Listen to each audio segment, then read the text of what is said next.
Okay, I'm gonna check something. Uh-oh. I realized this just now. My chat's not working. Where's my chat? It says it's here. I don't have a chat, you guys. Control button's almost done sticking from my pop fiasco previous stream. Hello, by the way, everything's different now. Let's see if it works. I think I got a little too optimistic about how far away my mic could be. Holy shit, you guys fixed my chat with Zyger's threats. Wait. Also, I know the music's super loud. I had it loud. Can you even hear me?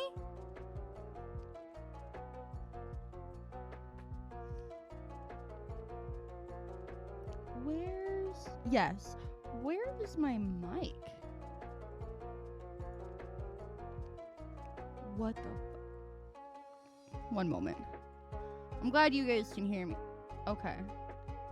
One moment. What is happening?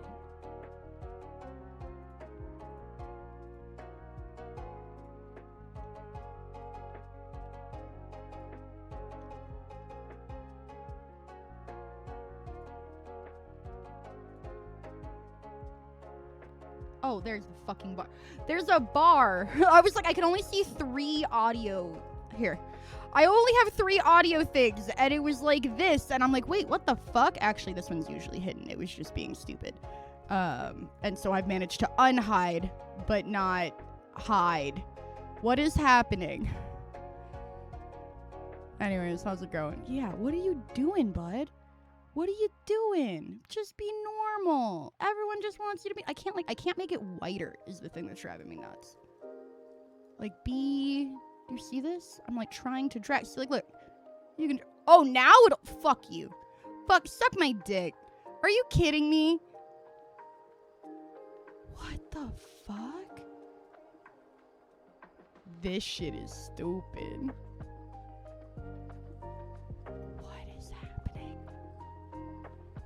Right? I'm like, look, the fact you guys can hear me is great. You shouldn't. What is happening? I hate this. And look, I have an unhide all option. I can't rehide them. I had this hidden because I don't use it and it confuses me. And now I can't unhide it. Anyways, I couldn't see my lav. And I was like, where the fuck are my lav controls? It turns out there's this little slider bar. This is OBS, by the way. This is backstage, back screen. What you need to know is usually, see, like, I need this gone. How do I hide you? There we go, hide. Now you'll let me hide. Get out of here, hide. Won't let me. That one I can't hide. Anyways, most of this stuff doesn't matter to you guys, but it was ruining my life, so I'm making it your problem. These are all things without outputs attached. See the German jazz? If I want German jazz. See, right now, we've got this music. But I can give us German jazz at any time. I have the power. That's how the German jazz works. It's a slider. Windows on Windows. Oh, that's the other thing. I know you're getting super recursive over here. Don't focus on it too hard, or that's the way to madness. For some reason, I'm afraid of, like, my computer being a robot and breaking Bender from Futurama style by being shown a paradox. If I allow, like, this recursive foreverness, for some reason I think it'll cause my RAM to like shoot up to a bazillion % and my computer will explode. That's no basis in reality, but I genuinely get scared of, like, and I keep doing it now to, like, you know, exposure therapy. I get scared doing this, that, like, this infinite recursive shit will break my computer. Has it ever happened ever? No, but I still get scared. I'm gonna have to move my mic a little. This is as far. Let's see. I'm gonna see what happens. No? Okay, that one kind of worked. I have 3 webcams plugged in. Which one is working? This one. Okay. Just so you guys can really see what I've done.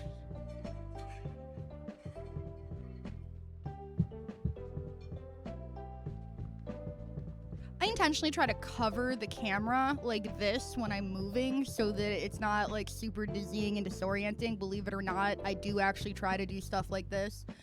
This is my current mic setup. It's stretched as far as it can.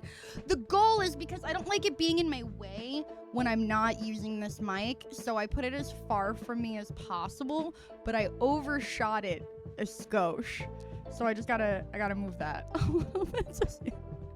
It's a standard arm. They're just usually not extended this far.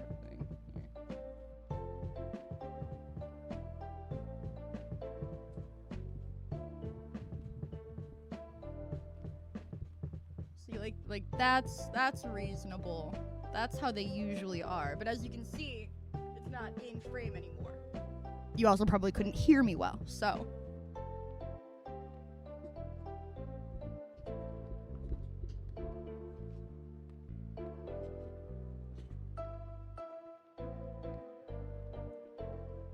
This is what I do when I'm like, I gotta redo my stream setup. That's what this type of being on the ground, moving my stream of fucking, that's already so much better.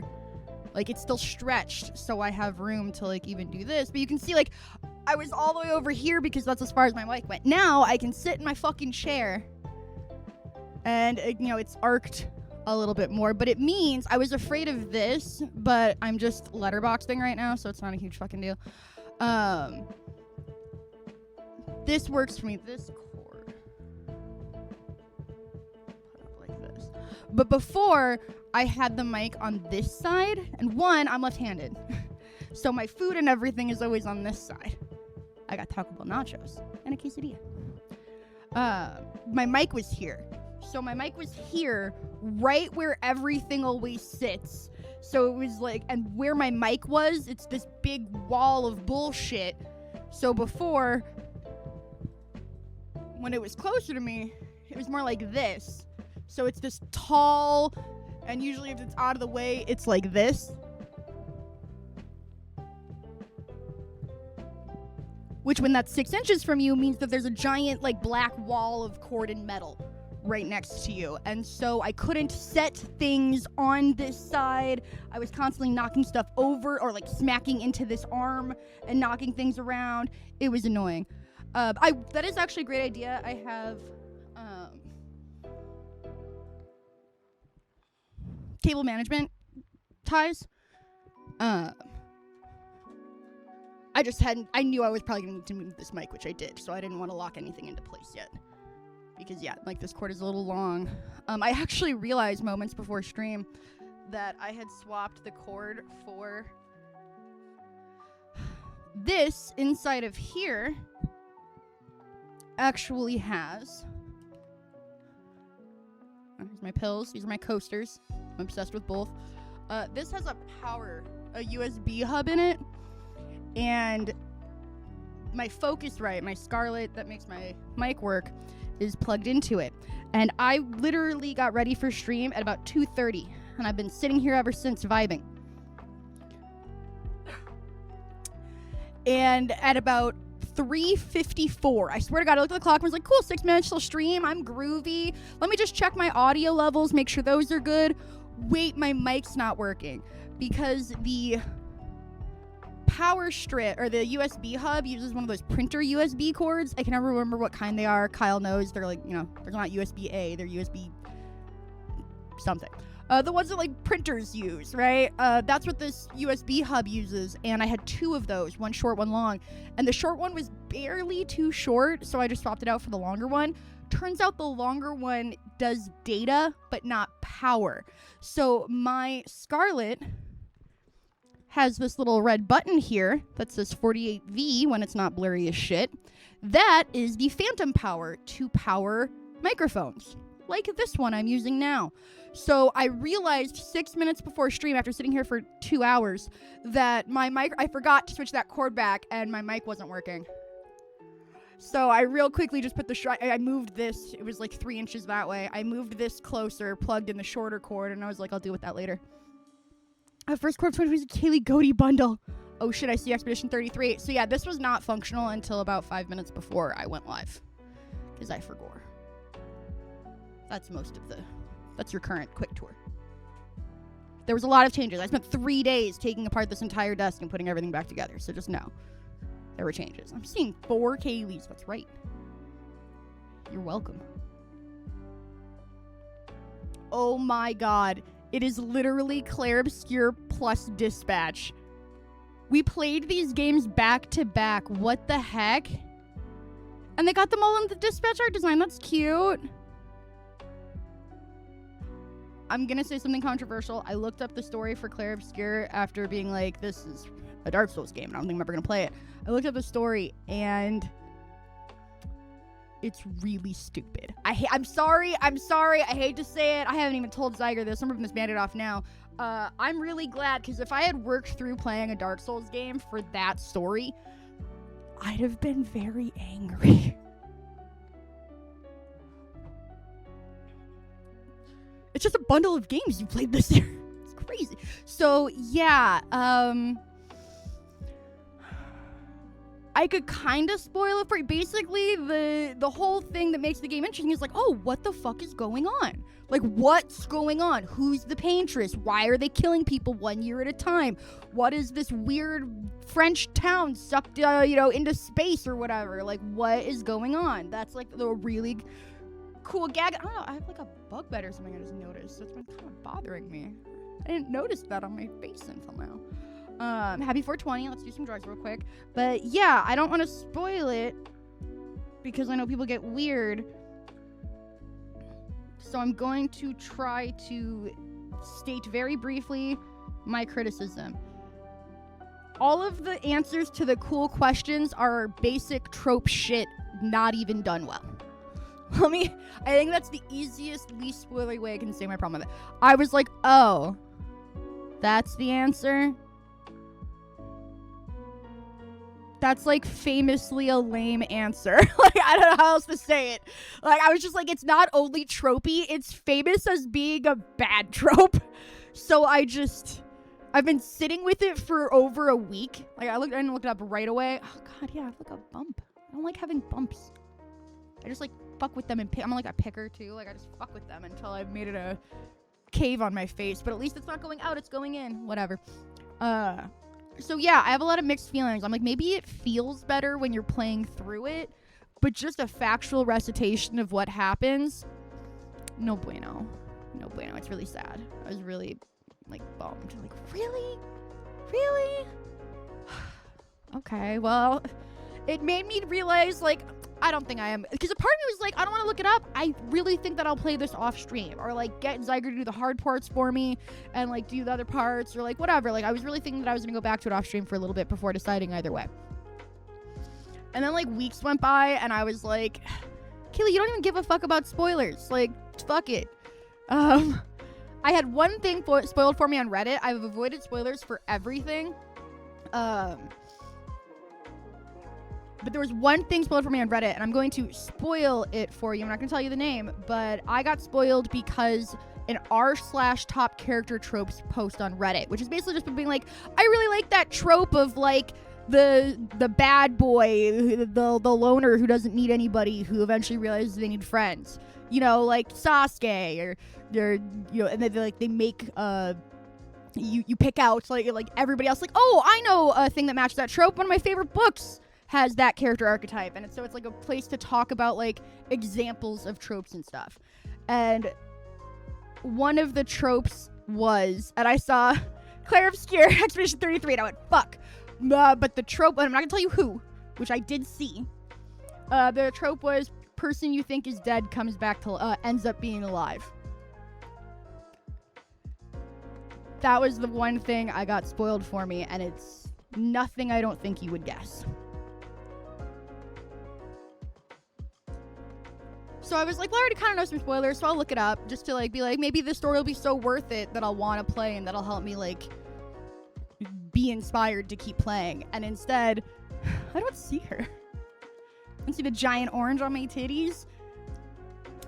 I always love that fluorescent, because, like, hunters need to not get shot by each other, so they have to wear fluorescent orange. But then they're obsessed with camo, so they have to wear camo. So they wear a mixture of, like, the most aggressive look at me color and the most aggressive don't look at me print. And I just think it's very funny.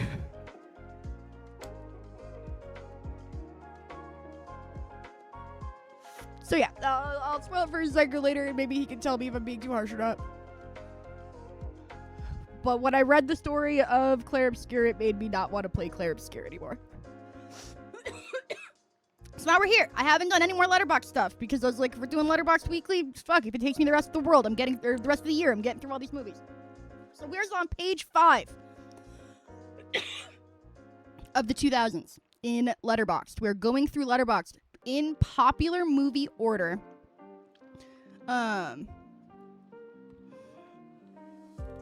Sign in. Don't play games with my emotions. Don't. It's too late for them to remember me.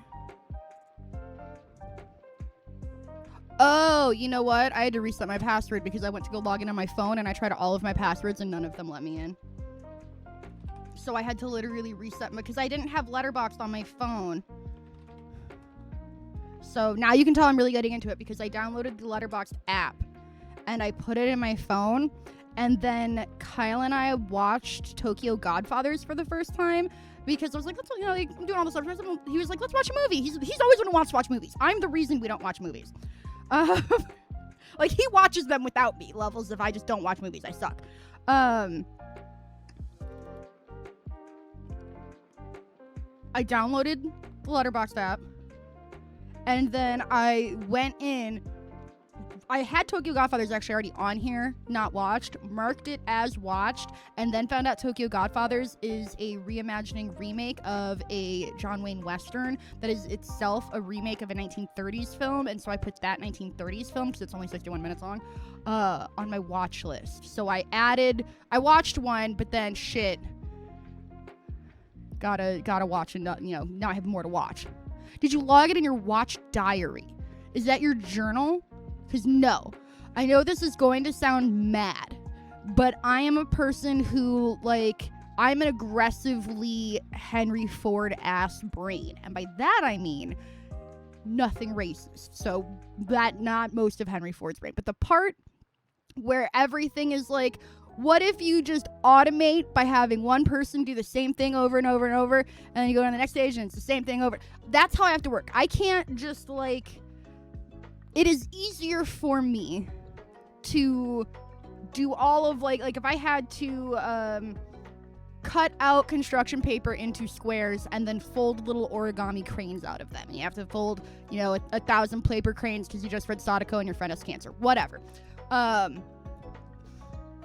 It is much better for me to cut 1,000 squares and then fold 1,000 origami swans. There are some people who need the, like, variety, and so it's like cut, fold. You have, like, a finished product at the end of each thing. You get that nice sense of completion. So, like, that works for them. I am not that person. I worked with 1,000 origami swan stock.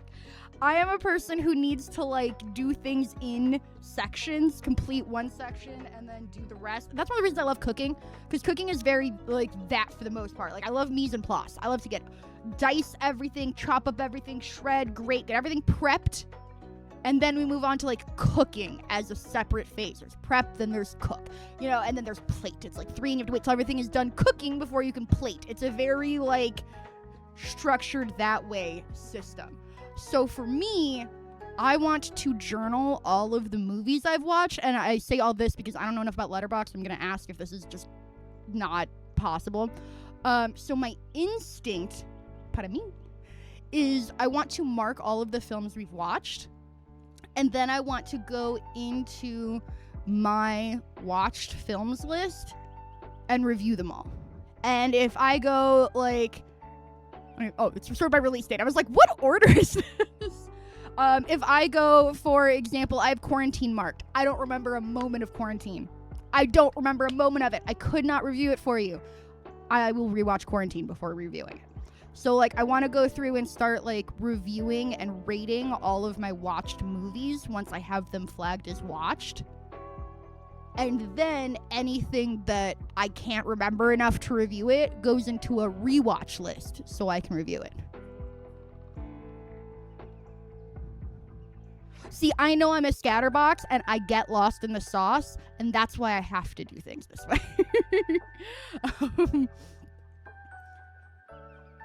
Like yesterday, here, I don't know. Look, we'll get to Letterboxd. It's a long stream. yesterday I was in a weird, like, specific type of ADHD mood where it was hard to find a thing I was physically capable of focusing on. I'm being so dead ass. I launched 4 different games on Steam, while also on Xbox, because I launched Tiny Bookshop too. But I sat down to try to play 4 different games. This will all make sense in a second. I'm sorry, and I couldn't. And I was watching YouTube videos and enjoying that, and so I wanted to do something that I could do while watching YouTube videos. Oh, this is as long as it goes. So I don't know if you can see this super well. But this is what I realized I wanted to do. I was like, oh, I think I just want to do something with my hands. I don't think I want to, because I want to be like listening to these videos and like learning that way and absorbing information that way. So I just want to do something that keeps my hands busy. And I wanted something like intentional and kind of crafty. And so I had gotten these, and now I'm going to move all of this. So all of that was for nothing. Try to keep it there. This is why I get to keep the long cord. I got these Make It Mini Spaces because I love Miniverse, but I've been dying for something like this because I haven't had a great way to display them. Now they have Make It Mini Spaces that come in these cute containers. This is a Hello Kitty special edition one. They come in these cute little containers. And you build these spaces, and it's crazy because it's not just like, oh, there's like a floor and 4 walls and you snap them together or whatever. It is so beyond that. Yeah, okay, I kind of like this mic stand way better. It is so beyond that because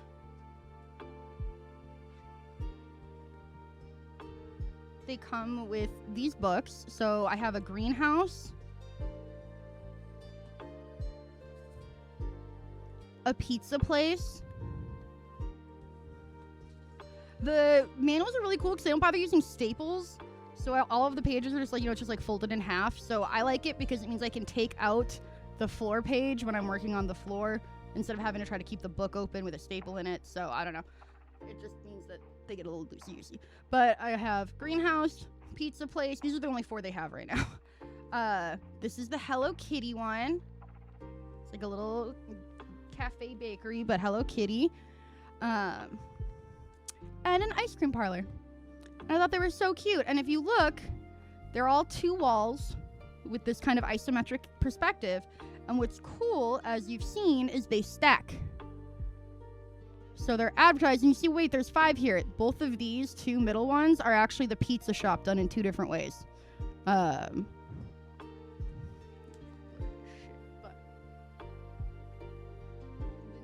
newsprint for both is very specifically the wallpaper you get with the pizza place. So I thought that was kind of cute that they showed 2 different pizza places. But if you look, they're all tiled and wallpapered. And one of the things that's so cool is that you lay the fucking tiles. It's not like, I thought it would be like Lego. But no, they give you a shit ton of double-sided tape that I genuinely didn't think would work that well. It actually worked really well. I didn't have a single thing come off, but if I wanted to change things, I could pull and redo things without everything getting destroyed. So I was actually super intrigued and inspired by that. But you do it. You make the pattern. You can pattern it however you want. They show you doing it this way, but I was like, fuck that. I'm not doing that way. I'm going to make my own pattern. And then they give you different types of wallpaper, and you mix and match, and you can decide however you want to do it. It's pretty cool. And so what I did is these 3 sets, I just put this one together, but these 3 sets I wanted to go together. Like this one has pink and red, this one's red and white, and this one's pink and white.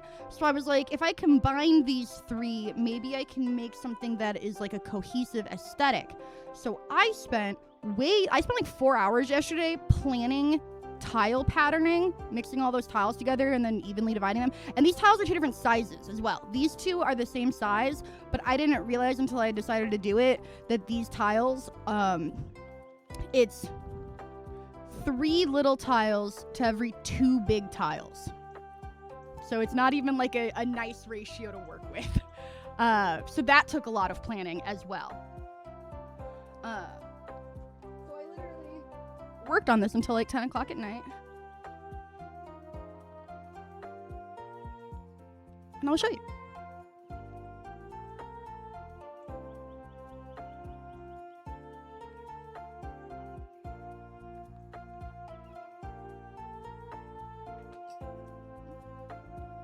Oh, some tarts fell. I was like, I heard something fall. It was some tarts. Don't worry about it.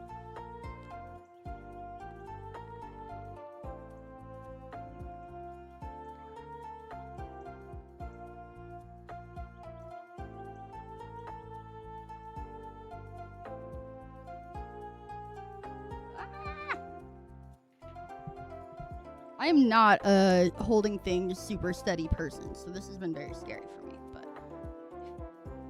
give you a better tour. So one, this is the flooring that I worked really hard on.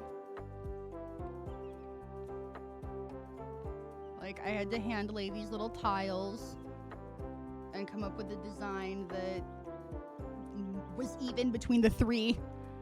So like they all have different tile patterns. This one's like this. It's a little Hello Kitty bakery. My pizza place had this giant stand mixer for dough that looked just like a regular mixer but huge. So they have Make It Mini appliances, but the scale is clearly off. But I thought it worked perfect as like an industrial sized mixer back here. Your cat's licking each other's throat. Yeah, it's true. They know. I made this little root beer float. I think he's so cute. This feels dirty. It feels like cloudy. I don't know. I think it's just because I'm not used to... I think these are 1080p. God, it's been a while. Anyway, so yeah, I made this little guy. These has leftover stickers. You had to screw the bulbs into the light bulb. Like, these little fucking lights, you had to screw the light bulb in, and it was so finicky, I almost didn't do it. I almost said, fuck it. They don't need light bulbs. And then this is the little pizza parlor. And again, came up with a little tile design. I was so sad. I could not get this middle part straight. I hate these. Don't look at it. But other than that, it's cute. I made this little pizza. And I got some little shish kebabs in the counter. This is what I mean by that white and blue wallpaper. And then they also have this like faux brick you can put on. And then like these trims, I think is very fun. I made some waffles. I don't know. I'm obsessed with tiny things. Hey! I'm obsessed with tiny things, so this just works for me on a lot of levels. I will grab my tarts.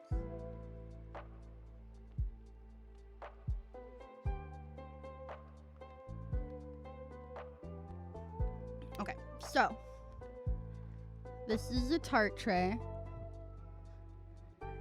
And I made all of these. So look at how tiny they are. They're like, if I hadn't just cut my nails, you could bounce them on the end of my nail. But like, they're so tiny. They are the size of a thingy. It's insane how little they are. I love them so much. I made like a little orange creamsicle guy. Like, they're so fucking cute. They're super fiddly. My camera is desperately trying to focus on these little guys, and it's like, why are you doing this to me? Because I love it. That's why. Because I love fiddly things. And like a little citrusy one with a kiwi slice and a pineapple slice. Little banana in there. I think a banana in a tart would be pretty gross, but it looks cute. Like, there's a bunch. We'll just skip. I just filled one with blueberries. Made me happy. I just love these things. Yeah, honestly, if there was grout and resin to lay the tile for real, I think I would have had even more fun. But yeah, I have these little tiny tarts, and they're so fucking cute. Here, I'll put one on the real camera so maybe they won't blur the fuck out.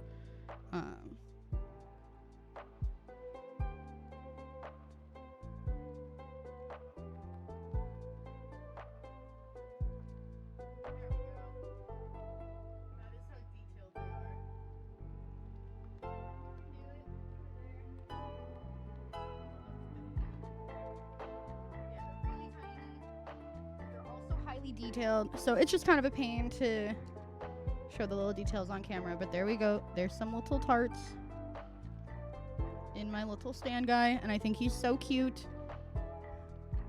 I have a, so you get little, every time you buy a Miniverse, you get a little booklet, and so I like to save the booklets, and I put them all in this little guy.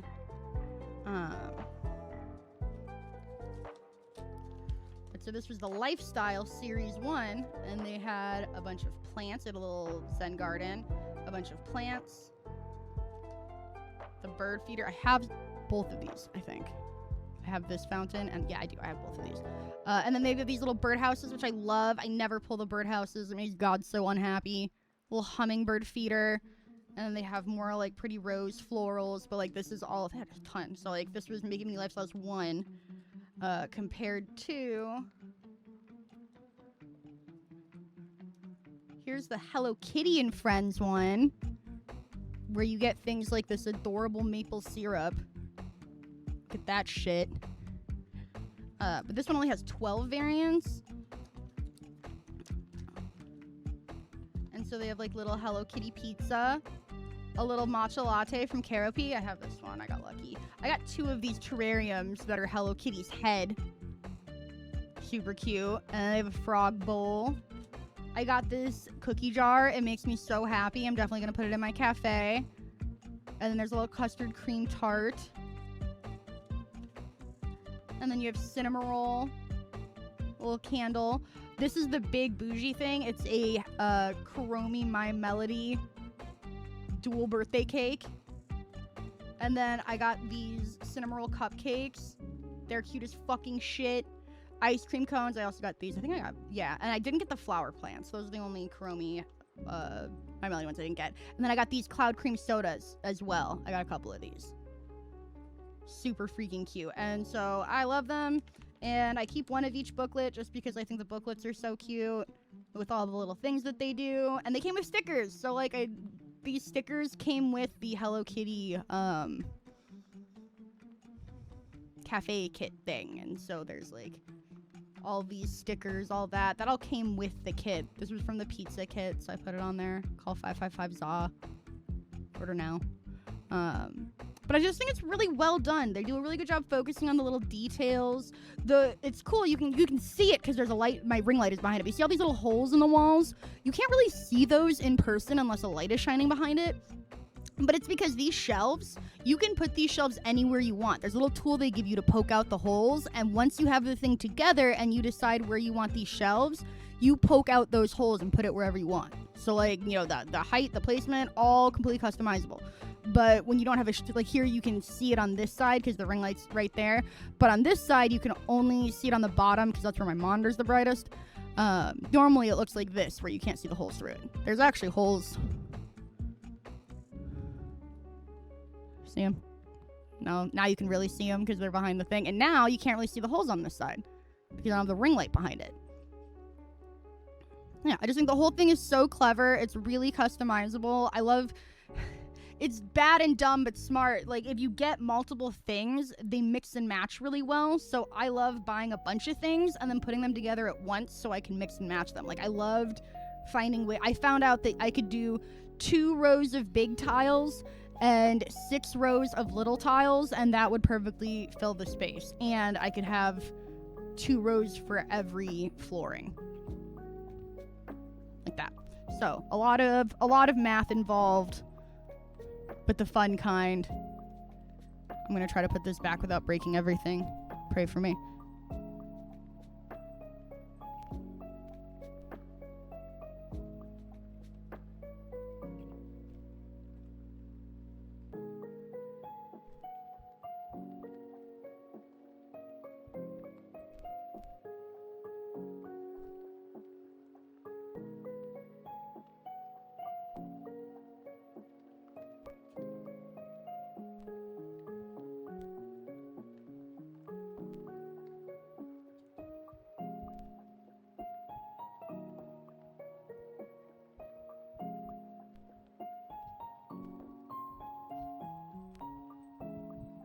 The scariest part is putting them down. But this is the ice cream parlor. I could not do anything with this corner with the tiles I had left, so I just kind of did that because I really liked this little pattern here, but I just didn't have enough tiles, so it is what it is. I made this ice cream. Doesn't that look delicious? Yeah, you like that shit. So this is a little ice cream parlor, and again, it's got all of these stickers and decals they came with. I got a little ice cream, pancakes and stuff in here. I have macarons, so I'm gonna place them here. There's another tart, but it's just so fucking cute. Oh, here's the Kuromi My Melody cake without the decorations on it, because it fits in the little shelf like that. And then I really love the greenhouse. I honestly would love to get another greenhouse one, just because I have so many plants and fun things to put in the greenhouse. But I love that it comes with all these plants. It came with this little hanging plant. It came with all this stuff. It's so cute. They have 2 extra tiles, which I appreciated in case I fucked up, and I think they look really cute there. But I did also hand lay all of these. And the bottom of the tiles are textured like the bottom of tiles. Like, the attention to detail is stupid. Like, look at the parts of the plant thing is actually filled out, as is this tomato growth chart. They got these little seeds, pea seeds and carrot seeds. It's so fucking cute. It's stupid. It's stupid as hell. I love it. So this is what I spent all of yesterday doing, and it was deeply satisfying. I feel like I hadn't made anything with my hands in a while. And I think it's a thing that I can sometimes undervalue. Put so much emphasis on intellect, but there's something really to be said whether you're building a porch, whatever the fuck. I feel like it's important to stop and make something with your hands. Make a snowflake out of construction paper. Just something. Makes you feel alive.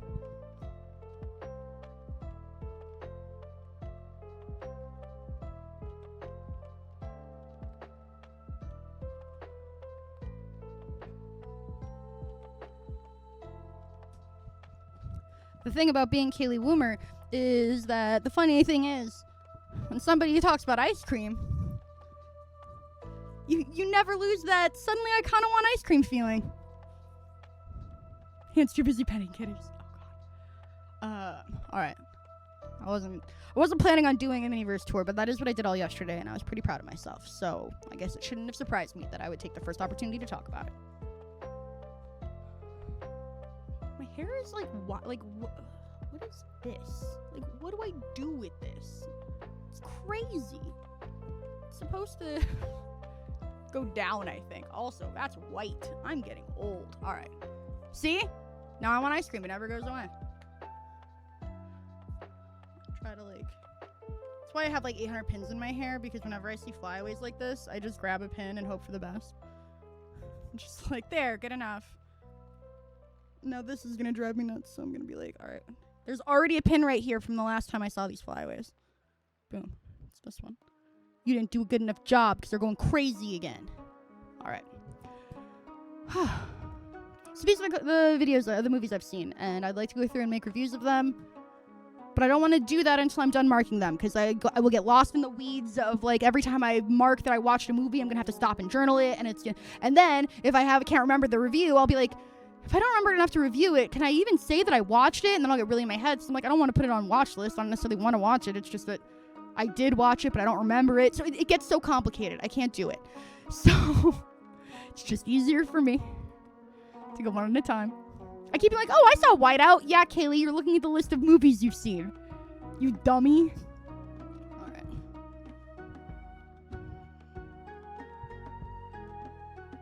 I feel like I'm in the same boat I was in before with my mic. Also, it's like really bothering me. I lost my cover up. I took it to the wedding and I haven't seen it since. So I actually should have gone to the grocery store today. I use CoverGirl. I have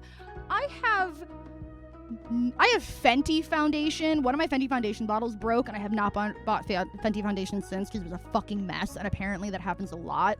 I bought really expensive, I think I bought Tom Ford foundation. I was like, you know what? I just want to get some bougie foundation, so that, like, the only way to really tell if it matters whether or not you spend money on the product or you can cheap out on it is trying the bougie stuff at least once. I've never once heard you. Swear, you never heard me listen to a song.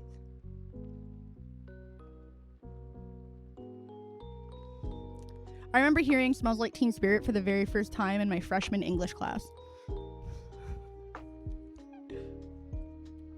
You can't prove that.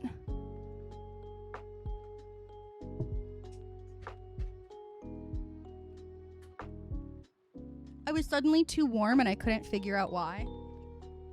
Also, hi, Izzy. It's because when I moved the chair back there, I put it directly in front of the fan. The airflow stopped. Somebody was mowing their lawn. Like, I hit go live and someone immediately started mowing the lawn outside, so I had to close the window.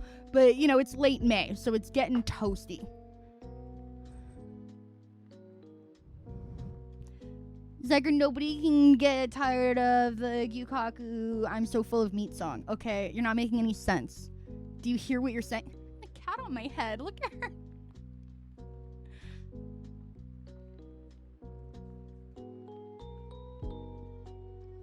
Caleb, is there a box of cosmic brownies on your cat's scratch post? Yes.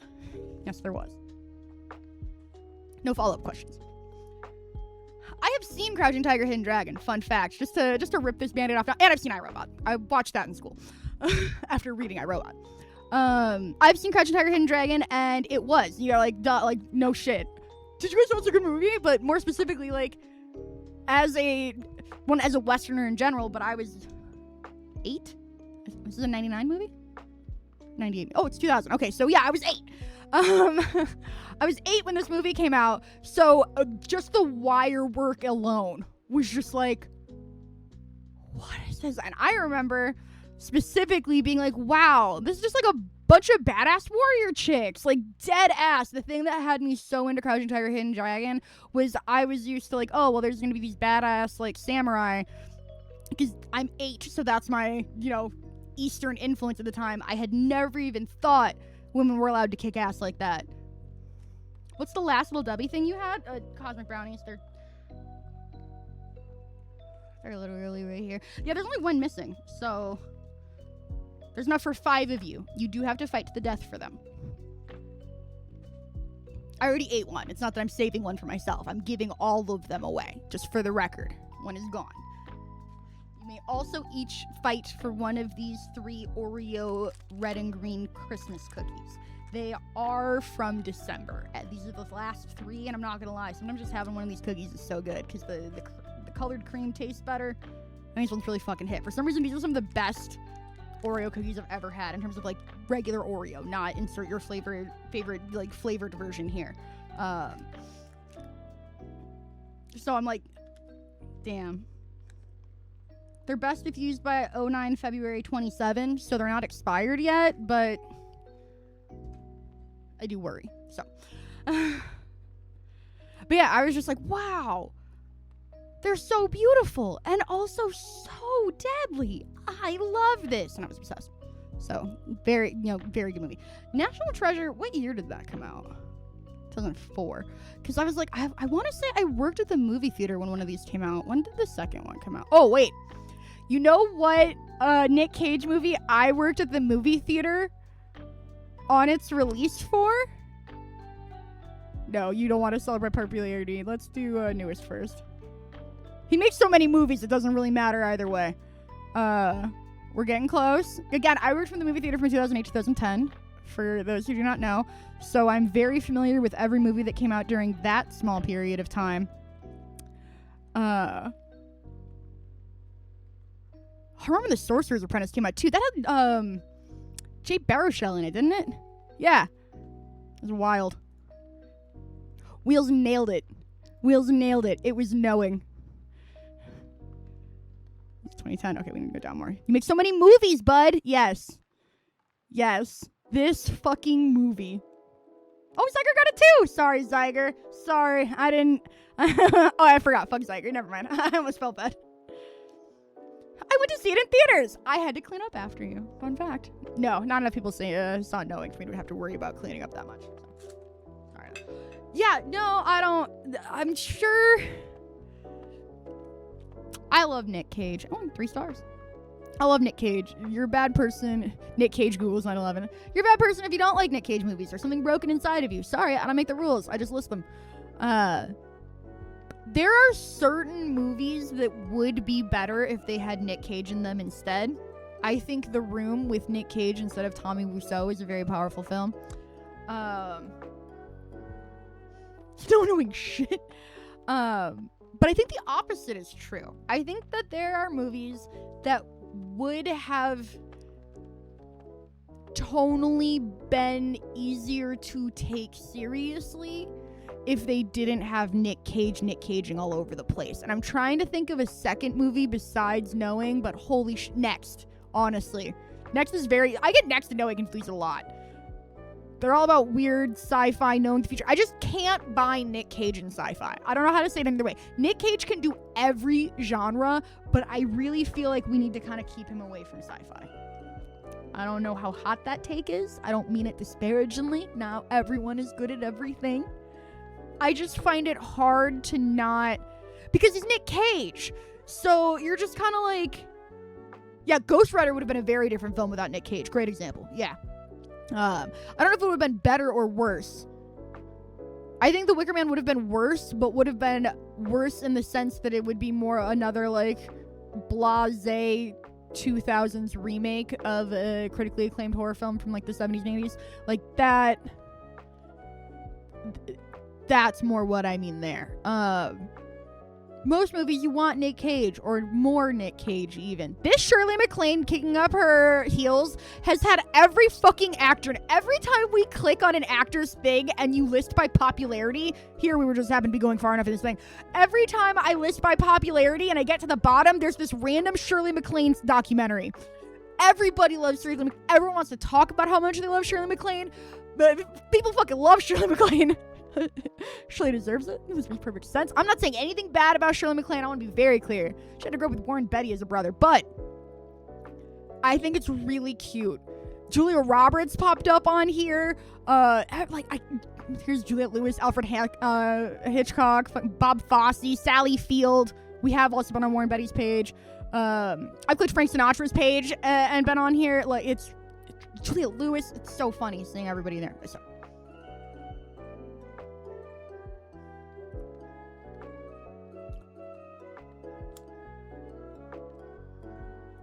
Now that's a Nick Cage movie.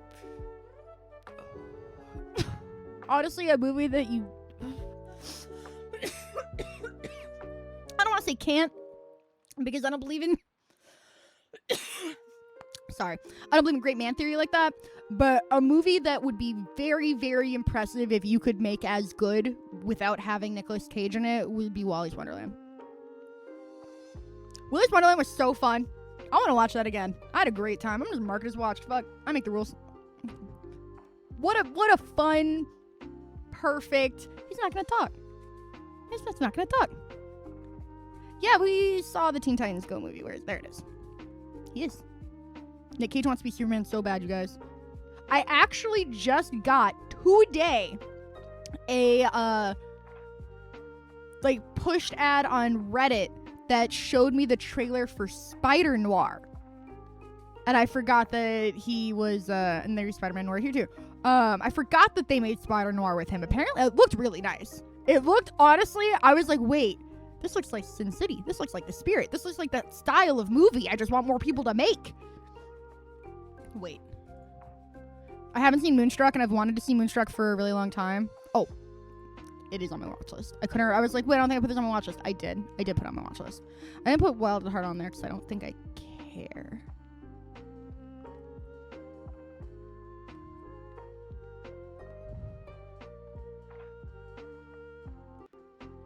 Wait, oh yeah, he was, I forgot. When you said The Flash, I don't know what this does about The Flash. Well, I know exactly what it says about when you said he was Superman in The Flash, I was like...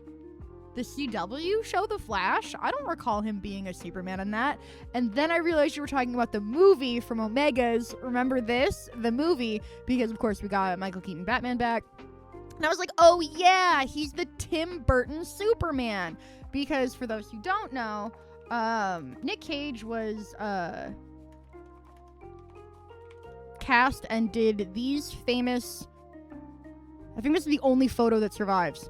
But this was the movie with Superman Lives, and it was going to be by Tim Burton, because he had just done the Batman movies. And this is Nick Cage's Superman. If you have never seen, they didn't bring Christopher Reeve back as Siege. God, I hate that. The moment Star Wars fans let that shit slide, I lost all ability to give a fuck about how Star Wars fans feel. I don't know how else to say it. I find it so repulsive. The concept of using... I didn't even like when they used de-aging techniques in Tron. And Jeff Bridges was there to be like, I consent. I don't care. I did not like the precedent it set, and I feel like I was right, because I was like, this feels like a dangerous precedent. And then we got 2 dead people in the Star Wars sequels.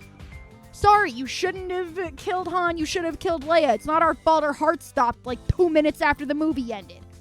But just gross. Just fucking nasty. The idea that actors will have to put in their wills something about, like, I do not consent to any CGI usages of me after death or some shit. Like, what the fuck? Didn't like any of that. Didn't like it. I'm so glad I didn't see The Flash. Ugh. No, thank you. Could have had a Batgirl movie. People liked it. Reviewed well. Nope. Kind of shit.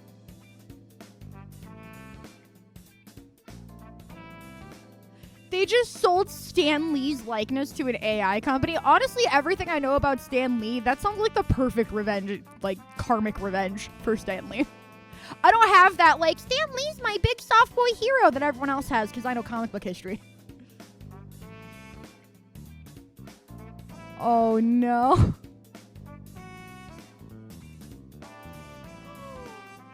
Okay, small backstory for those who don't know.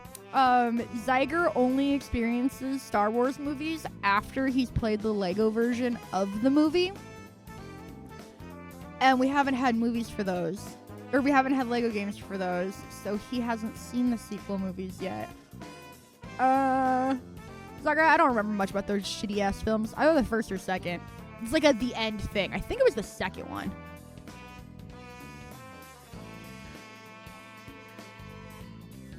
God damn it, Zyger, I hate you. Cyborg, okay, so they do. Okay, now Zyger has no excuse. The game exists. He hasn't played it yet. That's not my fault anymore. That's a Zyger didn't play the game yet problem. Okay, so here's the thing.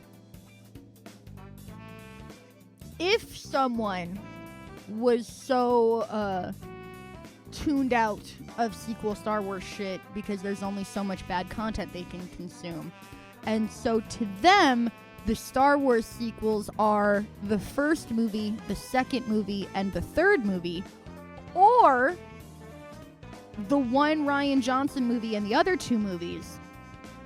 The Last Jedi would... I think The Last Jedi is the one I know the name of. You said TLJ, and I'm like, that's The Last Jedi. The Force Awakens. The Force Awakens is the first movie. The Force Awakens is the first movie. The Last Jedi is the second. And the third is... I'm gonna look at chat. I'm trying to see if it'll come to me. Somehow Palpatine returns. Force Awakens. The Last Jedi. Revenge of the Sith. Rise of Skywalker. Rise of Skywalker. Okay, I never would have gotten there. Thanks, guys. Rise of Skywalker. Okay. Yeah. All right.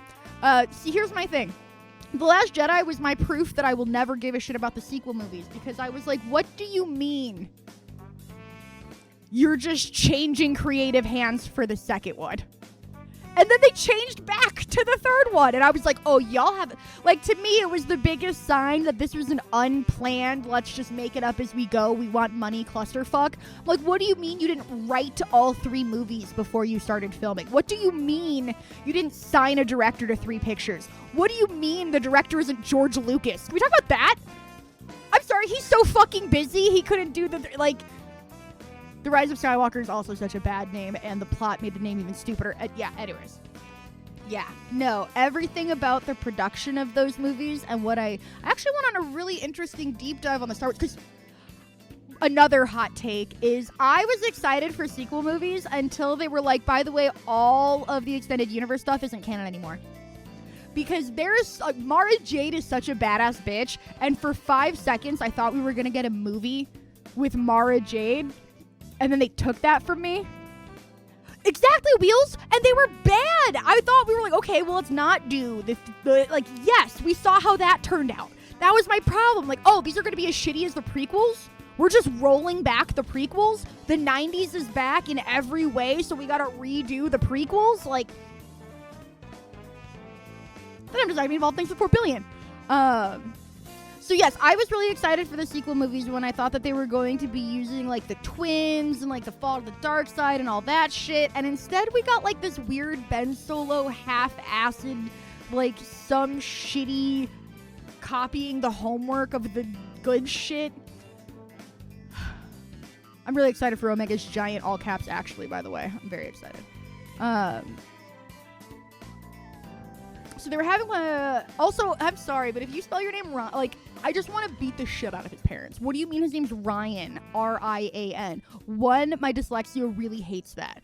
Because my brain does that thing very, very well, where if the first and last letter are in the right spots, I can read very, very, very, very fast. I was actually just taking a words per minute quiz.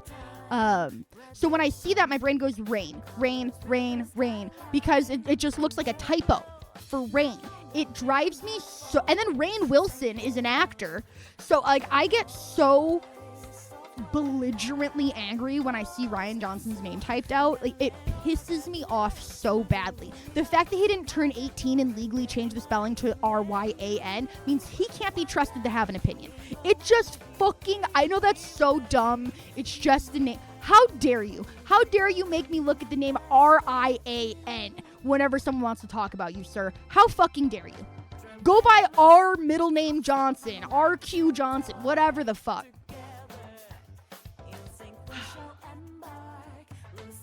Oh, I know that, Nightwing. I know that they were going to just have the other two made by a guy, and they're like, fuck it, you are the reason this isn't working, and they gave it back to the first Jackass. I know that. That is still all indicative of making this, like, oh, we're just going to drastically change hugely important things. The drop of a hat. There's no faith in plans being... Look, he literally... R.C. Johnson. Little race car guy. Little bespoke soda man. That's so much better. Fuck, I'd go by R. Craig Johnson before I go by Ryan, R-I-A-N. Fuck that. I can't believe it. I refuse to take it seriously. We can't keep letting white women get away with it. I don't know how to say it another way. Start bullying them harder about the torture they're inflicting on their children and society. We're not allowed to bully anymore, and that's why people are being named Ryan with an I. Oh, it gets me. It's like, my name is Ryan, but the Y's not where you think. Just piss me off. R-I-Y-N, Ryan. Just...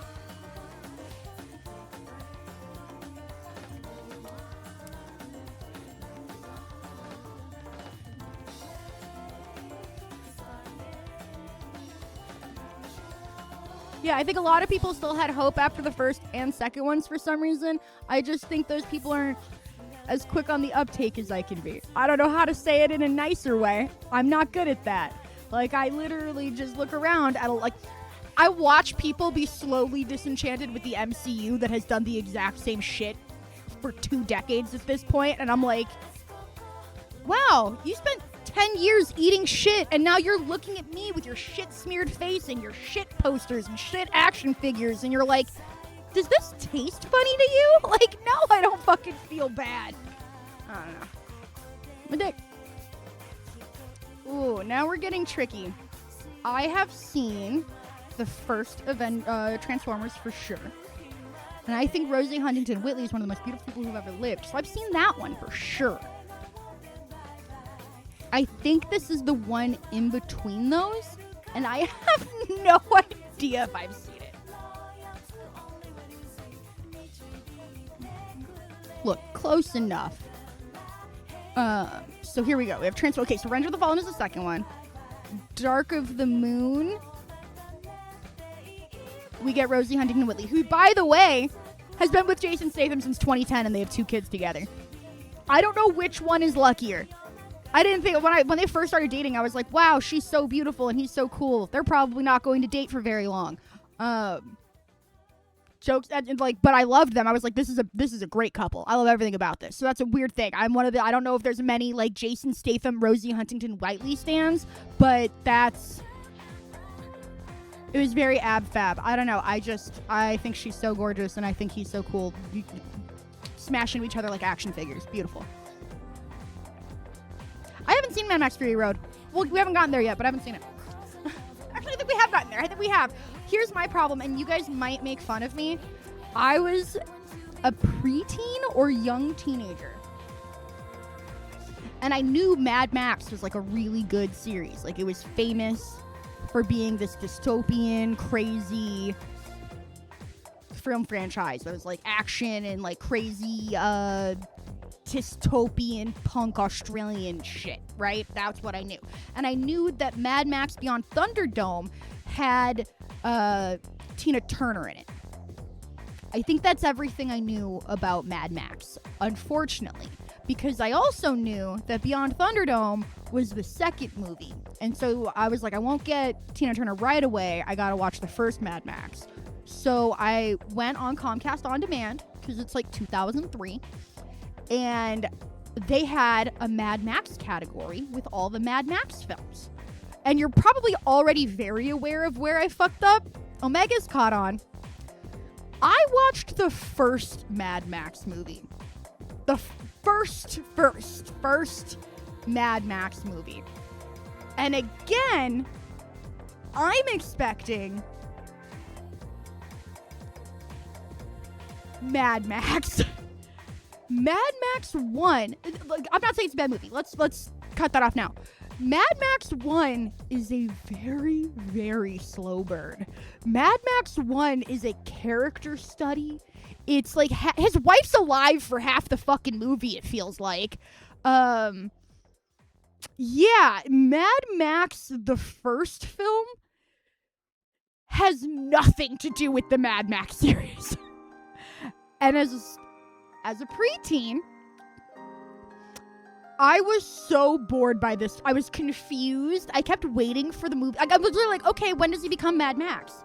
Like, I'm sitting here like, and then he becomes Mad Max. And he's just not. The movie is essentially about how he becomes Mad Max. If you watch it as a prequel, I think it would be very good.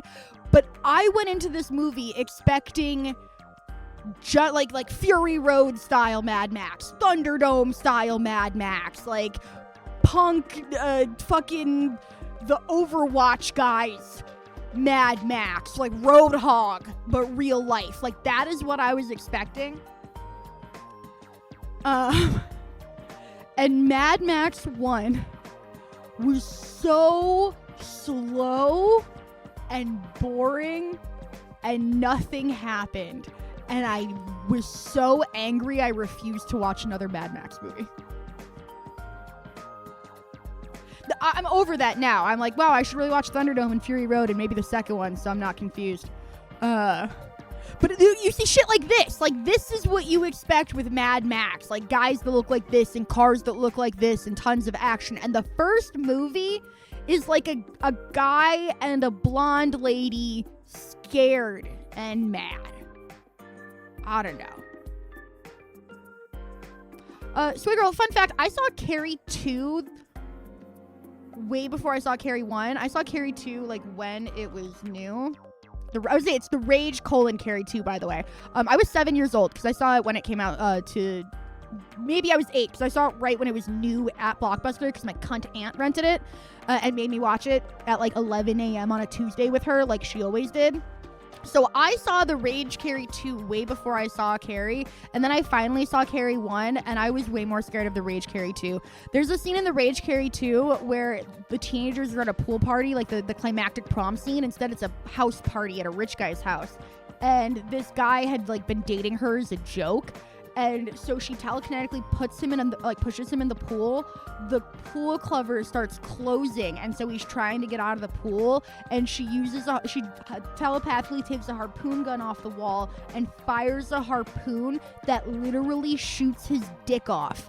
And then he drowns dickless in the pool. And personally, I think that should happen to every fuckboy. If you do that to women, that's what should happen to you. Like, watching this, like, 17-year-old fuckboy. Look, Monica, Eric, and Mark arm themselves as Rachel pursues them. Rachel is Carrie's half-sister because Carrie's dad was a slut. Just so you know, Rachel is Carrie's half-sister. That's why she has the powers.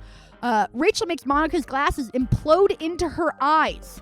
That was another crazy scene. One of the mean girls has glasses, and so she breaks them, and all the glass goes into her eyes, killing her and causing her to inadvertently castrate Eric with a harpoon gun, killing him. Mark shoots Rachel with a flare gun, and she falls into the swimming pool. When Mark approaches the pool, Rachel pulls him in, triggering the censored automatic pool cover, and leaves him to drown. Anyways, her boyfriend at the university the year later is hanging out, and Rachel shows up, and you think she's alive, and then all of a sudden she shatters. And then the movie ends. It had one of those, like, endings. Okay, you're wrong, but that's okay. I'm not gonna lie, I'm so pathetic when it comes to Tom Hardy. I saw Tom Hardy in Bronson, and he had full unhard dick. And if you're willing to show full soft dick on camera, it just gave me so much respect for him. And also, this movie was incredible. If you have never seen Bronson, genuinely one of the greatest movies I've ever seen in my life. And it was the first time I'd ever seen Tom Hardy. And I thought he was so amazing in this movie. He's amazing in everything I see now. I don't know how to describe it. I don't know if you have any actors like that are just so good in something that now every time you see them, you're just like, wow. You're so good as Bronson. Like, I was very vulnerable to you. Oh, no. I saw people arguing about Fury Road, and I was afraid there were spoilers, so I was kind of tuning it out.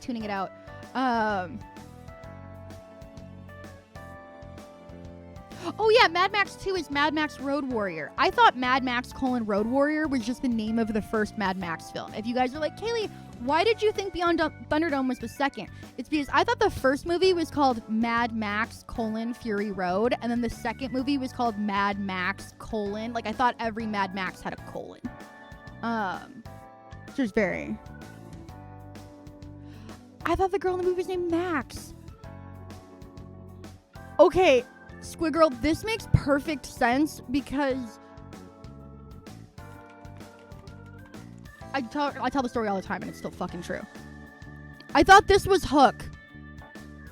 I saw this because look, I know what you said last summer, coming soon. This was the like big poster for advertisements in 1998 or whatever. Like, just if you didn't know, like the Hook was a big advertising thing. I'm getting a lot of like 2025 shit in here now, but the original I Know What You Did Last Summer, they really focused on this fucking Hook. The Hook. So I thought that was the movie Hook. I thought that movie was, and like, once again, big old scary Hook right on the cover. So I thought these two movies were the same movie. This is why. Because they put a big old... And I'm realizing now, because I haven't seen this, I always thought that Hook was played by Robin Williams, but I'm realizing now Robin Williams clearly plays Peter Pan. And it looks like Dustin Hoffman plays Hook. So in my head, Robin Williams was this guy. The guy in the slicker with the hook.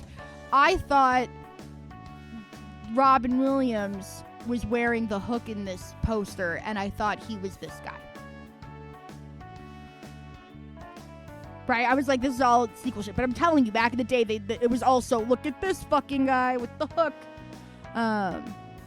And so I saw this Hook. Nice little Hook. And then this movie's called Hook. So my brain was like, I didn't think this movie was called I Know What You Did Last Summer. I thought this movie was called Hook. So that's my toxic trait. Yeah, I was like, wait, Robin Williams was Peter Pan in that movie. Apparently, like, I didn't even know Dustin Hoffman was in that movie till just now. I was like, wait, Dustin Hoffman plays Hook? I didn't even know he was in it. Nightwing, when I tell you Tom Hardy's soft dick, I mean so Bronson is a biopic about a man who named himself Charles Bronson, and he's famous for being like the longest prisoner in UK prisons, despite never really doing anything that bad, because he can't stop getting into fights. All this man does is get into fights. And so it's a movie about a guy who's not like evil, but he can't stop getting into fights. And one of the things he loves to do is run around naked. So there are lots of scenes in this movie where Tom Hardy, and he also wears these glasses. This is the real Charles Bronson. He loved the so Charles Bronson loved the biopic so much he chopped off his mustache and sent it to Tom Hardy. Fun fact. Like, Charles Bronson's fucking nuts. But, like, in a mostly harmless way until he beats the shit out of you. Like, this is the real Charles Bronson. So you can see, like, Tom Hardy did a pretty bang-up job. He wears these little glasses. That's why you see him in the movie. It's a great movie. But, yes, he is, like, running around boxing, swinging flaccid dick. Like, he is just naked, swinging dick, running around. So, very powerful. Yeah, let's check out. Let's. We all know directors. Oh, a Nicholas Winding Refn film. Look at that.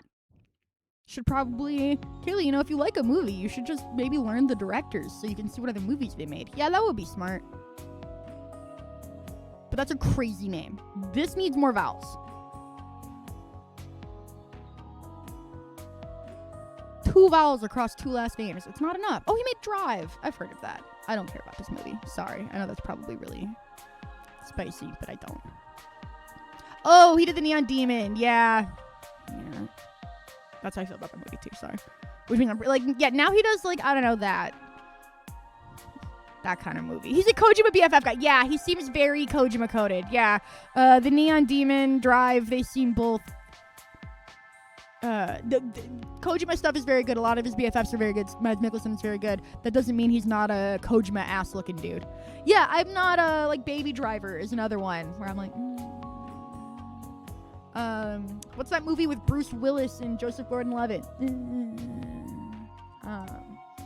It's just not that, like, that's not my type of movie. That's what I mean. In the same way that racing games are not my type of video game, Forza, I'm so glad the new Forza game is great. I'm never gonna play it. You know? That's how I feel about movies like Drive.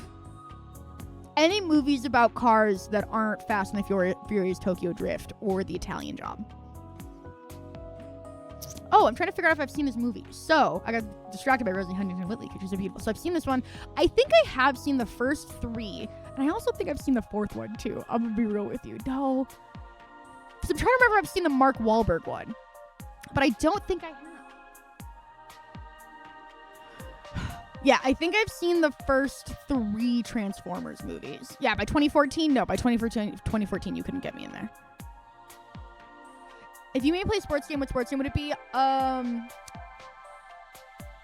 Sierra Mini Golf 3D from 1999.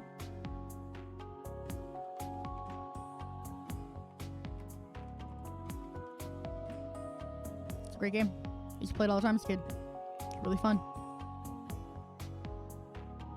I didn't have Ultra Mini Golf Deluxe. We only had 3 Ultra Mini Golf. I guess I didn't have it like that. But this little fucking Lighthouse, all of these. I actually have this game on my PC right now because I had to figure out how to emulate old games. Because I had this disc, this bright green fucking disc. I didn't even have this case because I had them in like a CD case. This fucking game. Oh, I had a purple, perfectly round, fuzzy CD case that had a crown with princess on it on the front. That's what I kept all of my PC games in. Monsters Inc. Scare Island, both discs of the Schoolhouse Rock game, all my Barbie games, the Nancy Drew games, they were all in that. So otherwise, my instinct is probably Mario Golf, as a person who's never played Mario Golf. If it's a racing game, because racing games aren't sports games to me, it would be Mario Kart. Both of those were cheating. But you didn't say I couldn't cheat. Yeah, see, when I was with my first boyfriend when I was a teenager, when I was like 18 and just moved out, I moved in with my boyfriend and all of his friends, so all became my friends, and they were all really big into UFC. So they played Undisputed 1 through 3, and those were really good. And I remember when EA was like, oh, we're doing an MMA game. And it was horrible. It was so fucking bad. The Undisputed games were so good, and they came out with 3 of them. And then, you know, the UFC is owned by Dana White, who's a piece of shit, so everything it touches is a piece of shitty. I gotta look at that EA money, and then everything went to shit. So I haven't really given a fuck about a UFC game since Undisputed 3. That's my hot take. I played Virtua Fighter 4. That's the only Virtua Fighter I've played. I honestly thought about saying Mario Tennis as a sports game, funnily enough. Colorado.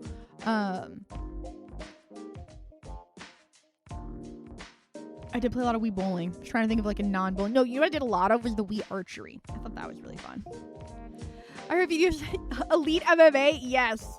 I was like, I can't remember the name of it. It was so generic. Yes. Yeah, EA tried to make a UFC game, but because UFC Undisputed was already an existing franchise, they couldn't get the UFC people or licensing, so they had to make an MMA game with all of the like other guys. I just remember, thank you for telling me the name of it, I can remember. Of course it's the name of 5,000 MMA places. This. EA Sports MMA. 2010. I was like, it was the worst, most generic cover in the history of the free world. It was so bad.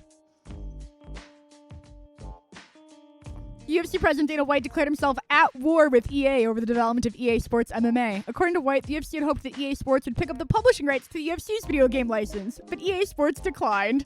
EA Sports told us, "You're not a real sport. We won't touch this thing. We want nothing to do with this." The UFC instead partnered with THQ to develop UFC 2009 Undisputed, which were good fucking games. We put our asses on the line, THQ and the UFC, to make a video game deal in the worst economy in the world. We got out there and do this thing, and it's successful. And now EA Sports wants to do a video game. Anyways, then he obviously, as we all know now, sign that check. God, it was so funny. On June 4th, 2012, 2 years after Dana White said that, along with THQ, announced that the UFC game license had been transferred to EA Sports, who produced the next cross-platform UFC game. EA Sports UFC was released as a spiritual successor to EA Sports MMA and UFC Undisputed 3. I remember when this game came out, too. I boycotted it on principle. Fuck this game. Fuck Dana White. Fuck this game. Fuck, you're gonna throw this huge hissy fit so they wouldn't cut you a check, and then immediately they're like, all right, fine, we'll cut you a check. So THQ and I put our asses on the line. Well, apparently, fuck THQ, because as soon as somebody else signed a check, you abandoned the shit out of them. Now, the joke is that it's THQ, so had they not, etc., but still, fuck him. Also, according to EA Sports, Dana White didn't even talk to the right department. Which, again, is so Dana White coded. Fuck him so bad. But also, EA didn't go, hey, Dana White, do you think you could sell us the license? Not once. What do you mean Dana White contacted the wrong department? They should have been going to Dana White. See, I thought they were fun. I thought the other ones were very slow, so that checks out.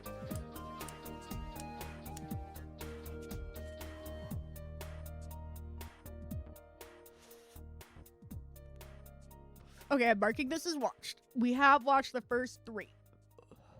That's locked in. My grandpa took me to see The Phantom of the Opera when it came out in theaters. Fun fact.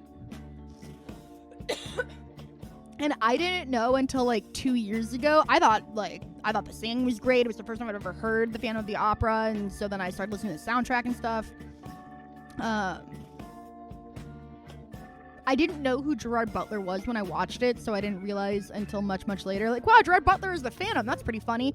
And Emmy Rossum was 14 in this, apparently. Apparently she was really, really young. I had to check the math on that. But I remember when I saw her in Shameless, I was like, oh my god, the Phantom of the Opera girl! To this day, whenever I see Emmy Rossum, I immediately go, the Phantom of the Opera girl! Just like whenever I see Haley Steinfeld, I go, Haley Steinfeld, I'm like, oh my god, True Grit girl! She got her arm back! That's the first place I go no matter what. It's been 20 years. You'll never escape being Phantom of the Opera girl. I'm sorry. I was 12 when I saw it, so. I loved it. Apparently the singing is not considered good and everyone hated it. But I agree with this. I thought Emily Rossum was perfect for Christine. I thought she did great. Yeah, but to be fair, she did Shameless for 10 years. Apparently, she developed a reputation. I'm always so iffy about she's hard to work with reputations in Hollywood because we still hired Jared Leto and Daniel Day-Lewis. So, what? I forgot she was Bulma in Dragon Ball Evolution. I did forget about that. She did, so that was 2004, and she was born in 86. Okay, so she wasn't creepy young. So Shameless is based off a British show, just like The Office, but they actually both ran for a bunch of seasons, and I've heard good things about the British version. The American version started off really strong, but I know a lot of people have less nice things to say about later seasons. I've never seen the show, by the way. But it has a lot of people who became famous after. Shameless is a show of a piece of shit dad and all of his half-sibling children that all live with him because their mom's lost custody. And Emmy Rossum is the oldest, so she's the one doing the actual raising. That's the main premise. And so one of her brothers is Jeremy Allen White from The Bear. One of her brothers is that ginger from the Star Wars movies, or Star Wars video games, who I always think of as the really good Joker from Gotham. So I'm really sorry. Gotham had so many good... I watched most of Gotham, and I'm not even kidding. Cameron Monaghan, by the way. I watched Gotham almost entirely because there was so much good acting. They cast the fuck out of this.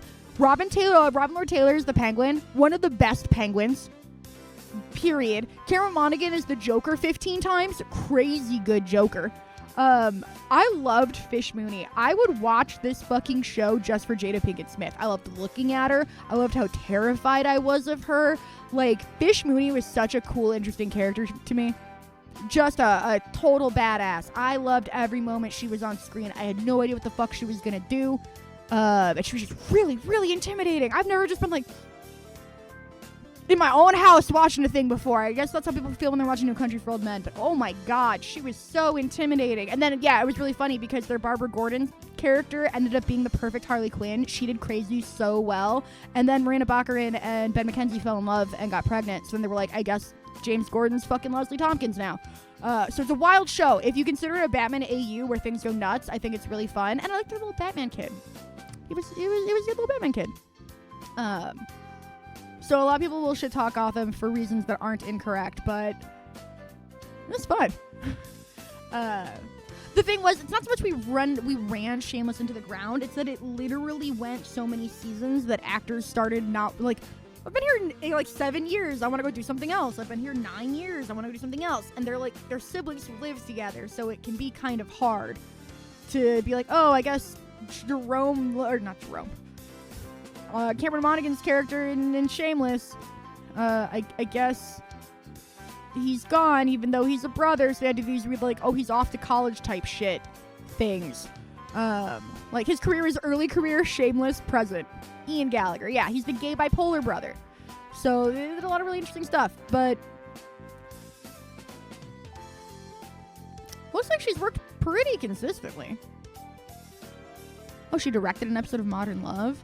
She then started in a miniseries, and now she's starting another miniseries. I think miniseries are the sweet spot. You don't have that, like, huge pressure of, like, I don't know when this is going to end. But if it's popular enough, you know, you might get, like, another miniseries. They're not allowed to end. Why does that sound so familiar? Oh, Angeline with the pink Corvette. That's right. With the Ghosts of Girlfriends Past billboard. That's really cute. What a weird fucking movie that was. Yeah, Angeline's cool. I bet that's a cool miniseries. Yeah, looks like she's been pretty busy. I was like, she joined Counting Crows as a special guest for select performances. Okay, that makes way more sense.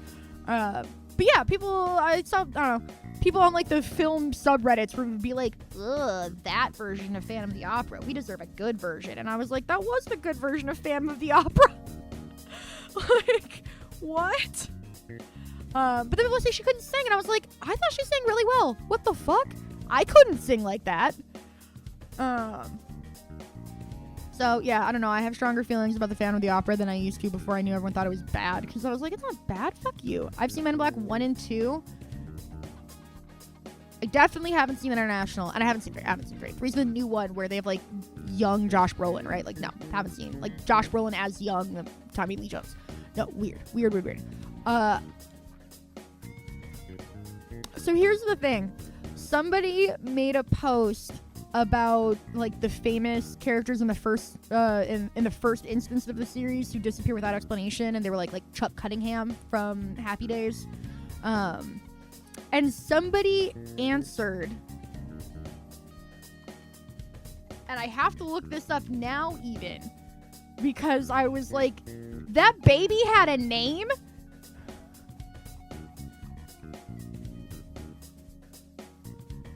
Roshan. Oh my god, it was voiced by the Zionist Tara Strong. The baby's name was Roshan in the first Ice Age movie. I don't ever remember learning its name, but I remember watching the first Ice Age movie in theaters. And the whole plot of Ice Age, for those who don't remember, is that these 3 choco fucks find a baby. Oh my god, Ice Age is just a remake of 3 Godfathers. What the fuck? What the fuck?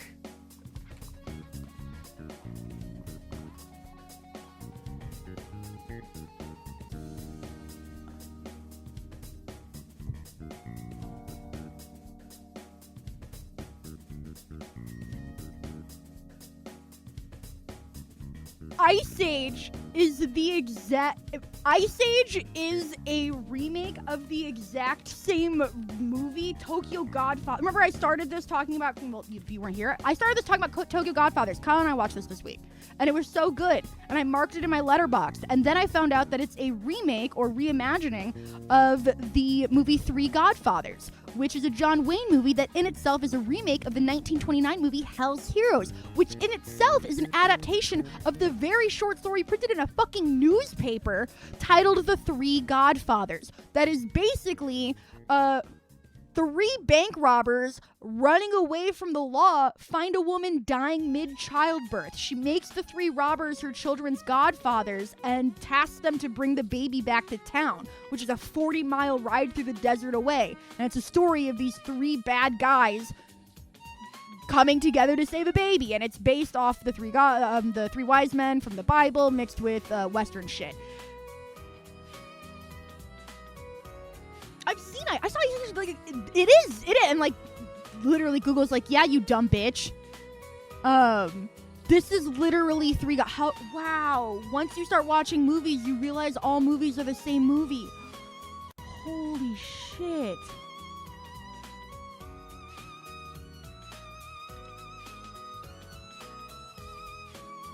Wow. Shares its source material with Tokyo Godfathers, which places the story in modern Tokyo. The main premise also serves as inspiration for 3 Men and a Baby, which was a French movie, and I actually watched the original French version of that movie in my French class in high school. And the first Ice Age film. I'm like, my brain is like fizzing. I don't know how, holy shit, I need a cigarette. Wow. Wow.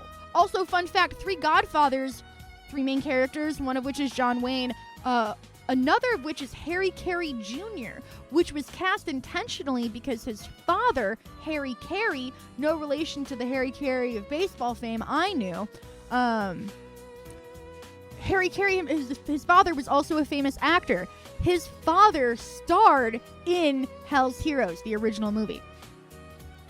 So 3 Godfathers has Harry Carey Jr. in it, and then not this version. Hell's Heroes gets remade like 6 times. The first remake, which is a lost film now, starred Harry Carey Sr. And so this film, 3 Godfathers, was a remake of that lost film, not technically Hell's Heroes. And they cast Harry Carey Jr. as a nod to his dad playing the same role in an earlier adaptation. But that film's been lost. Yeah, I haven't had a cigarette in like 25 years. It's just, like you get laid really good and you're just like, oh god, I need a cigarette or something. Like, it's just a turn of phrase. I see a lot of lost films. Very sad, 1913. That one was 1929, so its remake would be in, what, the 30s, you want to say?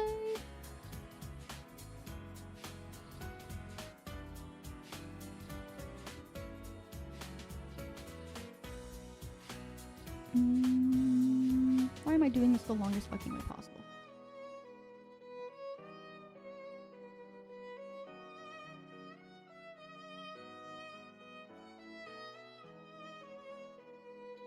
I was like, there's a list of all of them. Here it is. So oh, that's my problem. It came out first.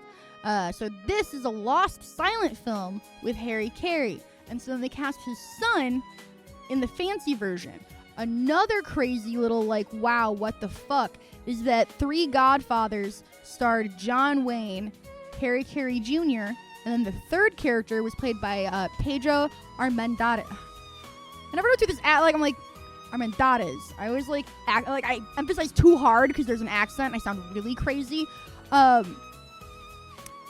and John Wayne had filmed together before. Specifically, him and John Wayne filmed The Conqueror together.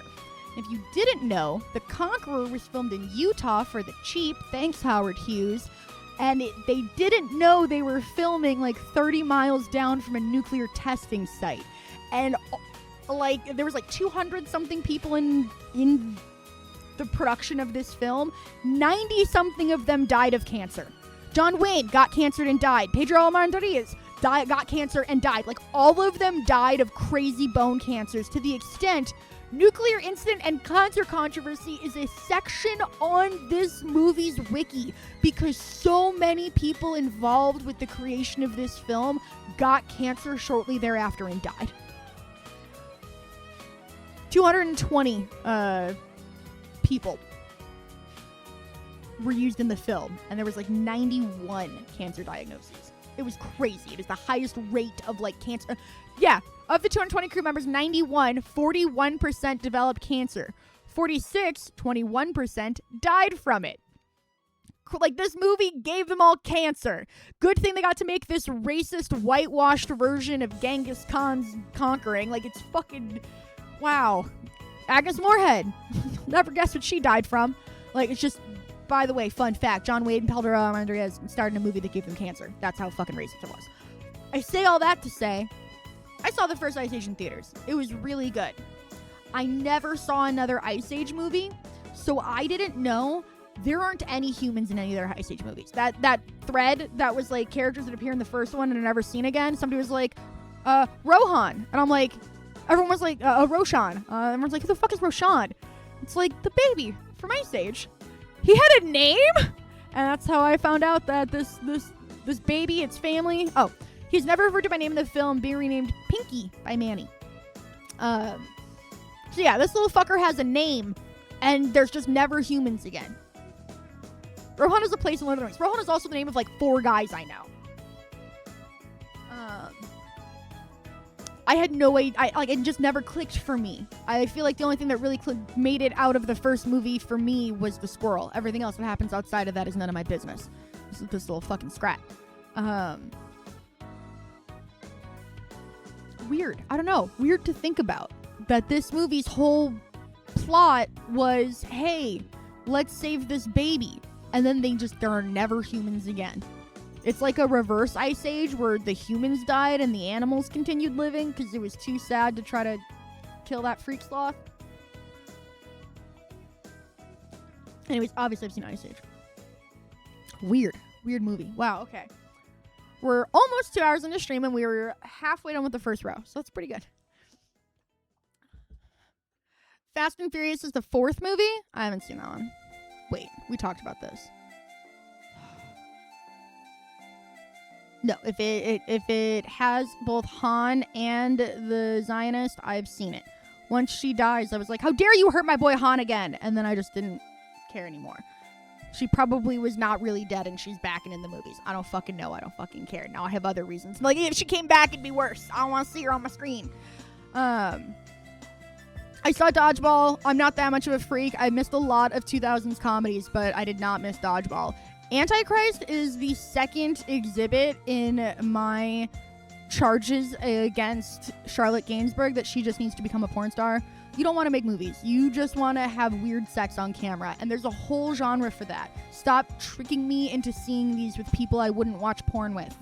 Stop it. Just go make porn. That's like you made weird porn for your dad at a young age, so I know you have all sorts of weird being French issues. Right, Lars von Trier. Oh, like, hey, Omega, guess what? There are multiple people who I have that common address to. Lars von Trier needs to just shut the fuck up and go make some porn. I think it would do him some good. I feel like Lars von Trier and Charlotte Gainsbourg are the same in the sense that they both are like, well, I don't want to make porn. I want to make weird, sad art. And it's like, go make weird, sad art porn. But like, because that's what you do. But for some reason, we could just put that shit in theaters. I don't know. I'm tired of being tricked into watching their weird porns. I don't want to do it anymore. I don't want to do it anymore. That's how I feel. I've seen Silent Hill. You can say a lot of bad things about this movie. Like, you could go on for a long time just naming bad things about this movie. But what you cannot criticize about this movie is the casting. To this day, when I see the Borg Queen, I'm like, oh, remember when you got raped by barbed wire? That was crazy. You were a cunt, though. Like, to this day, when I see this little girl, she terrifies me. To this day, I wish Radha Mitchell was in more stuff. Pitch Black deeply, deeply terrified me. I saw Phone Booth on DVD at a young age, and then the Silent Hill movies. So, like, one, if this bitch is in it, I'm probably gonna have nightmares. Two, I wish she was in more movies. Like, if the most popular movie in your IMDb is Silent Hill, that's just so sad. Also, Silent Hill, more popular than Man on Fire. I forgot she was also in The Crazies. Took my sister to see that. I had a saddlebag. It's like a U-shaped bag, and I will never forget, it was the exact perfect size to go get White Castle before the movie, and then 2 White Castle, like small, medium, like regular sized drinks, and then the food fit perfectly in my saddlebag, so that because it went down in the middle, the drinks were supported on both sides, so I could just wear it like a regular purse. Didn't have to worry about nothing. It was so great. So we watched The Crazies while eating White Castle at the AMC. Good times.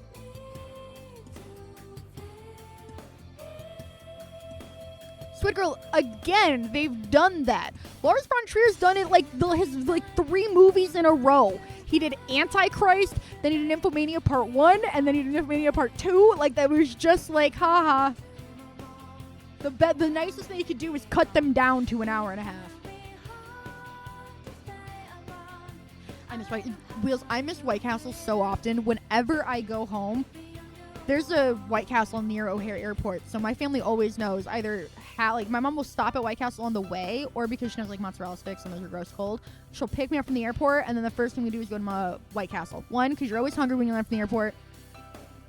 2, it's delicious. See, yeah, I get chicken rings, I get mozzarella sticks, and then I get their loaded fries with ranch and cheese and bacon. Delicious. It's a perfect, like those are the 3. And sometimes if I'm feeling like feisty or snacky, and this always gets me weird looks from the employees or whatever, is they have a breakfast sandwich that's just like 2 pieces of toast with cheese, egg, and bacon in it. I'll get that with no egg. Cause it's a little bacon grilled cheese. So good. They're always like, you want a what? No egg? And I'm like, yeah. Duh. Because it's literally just like white bread. Like normal fucking white bread. It's so like a literal grilled cheese. Because it's not toast. It's not toast on both sides. It's literally a grilled cheese. They just make you a grilled cheese. And I'm the weird one. I feel like I've seen A Knight's Tale because this movie is weird as shit. But I couldn't tell you a single thing that happens in it. I just remember that when he was cast as the Joker, I was like, have I seen him in anything? And I was like, oh, I've seen him in, I was about to say How to Lose a Guy in 10 Days. 10 Things I Hate About You. Okay, yeah, he's the 10 Things I Hate About You guy. And then I was like, wait, I've also seen him in like 1 or 2 other random weird things. And I feel like A Knight's Tale was one of them. It wasn't Brokeback Mountain? It wasn't. It wasn't Brokeback Mountain. Maybe it was The Patriot. I saw The Patriot a weirdly long amount of times as a kid. It was a movie we had on VHS, and my mother loves historical movies, and my stepmom loves action movies. So historical war movies are a real sweet spot for both of them. Yeah, because I had 10 Things I Hate About You, and then Joker was here, so it was something that came up between them. Definitely saw The Patriot, and I think it was The Knight's Tale, because it was like a silly thing. Oh no! It was Casanova. I'm sorry. I've seen Casanova. I apologize for watching Casanova. Wow, from A Knight's Tale to A Tragic Tale. I don't think we needed that came out in 2022 and we're calling it A Tragic Tale. It's just a little on the nose. Like, his daughter is like a teenager in her 20s. Like, come on. Come on. When they're like 100+ years dead, fine, A Tragic Tale. But like, his daughter's like young, but not young enough to not be able to read that shit. I like it, but remember, it has knights. Can't trust me here. I do remember, because a lot of times, for some reason, like, that fantasy upsetting, I'll just be like, I don't know, man. I really enjoy fantasy video games, and I am very reticent about fantasy books and movies. I don't know why. Fantasy books, I actually could probably extrapolate because I can't see an apple in my head, and a lot of fantasy books are about really dense world building where they just describe what shit looks like forever. And I guess it makes more sense when you think that, oh, some people can actually see that shit in their head. But for me, it was just like, oh, okay, description. That's one of the reasons Nathaniel Hawthorne was so hard to read. Like, I don't need 16 pages of description. There ain't nothing up here. Seen Meet the Parents. That's a movie that my family really loved putting in. I didn't see Let the Right One in because I feel about vampires the way I do about zombies, where I went through the horror trend of vampires, and then I went through the horror trend of zombies, and it just burned me out on both of them. I am so bored about a lot of them. I am into Arthurian shit because I had a collection of King Arthur short stories as a child, and they were not intended for children, so they were very challenging for me to read as a single-digit child, and I deeply enjoyed that. I would read them and have no idea what was going on, and then get like a year or two older and read them again in second grade and have a little bit of an idea what's going on, and just kind of grow from there. It's very fun. I know that Let the Right One In is the movie that Let Me In was a remake of, and that it's like a better version of Let Me In. Isn't this Chloe Grace Moretz? It is. I liked Chloe Grace Moretz as a child actor, and I realized, literally I think yesterday, her in something recent popped up, and I realized that I think one of the reasons why I've been less and less excited to see more of her is because I know a lot of child actors struggle with the transition into like adult acting, and I find that she struggles not to act with her mouth open, and that kind of drives me crazy. So yeah, a lot of her acting is like this. Oh. Okay. What? I'm acting. And I just need people to close their mouths more. And I'm a person who, like, my default face a lot of times I'll be playing a video game and just like slip into autopilot, and then I'll realize that I'm just sitting there like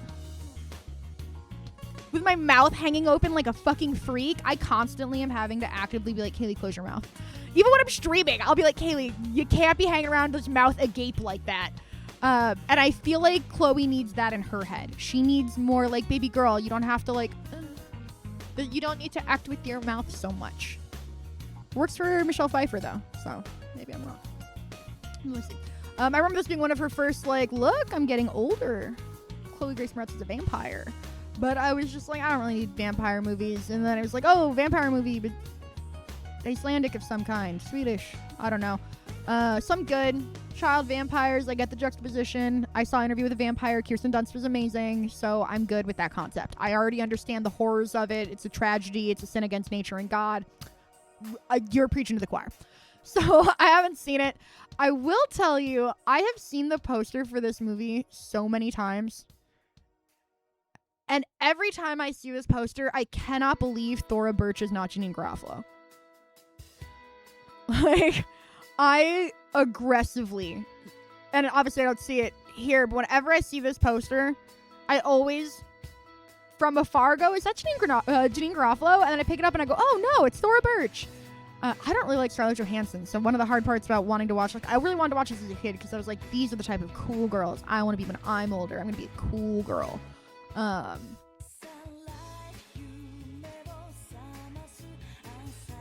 And that's it. I don't even know what the summary of this movie is. I just saw this poster and was like, these girls look cool. She's got blue hair and glasses, and they're wearing black and boots. They're so cool. They look like Daria, but real life. I want to grow up to be Daria, but real life.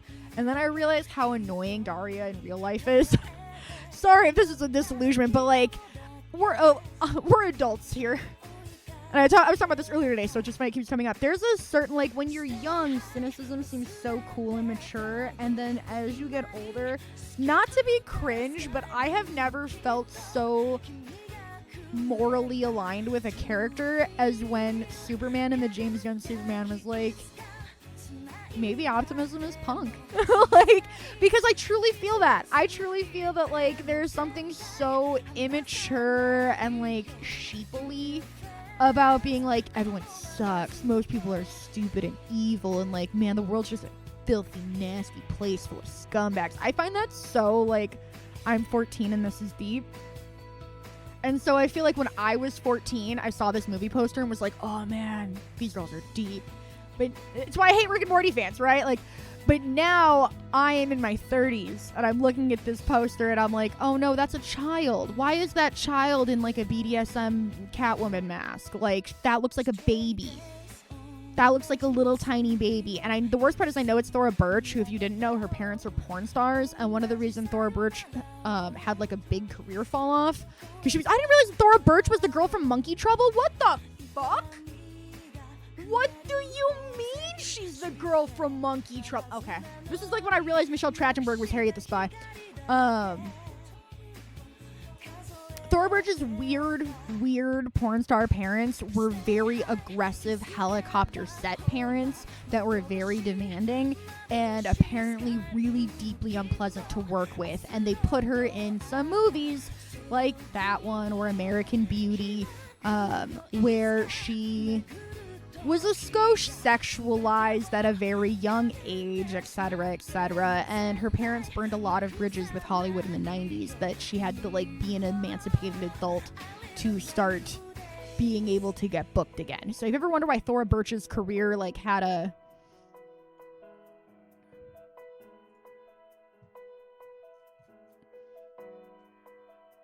how is this? Oh, because it doesn't have a year. I'm like, Hurricane Bianca came out in like 2008. What are you talking? 2008, 2016, 2014. This is the first one. I can't remember the second one is From Russia with Love. Hurricane Bianca 1. Yeah, 2016, and From Russia with Love is 2018, and they just came out with a third one.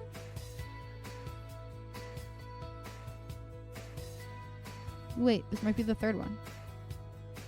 Yeah, Rachel Dratch is in all these, by the way. Oh, this is the third one. Okay, this one is in development. I was like, I didn't think the third one had come out yet. It hasn't. That's why it's down here, because it hasn't actually come out yet. That's why I don't have a date on it. Makes sense. So yeah, if you look, obviously, big child actor. Now and Then was huge. Now and Then, I used to always think was called Now and Later. I'm not going to lie. I thought it was named after the candy. And then, like, a play on, like, you know, Now and Then. I thought it was, like, a play on those things. Because it was, like, about kids, but then it's also about the transition into adulthood, and so like Now and Later. No, it's called Now and Then, but if you ever hear me talk about a movie called Now and Later, I'm thinking of Now and Then. Just gonna throw that out there now. Yeah, so she's in American Beauty, which really blew her up. I keep thinking Anywhere But Here is Where the Heart Is, but it's Susan Sarandon and not Ashley Judd, so it gives me a double take. It looks so much like a Where the Heart Is ass movie. There's a Dungeons and Dragons movie in 2000? What the fuck? And so you can see she was in a lot of stuff in the 90s, 2000s. And then we jump from like, here's 2001, and then she just doesn't do nearly as much. 2006, 2008, 2009. She's getting older. She's getting away from her parents. It blows back up a little bit again. But she had that like 4-year break when she was getting older and older, and so there was more and more years of her parents being involved backstage. And apparently her parents are just very weird people. That's the nicest way to say that. Yeah, I don't know. So I've always had this weird fascination with the movie Ghost World, but I've never seen it. I'm going to add it to my watch list. I say all that to say we're going to add it to the watch list. I saw The Village, and it pissed me off so badly because I was a huge reader as a kid. And I think we've already talked about this on show. Actually, we know for a fact we've talked about this. Is this what she looks like? This bitch looks like a children's author. This is Margaret Peterson Haddix. I had no idea what she looked like. I love her big smile. Holy shit. Anyways, I read Among the Hidden at the perfect age, and she's so pretty. Okay. I read Among the Hidden at a young age, and so Margaret Peterson Haddix is a very specific name. And once I read a book, and I'm like, wait, I like that book, I'll notice that author, and then I'll just keep reading books by that author. I don't think that's weird. I also read the Missing series. But she did the book Running Out of Time. And I read this book in, like, 4th grade, which was 2001, 2002. So I had read it, and I was like, oh, shit, love this book. Again, 2001, 2002. This book came out in 1995, so it's not like it was a new book then. It was just the age where it was in, like, my class library, and I grabbed it, I read it, I was like, whoa, this is so fucking good. Kaylee, what's the plot of Running Out of Time? Have you seen the film The Village?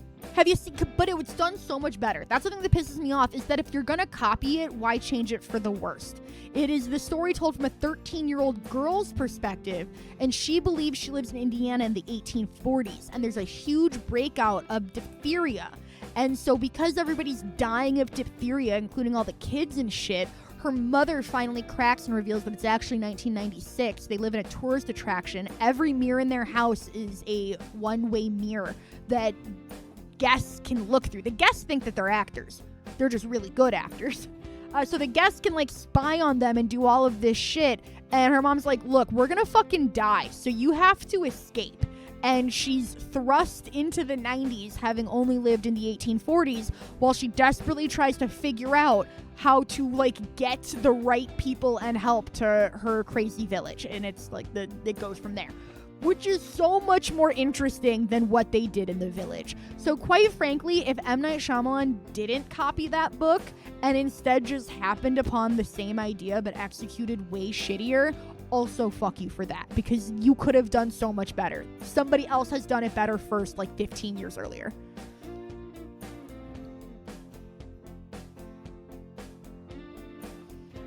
Okay, we are going to read our boy Branson Reese's review.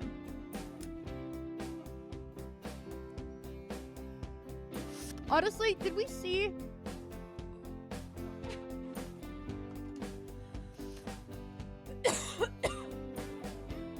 I forgot the series is called The Shadow Children.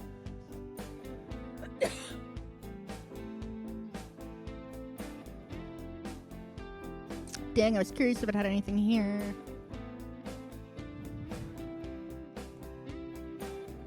Because a lot of her, now that I'm looking at it, like, I don't think she's ever had anything adapted to media.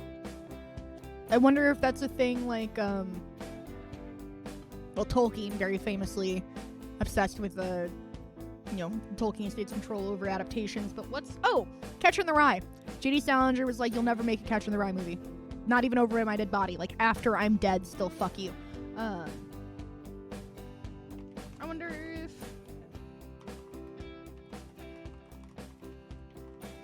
she's the same. Why has no one ever tried to adapt The Shadow Children?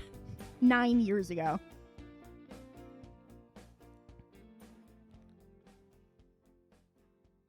Yeah. Okay. My other thing was, like, there were a lot of weird, like, 2001, 2002, like, Roswell. Like, Roswell, if you guys didn't know, the show that launched Katherine Heigl's career. One, it has a current TV series.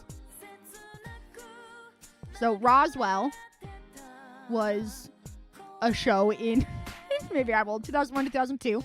It's one of those famous, like, man, this was canceled early type shows. Well, it's based off Roswell High, which is a book series for, like, young adults. Children, not even young adults. It's a book series for, like, older children, middle school and older children. Jesus. Oh, it does say young adult. Okay, young adults.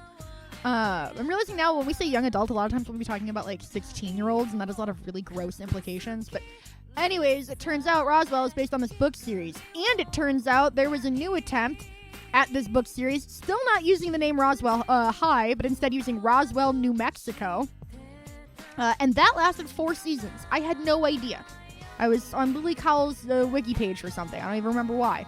Oh yeah, well, she was she was a child actor. I forgot it had Emily DeRaven in it. I know her mostly from Lost. There it is. I was like, am I crazy? She was in this. King of the Hill was on in 1993. Oh no, that's not. This is a different King of the Hill, not a TV show. Yeah, I was gonna say she was a kid. This. Do you guys remember this movie, Wish Upon a Star? It was a TV movie. I don't know if anybody remembers this. Oh, it's like Danielle Harris. Forgot about her. She's a lot of horror movies. But this was her first movie. I didn't be like, oh, that's Katherine Heigl. I didn't remember her from this. But then when I was like, oh, wait, shit. I do remember this movie. It's Freaky Friday, but for it's Freaky Friday, but for 2 sisters. That's the whole thing. Yeah, it aired a bunch on the Disney Channel. It was like it wasn't a Disney Channel original movie because it wasn't created for the Disney Channel, but it aired a lot on Disney Channel. So, yes, fun fact, Katherine Heigl, that's my first early Katherine Heigl experience. But, yeah, I don't see an easy, like, she said no when I Googled it in that 5 seconds you were there for. So, we'll never know. Okay. If only they had a video game that incorporated this song and its themes into an overarching plot. Well, you can always dream, Squid. You can always dream. All right, let's see what Branson Reese has to say about the village. When I was in 8th grade, we moved to a new school. There was a huge deal at my new school where the week before I got there, a naturalist had given a talk at an assembly and been roasted within an inch of his life. I wasn't there, but it was apparently nasty beyond the scope of usual 8th grader nastiness. He showed a picture of the baby deer, and kids were shouting that he had cummed on the deer, and that's why it had white spots on it. Kids shouting that he should go missing. Jesus. That kind of thing. Just absolutely out of control. The entire school had to write him apology letters. Even me. I wasn't there yet, but I still had to apologize, which seemed unfair at the time. The older I get, the more I understand that I was not free of sin simply for not living there yet. Obviously, the kids were in the wrong for bringing this man to tears for the crime of loving nature and wanting to share that, but I think the school should have been a little bit more honest with themselves about the nature of 12 to 14-year-olds. A lot of pain could have been saved. At the very least, that man could have had a more pleasant day. All of this is to say that releasing this mournful movie about the nature of faith and truth dressed up as a twist-driven horror movie to Americans in 2004, when we were maybe even dumber and more literal-minded than we are in 2021, was not a great tactical move. Beautiful, as always. He did not come on the deer. No, what the Shane Dawson? Come on. Okay, so I did see The Village. I've not seen the Fantastic Four movies. You can't gaslight me into watching a Fantastic Four movie. No. I did watch Ella Enchanted because we read the book in 6th grade, and the movie had just come out. And so they were like, cool, we're going to watch the movie. And then I remember because the movie had just come out, so my my teacher hadn't seen it, and we watched it, and if you didn't know, it's incredibly unfaithful to the book, and Anne Hathaway was a baby. This is before Princess Diaries. Anne Hathaway was a baby, and apparently she read the book, was a teenager, and loved the book, and that's why she had signed on for this movie, because it originally had a script that was much more faithful to the book, and so then Anne Hathaway had to, I'm going to assume this was PR, I had to pull the, we realized that the script that we had was a great, novelization, but, it wouldn't fit live action. It wouldn't adapt to live action well, so we had to make changes, and I really love those changes, and it kind of feels like its own complete experience. If you, she said something effective, if you watch the movie and without, thinking about or comparing it to the book, I think it stands on its own really well.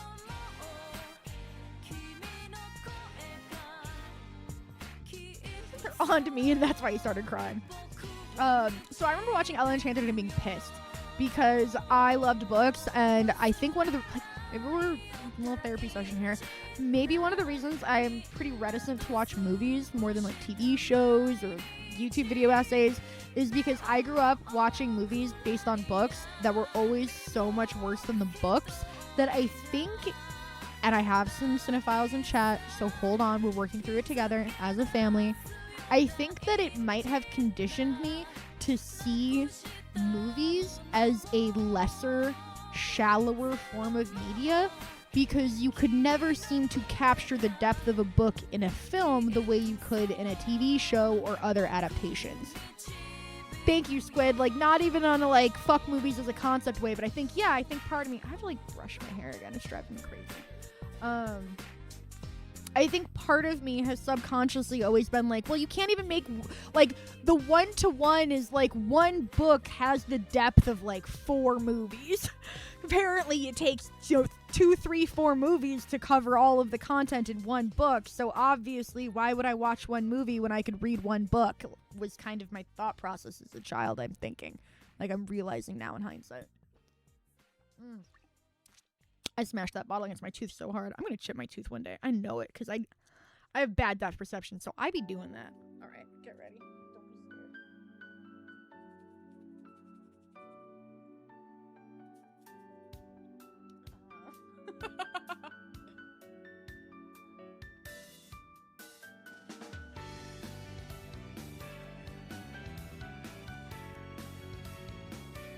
I was going to say I was really confident where my brush was when I took it down, and then I was like, wait, it should be on the chair. It was.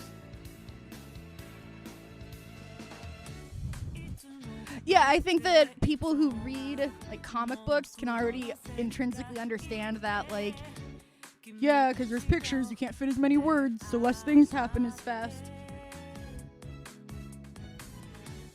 Yeah, I accept I'm getting a lesser product when I watch the anime as opposed to reading the manga. Like, there are manga, or there are anime where it's like, yeah, it's super faithful to the adaptation.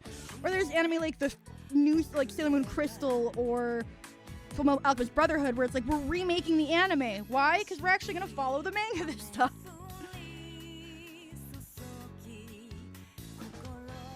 So, I don't know, I can accept, yes, book to movie is like manga to anime to me. And I'm the same way, because I'm like, I'm just gonna read the manga, fuck this.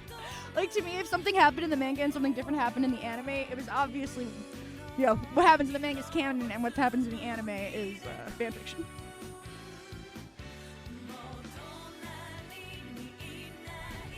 And see, it's really funny you say that, because I remember whenever I would find out that an anime I liked didn't have a manga. Also, Kyle makes fun of me because I don't say manga. I am old. My mom calls it Japanimation. She has finally gotten in her head that it's anime, kind of, because now she calls it Japanime. My issue is very stupid to me. When I was getting into weeb shit in like 2002, 2003, the only people who said manga also said anime and were super annoying weeb assholes. And so to me, and I just have to work on this because it's like, no, that's just how the word's pronounced actually. To me, pronouncing it manga hits the same as that New Jersey Italian who goes mozzarella, or like Peggy Hill ordering a quesadilla con queso, like shit like that. Like, and have some salsa. Like, girl, just say salsa. You're white. Like, I feel too white to say manga. I don't know how to say it any other way. Like, I feel like a cringe, lame white person when I say manga. I feel like a try-hard weeb, and I cannot bring myself to say it. I literally don't know how to say it any other way. I feel like I'm going mozzarella when I say manga instead of manga. Because I'm like, in American English, it's manga. And if I'm saying manga, it's because I'm pronouncing it Japanese. But I'm not, I'm not pronouncing anything else that way. Like, yeah, I'm not playing a Shinjuki no Kyojo. Like, it's Attack on Titan. Leave me alone. That's another conversation. That's why I love it when it's just the same. Yeah, Boku no Academia. That's a big one. I'm like, Boku no... Because people will abbreviate it BNA on Reddit. And I'm like, bitch, you mean MHA. Shut the fuck up. BNA. But I do like it when a lot of times what's evolved is that BNA will be the manga and MHA will be the anime. It's like a quick way to differentiate the two. I kind of like that. Anyways, my hair was getting out of control. If you couldn't tell, I just had to tame it some. It's getting fucking nuts. There we go. I can sleep at night. Fuck you, you hot topic. Exactly. It's too nerdy. So I do get bullied for pronouncing it wrong, but to me it's the lesser of two evils than pronouncing it correctly while white. Hey, Afro. I'm trying to, I don't know, make decisions with my bangs. Very important. So don't bully me. Gonna keep saying manga. It feels less embarrassing. I don't know what else to tell you. Feels less try hard. I've seen Ella Enchanted. Don't gaslight me. But I was actually Googling Ella Enchanted earlier today because I couldn't remember if it came out before, like how close it was to Princess Diaries. I'm like, was it before or after? I'm pretty sure it was before, but was it like right before or was it like a gap before? It was a couple years before. When I Googled Ella Enchanted, first Google result was like a news article, Anne Hathaway set to produce Ella Enchanted TV series. So apparently that just very literally recently got announced. You're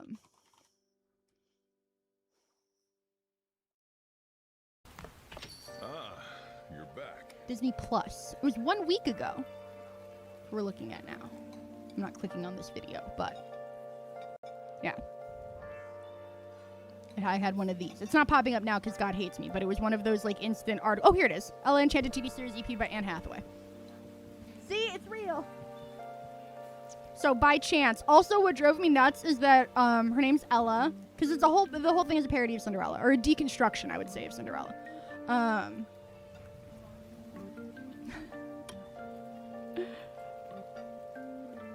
Sodro saying welcome back wasn't what I was expecting. It should be.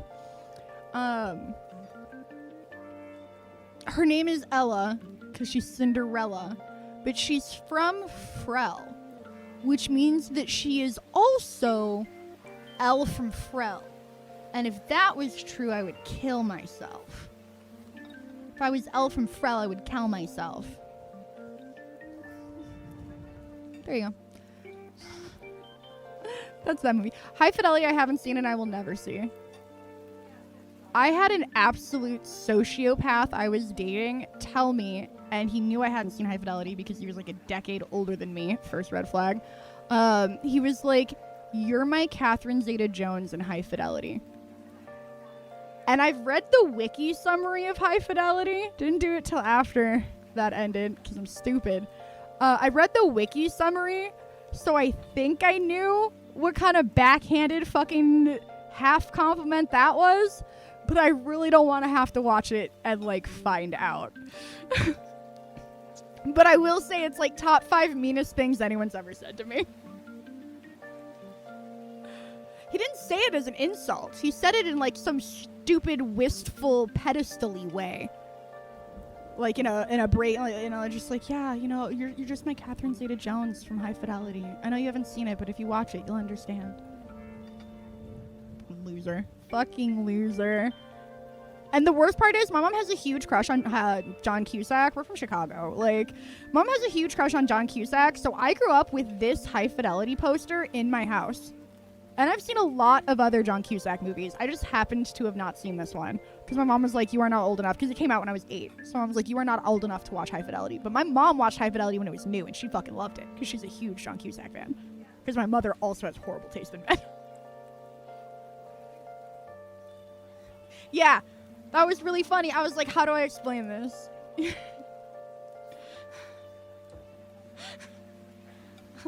was like, "You're like the bad guy from The Italian Job," is I believe how I phrased it. Like, it was very clear and upfront. He was young. He had some learning to do, and he did, and he's grown, and now he's a fully realized human. But sometimes people have to learn that they're like the bad... that they're Edward Norton in The Italian Job. Just like that time in The Italian Job. I was trying to get up. There we go. That's what he said.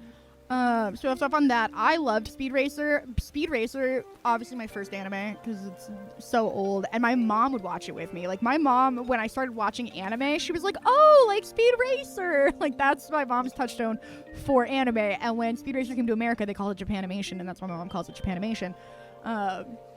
And I love Christina Ricci and have since I was a small child. So when Speed Racer, the movie, came out, I was all in. And I have not watched this movie since, like, 2009. So I didn't go to the theaters for it. I suck at going to the theaters. So you're like, "Kaylee, I thought you worked in the movie theater in 2008. I started working in the movie theater in October of 2008. Literally, this movie was out of theaters before I started working there. Because I want to say this was a summer film. April 26th, 2008. I started working there when Saw 6? I remember the poster, and I couldn't remember if it's VI or IV.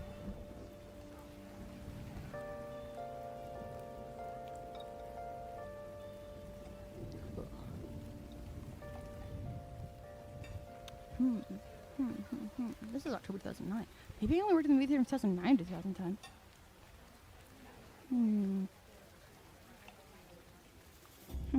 Just will take for the research. The problem is Saw comes out every year on Halloween, so I can't remember. I was like, I definitely was there when Saw 6 came out. I was also there when, I was not there when Saw 7 came out. I think it was Saw 5. Anyways, so that's your window. I haven't watched it since, so I can't prove that it's a really good movie that all of the stupid haters at the time did not appreciate. but I'm sure in my heart it's true. I'm sure in my fucking heart that this movie is good. I will just fully all right. This isn't really about the movie, but whatever. Called my mom to catch up and mentioned I saw this over the weekend. She started laughing and told me that apparently when I was 5, I was obsessed with Speed Racer. Would watch it all the time, sing the theme song, pose like Speed Racer, and talk really quickly to approximate the pace of the cartoon. It was to the point that when my little sister was born, I pushed to name her Speed Racer. Crucially, I remember none of this. Seagull's it's super fun. Like, I watched it, but it's going on the, like, needs to be rewatched list. There are movies that are, like, done, you watched it, cross it off the list.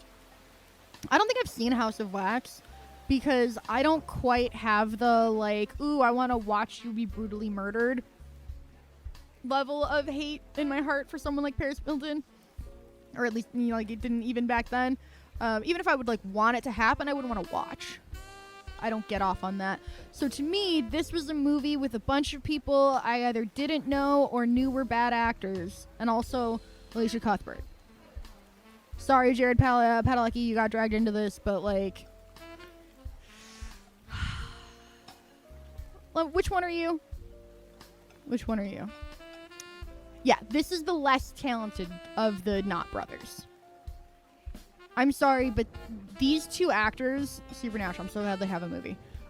These two actors are completely ruined for me because for some reason, every person I know who liked Supernatural was a white woman who was obsessed with Wincest, which is the name given to the pairing of these two brothers because their last name is Winchester, I think.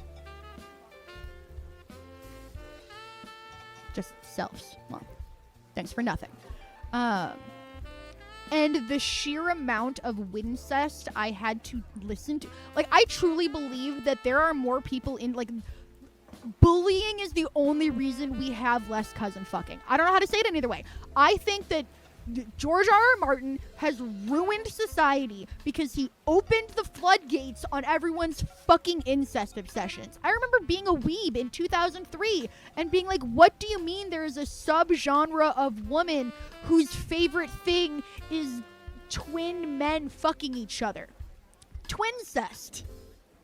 Because I remember being into Oran High School Host Club, and I was like, why are these twin boys always trying to fuck each other? And I found out it's because twincest is a popular shipping concept. And I was like, we as a society, doomed. Yeah, so here's what I remember about Supernatural. So Supernatural, these two are brothers. They ship them with each other, and the fandom shipped them with each other so hard that they had to create Misha Collins' role as Castiel. I've never heard these names pronounced. Castiel, who's an angel from fucking heaven, and Castiel is shipped with one of the brothers. I don't remember which one. And they do that, like, queer-baiting bullshit sometimes, and then at the very season finale, they were like, LOL, fuck you, these brothers are so straight. Unless, still even then, they couldn't double down on whether or not they were gonna, whatever. And so, like, maybe the angel and one of the brothers are fucking, but then the other one is aggressively heterosexual. He's married, kids, you know, fucking Christian fantasy, whatever. That's what I know about the ending of Supernatural. Other than, and I am going to spoil probably something that would upset somebody who gives a shit about Supernatural spoilers, but also, like, you've had years, so what? I know one of the brothers dies. I don't even know which one, if it's the not gay one or the procreatingly not gay one. I don't remember, but I know one of the brothers, like, dies so that the other one can just live a normal life and stop being, like, a supernatural hunting guy. Feel like you didn't have to die for that. You guys could have just, like, stopped this bullshit at any time. I don't know. I didn't watch. I also know that every fucking fan of this show says that the show was supposed to end at a certain point, and so one of the season finales was written as a series finale, and the show is absolute garbage after that, and I think it's season 8, but it might have been season 6, because I truly feel like it was an even-numbered season.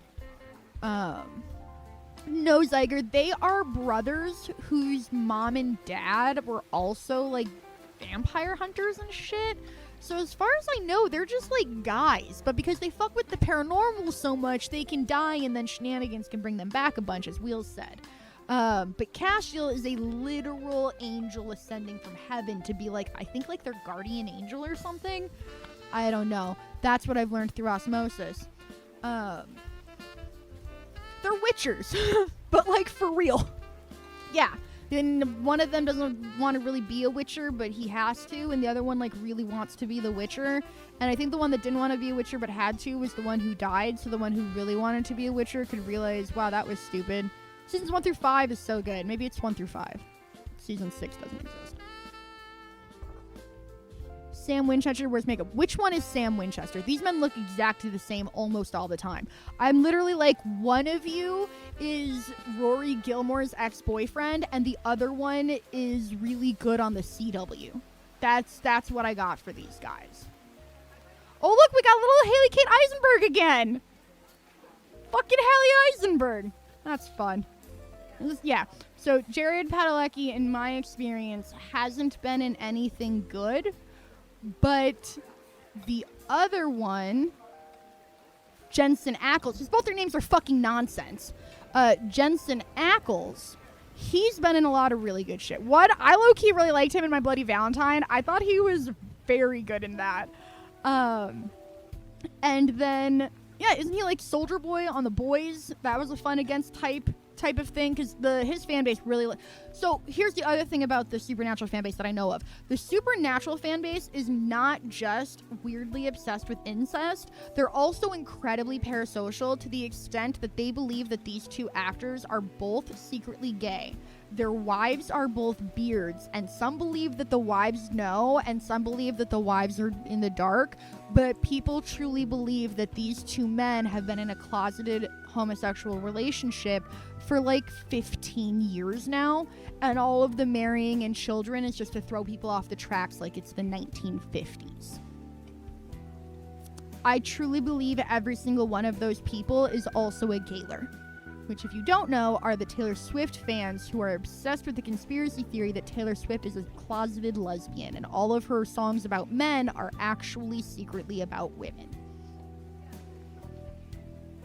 But Taylor Swift's boyfriends are all like famous exes that are clearly documented, and the songs are very on the nosedly about them. Yep. Yep.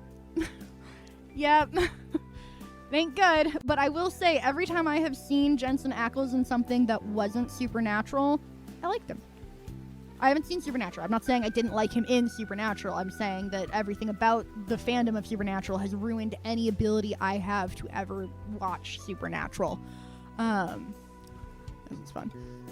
But I have faith in Jensen Ackles' talents because I have enjoyed him in everything else I've seen him in. Jared Padalecki, I believe, this is Rory Gilmore's ex-boyfriend. Searching for Stars Hollow. See? I was like, damn, there's no Gilmore Girls movie for me to prove this. But trust the process. 25th anniversary of the Gilmore Girls. He's Ned Nickerson, but for Rory Gilmore. Dean. I was like, he had a real clean cookie cutter name, Dean. He plays Dean in Gilmore Girls. It was fine. He was the boring clean guy, so, lame. Nobody's Team Dean. So I never had any need to watch House of Wax. I'm sorry, House of Wax. I don't think any, Robert Richard's name is familiar. Oh! Okay, well. I like Robert Richard. He's beautiful. He was in, Don't Fucking Bully Me. I think we've talked about this.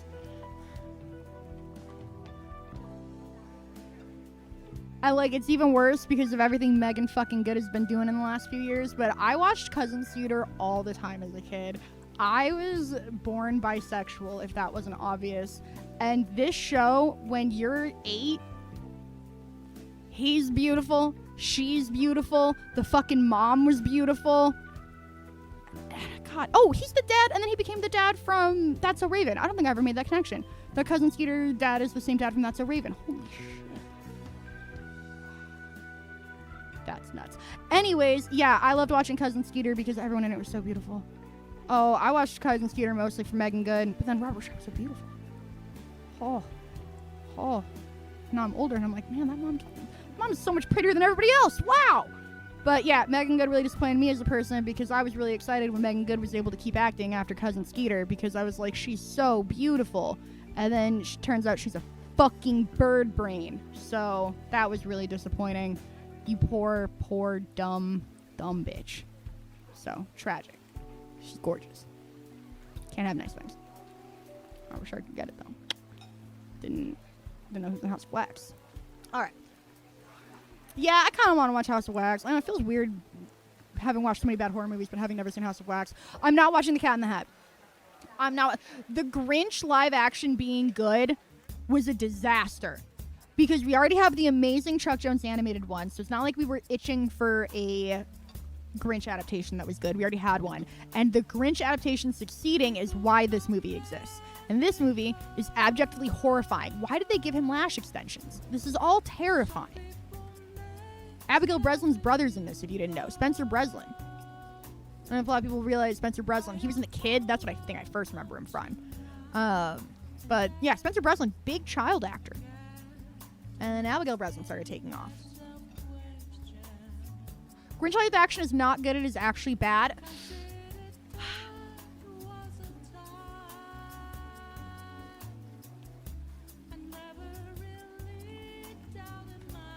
I hate to, I'm going to bring up empirical evidence here. Incorrect.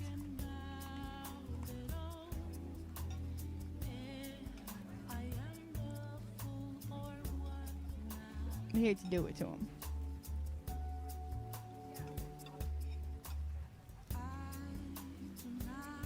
But Martha May Whovier is in that movie. I don't know if you forgot about Martha May Whovier, but here's Martha May Whovier. Meg is like, shut up. So Martha May Whovier is in this movie. And Martha May Whovier is in this. Martha May Whovier is why the Mean Girls got to dress like this. Like, I would watch Grinch porn today if it had Martha May Whovier. I don't know if that's a hot take.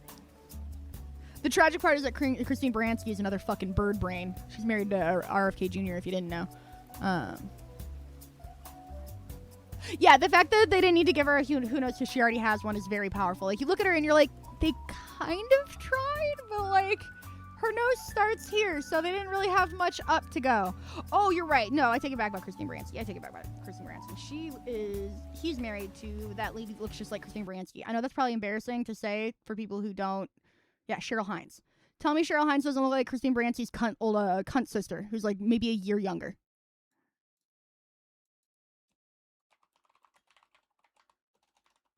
This is a hot take. But they look like fucking sisters to me. Like, they just really look like sisters to me. So you're right. I do always get them confused. I actually had a minute where I was like, was Cheryl Hines in that? I was like, no, that's Christine Baranski. So yes, to me, these women, both with the strong who knows, big wide mouth, blue eyes with a super facelift and blonde hair. They just look a lot alike to me. I don't know what that says about me as a person. Grinch live action is the Christmas movie version of Hocus Pocus. Now, I do hate Hocus Pocus the movie, so you might be cooking here. I haven't seen Grinch live action in a long time, I will admit. But I remember being not The Cat in the Hat, which was absolutely terrifying in every possible way. That movie, like, this movie is nightmare fuel. Look at this. This is a horror movie.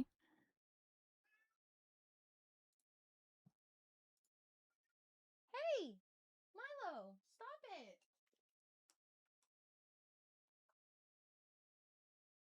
No, we're not doing this. Don't bite me, Milo. Yeah, you stop. You stop it. Milo's favorite thing the last couple of months has just, and it's been getting more and more frequent, is that he will just stand in the doorway, and I've pointed this out on stream, and just meow, meow, meow, over and over and over again. And he'll meow, and he's facing away from me. He'll meow, and then I'll look back to see if I'm noticing. And then I'll ignore him, and he'll just keep fucking doing it. And if I finally get up, he starts like like, not running per se, but like speed trotting, that's the right word, to a door. Usually it's Zyger's bedroom door because Hagen's on the other side. And then he looks up at me and then looks at the door and then just keeps meowing. And I'm like, you don't want to go in there, Milo. And I'll open the door and Hagen will come up and Milo will see him and Milo will start hissing at him. And I close the door and I'm like, I told you didn't want to be in there. And then Milo will walk away. And then 5 minutes later, he's in front of my door crying and crying and crying until I walk with him in front of Milo or in front of Zyger's bedroom door. It's been driving. I had to bring him downstairs and put him in the garage 2 days ago because I was taking a final for one of my classes and he would not stop. Meow, meow, meow, meow, meow, meow, meow. It's fucking maddening. It's maddening. I'm sorry I did it that much to you guys because I know what it's like.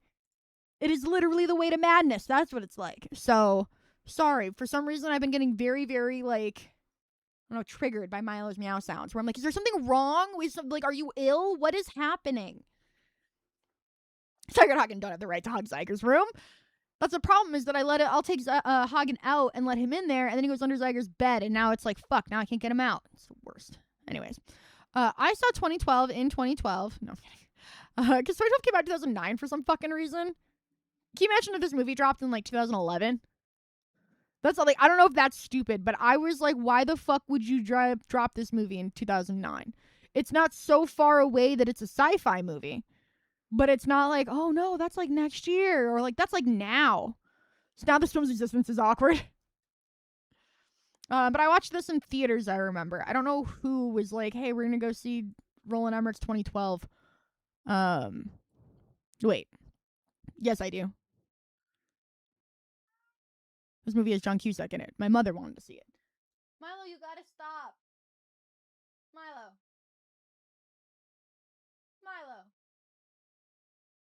Oh, now you don't hear me? Fucking asshole. He's a dick. But yeah, I'm not a Roland Emmerich epic person. I don't need Moonfall or that was another one, The Day After Tomorrow. Or his Godzilla or White House Down, or like, I don't need movies like not that I don't need them to exist, but like, it's not the type of movie that I like to spend my time watching. I don't need to watch Independence Day. I didn't watch the second one. Like all of that. He makes a very specific type of movie that's cool. Love that for him. I don't need 10,000 BC in my life. I like these big giant disaster epics, not my style. I don't know. I have not seen Flushed Away. In fact, we're going to get into it a little bit farther down if it hasn't come up already. I loved the movie Chicken Run as a kid. Well, that one got watched a lot in my household, and I love claymation, and I loved how, like, I just wanted to, like, squish everything. It all looks so squishy. Oh yeah, Independence Day is a good movie. It's just not to tell, like, for me, Independence Day is the type of movie that now is so famous. Like, I've watched it because as a kid you don't get a choice, and it's a type of movie that would just be like on TNT in the background at my house. So I've seen Independence Day. Independence Day is the type of movie that, again, regardless of how good it is or bad it is just not, because I'll watch bad movies too. I don't give a fuck. It's not I want to sit down and watch Independence Day. Like, there's one of you, maybe most of you, are like, hey, you want to watch Independence Day? And you'd be like, yeah, fuck it, I'll watch Independence Day. I will say no basically every time. Unless it's like Kyle's birthday and he wants to watch Independence Day. I'm going to be like, do you want to watch anything else? Something less stupid? I don't know. Yeah, I did see the Chicken Run was getting a sequel, and I made sure to avoid anything else about it.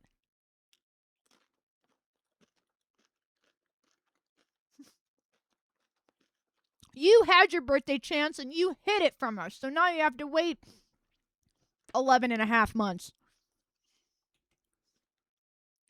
I'm right on your calendar. Coming in here. You're past Squid Girl's birthday. Your birthday week period is over, and now we're in Squid Girl's. You come here on the week of Squid Girl's wedding and ask me for a favor? All right.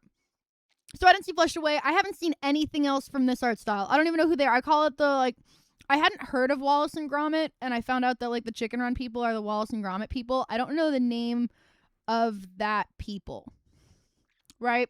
And Flushed Away looks like, what if we did a Wallace and Gromit movie in 3D? And I'm realizing it's because it's a Pixar movie. But I don't know. I can't do it. this movie, no. See, one of my hot takes is I liked Chicken Run. I did not like having to look at the designs of the people. I don't like the people. And Wallace and Gromit, I like the dog. I don't like the guy. I don't like having to look with the weird this shape head with the big, like, I don't like the proportions. I don't like how much teeth I'm always having to look at. I don't like the super circle, like, eyes everybody has. It just, I find it like this. I find it very anxiety inducing. I'm not into it. So I actually have stayed away from all these anthropomorphized type this shit. Give me some chickens that look like fat fucking birds. Not this. Too anthropomorphized. So, yeah, not into it. Haven't seen it. Don't want to. I have never heard of this movie. Persepolis? The film Iran didn't want the world to see. Well, that's the kind of movie you immediately have to watch.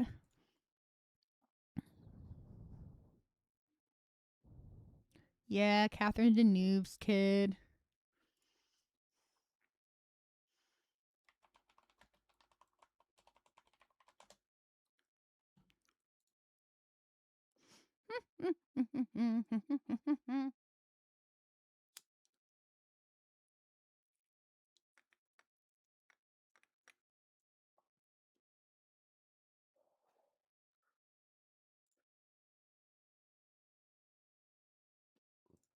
Drugs. Okay. I'm just not French enough. I do like that this has Chiara Mastroianni and her mother, Catherine Deneuve, in it. And this looks like the type of movie I would love to see. Cartoons from other cultures is a very specific soft spot of mine. Oh, and it's based on a graphic novel. What's crazy to me... Jekyll Maxon. What's crazy to me is that this movie is on page 5 of the most popular movies of the 2010s, above Pineapple Express, Yes Men, A Walk to Remember, Bring It On, The Only Good Scary Movie, etc., etc., etc. And I have never heard of this, like, ever. I haven't even vaguely, we're like, oh, that title sounds kind of familiar in the sense that Martin Scorsese hasn't shut the fuck up about Megalopolis for 40 years. So anything Opolis always has a like, oh yeah, like Megalopolis. Right, I've never seen this cover ever. It looks like, wish they had awards listed.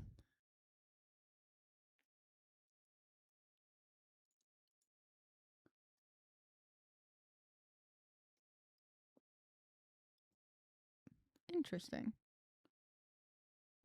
Okay.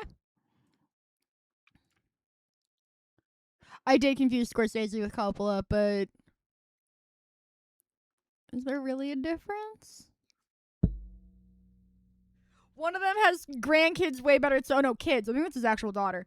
Way more hip to social media. I'll give him that. Martin Scorsese's, I think daughter, but might be granddaughter. Yes, very big difference. Stop rage baiting me, but it's so fun. I'm like, I'm gonna say this and you're gonna get mad. It's so easy.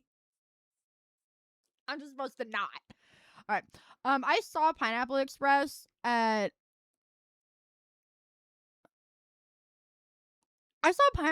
before I had ever smoked weed or been around anybody who smoked weed. Which I think is a very different experience than once you've smoked weed. So I'm kind of like, I watched Pineapple Express. I don't think I understood 90% of it just because I had no idea anything about stoner culture or weed. So I am honestly really curious what watching Pineapple Express now would be like. Because I just remember being like, drugs are bad. That's all I remembered watching this. Yeah, and see, I was not around people who smoked weed in high school. At all. If I found out you smoked weed, I was like, oh, you're a bad kid who does drugs. I don't want to hang out with you. So, yeah, I've watched Pineapple Express, but I have never watched Pineapple Express since smoking weed. I watched Pineapple Express in 2009. And the worst part is, Pineapple Express fucked me over. Because when I moved to Washington State in 2015, I was like, I moved there so I could buy weed legally because I hate breaking rules. And I figured any place that was cool enough to have legal weed in 2015 was probably cooler than the Midwest. And I was right. And so I like searched like dispensary, and back then most places were medical dispensaries, so you had to be careful and get like recreational dispensary. And I just find a place close to me, and I go there, and there's all these strands of weed, and it's not just like, here's $20, give me the most I can get for $20, like I used to do with my like actual weed dealer.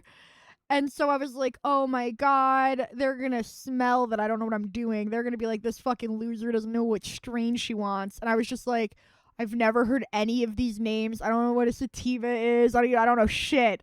And so I saw Pineapple Express, and I recognized that name from the movie. And the whole point of the movie is that Pineapple Express is a really, really good strain of weed.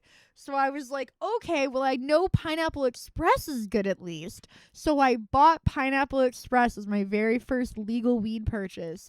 And I was like, oh man, legal weed's going to be way better than like the shitty weed with sticks and stems I was getting in Illinois. And so I got home and I smoked my weed, and that Pineapple Express was garbage. It didn't do shit. It did not get me high. It was the worst fucking weed to date I have had, because it just did nothing. And I was like, fuck Pineapple Express. And I have never bought Pineapple Express since.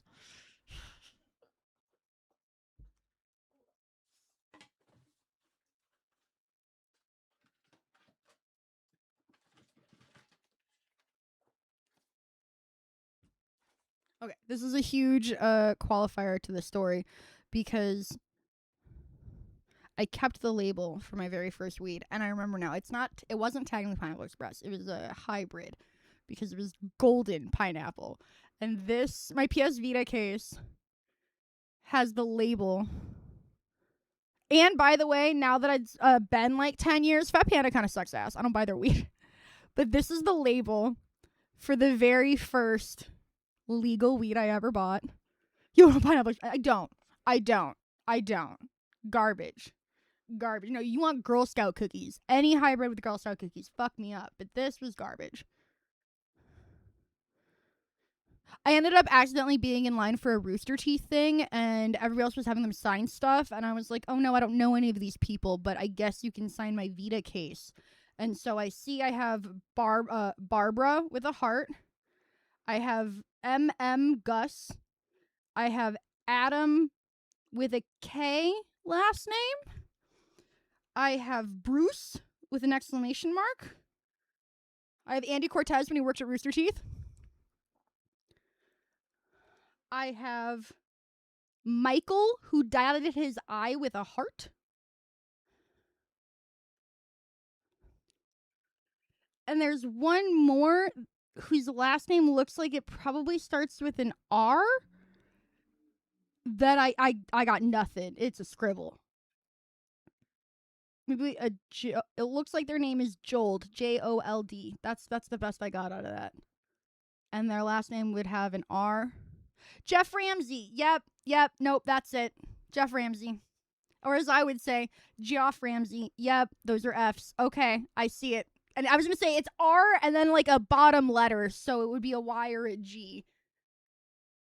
It's backwards, obviously, but okay, so there's Jeff Ramsey. So yes, there's... Kovac? Is that a name? That sounds like a name. Because that's definitely a K. Yeah, I don't know these people, but I felt bad because I was in their line. So I was like, here, you can sign this. That's how old my PS Vita is. It's beautiful. This used to be the case for my OG OLED Vita, but I dropped that in a picture of juice and had to get a new one, and I'm really devastated about it still. I don't want to talk about it.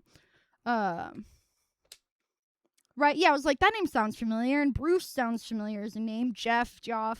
I don't know Michael with a heart. Gus, I remember, he has glasses, like little guy. Little is in like all of his kind of how do you say it when somebody's little in the sense that they're little presence, like quieter,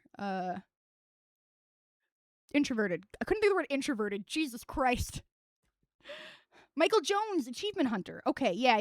Not even petite though. It was like not as like physical. I meant like, big personality versus small personality. Like, he was very, like, softer spoken, and, there was a bunch of loud, raucous people, and then he's more like, ha ha ha ha.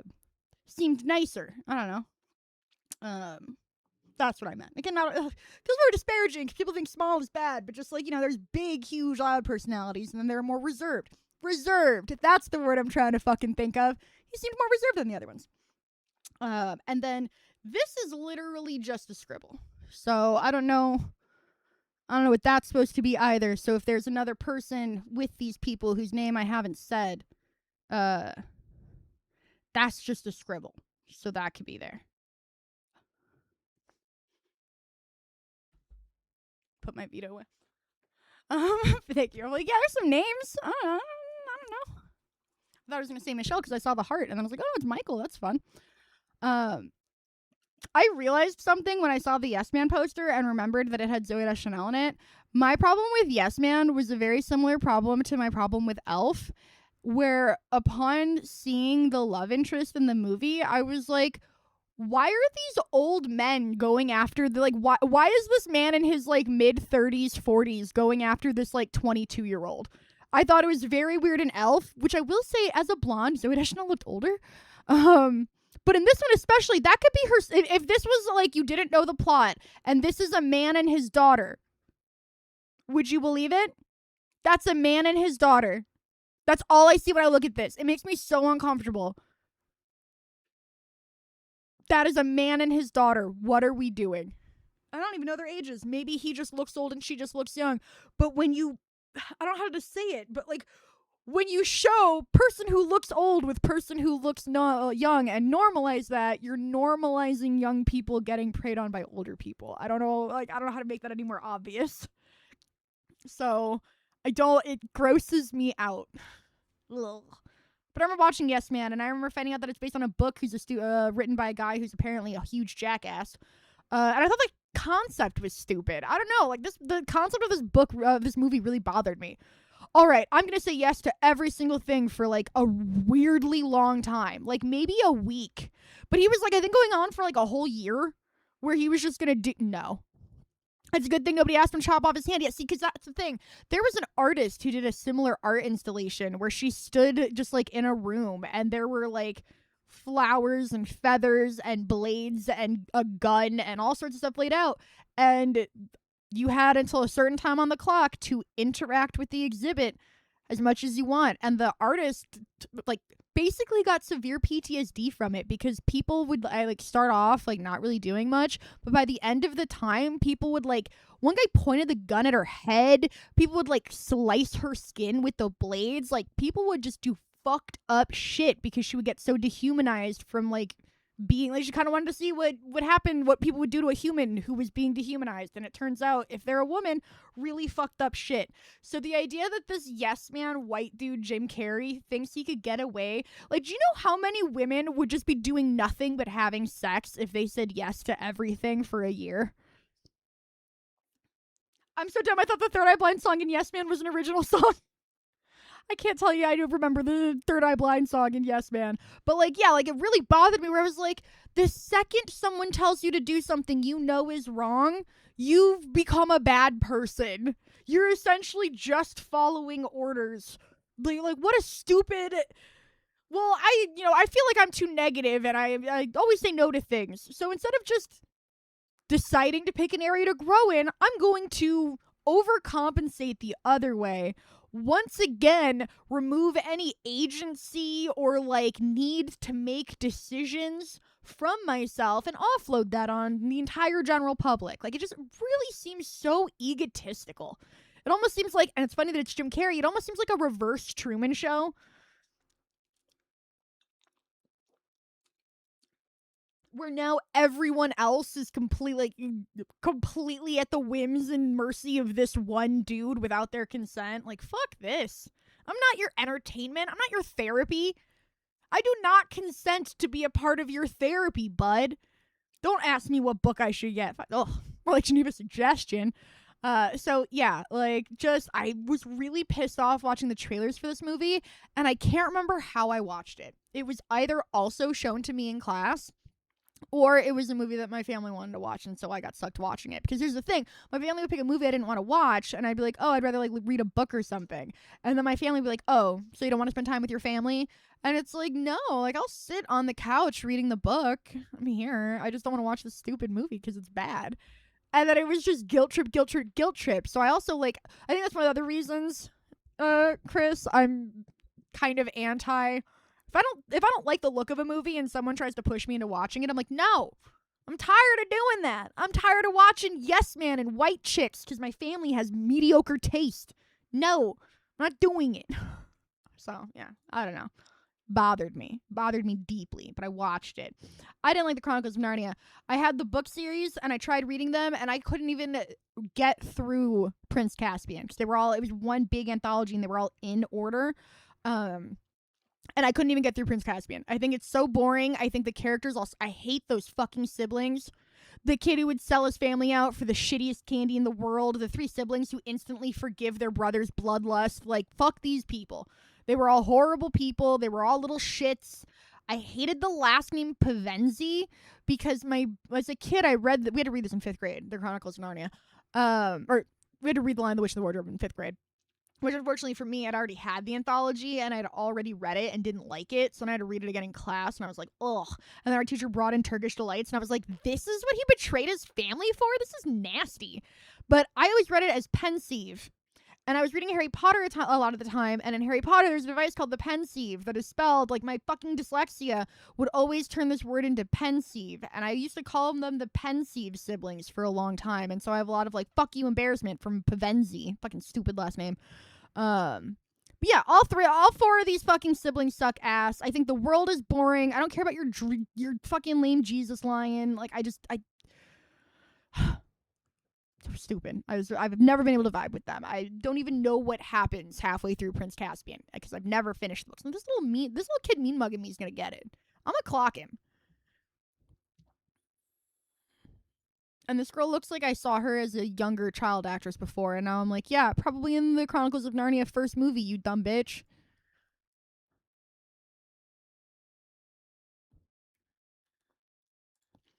I wish you would default to earliest first. Oh shit, I did watch The Little Vampire. Wow, we didn't mark that yet? Oh, it's from the 2000s. Apparently it hasn't been that popular. I watched The Little Vampire because I thought Jonathan Lipnicki was that kid. I didn't even like vampires. I wasn't interested in that part. I was afraid it would be too scary. Instead, it was just kind of lame. But I thought Jonathan Lipnicki was so cute. I just fucking loved him. I would watch anything with Jonathan Lipnicki in it. So, yeah. If she was in that, I would remember her from that. But I think I mostly just remember her. She's got them big old teeth. I think I remember her from that. Oh, you know who she looks like? I think this is what's happening. Hold on with me. I was like, I've seen her, but like as a 4-year-old. I know.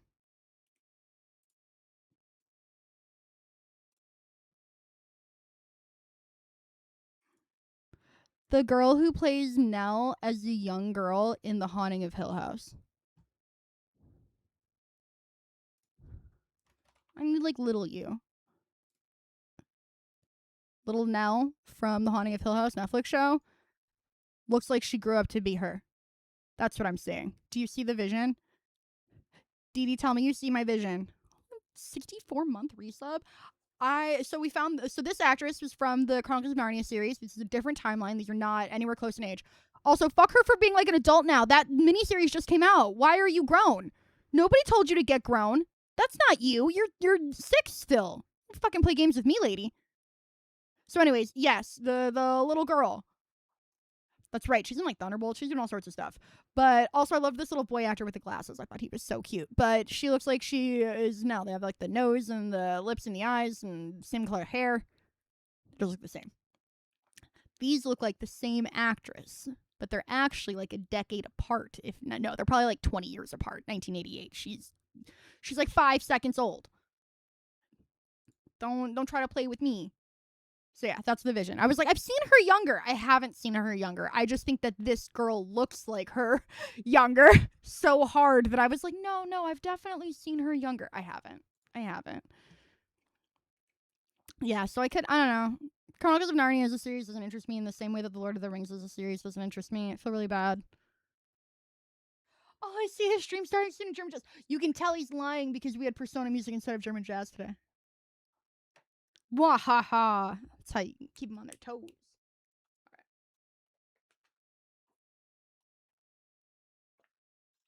I love this, like, lumbar back pillow. Oh, the music's off? I forgot. Here, we'll fix that. I love this lumbar back pillow. It is clutch as fuck. What is this?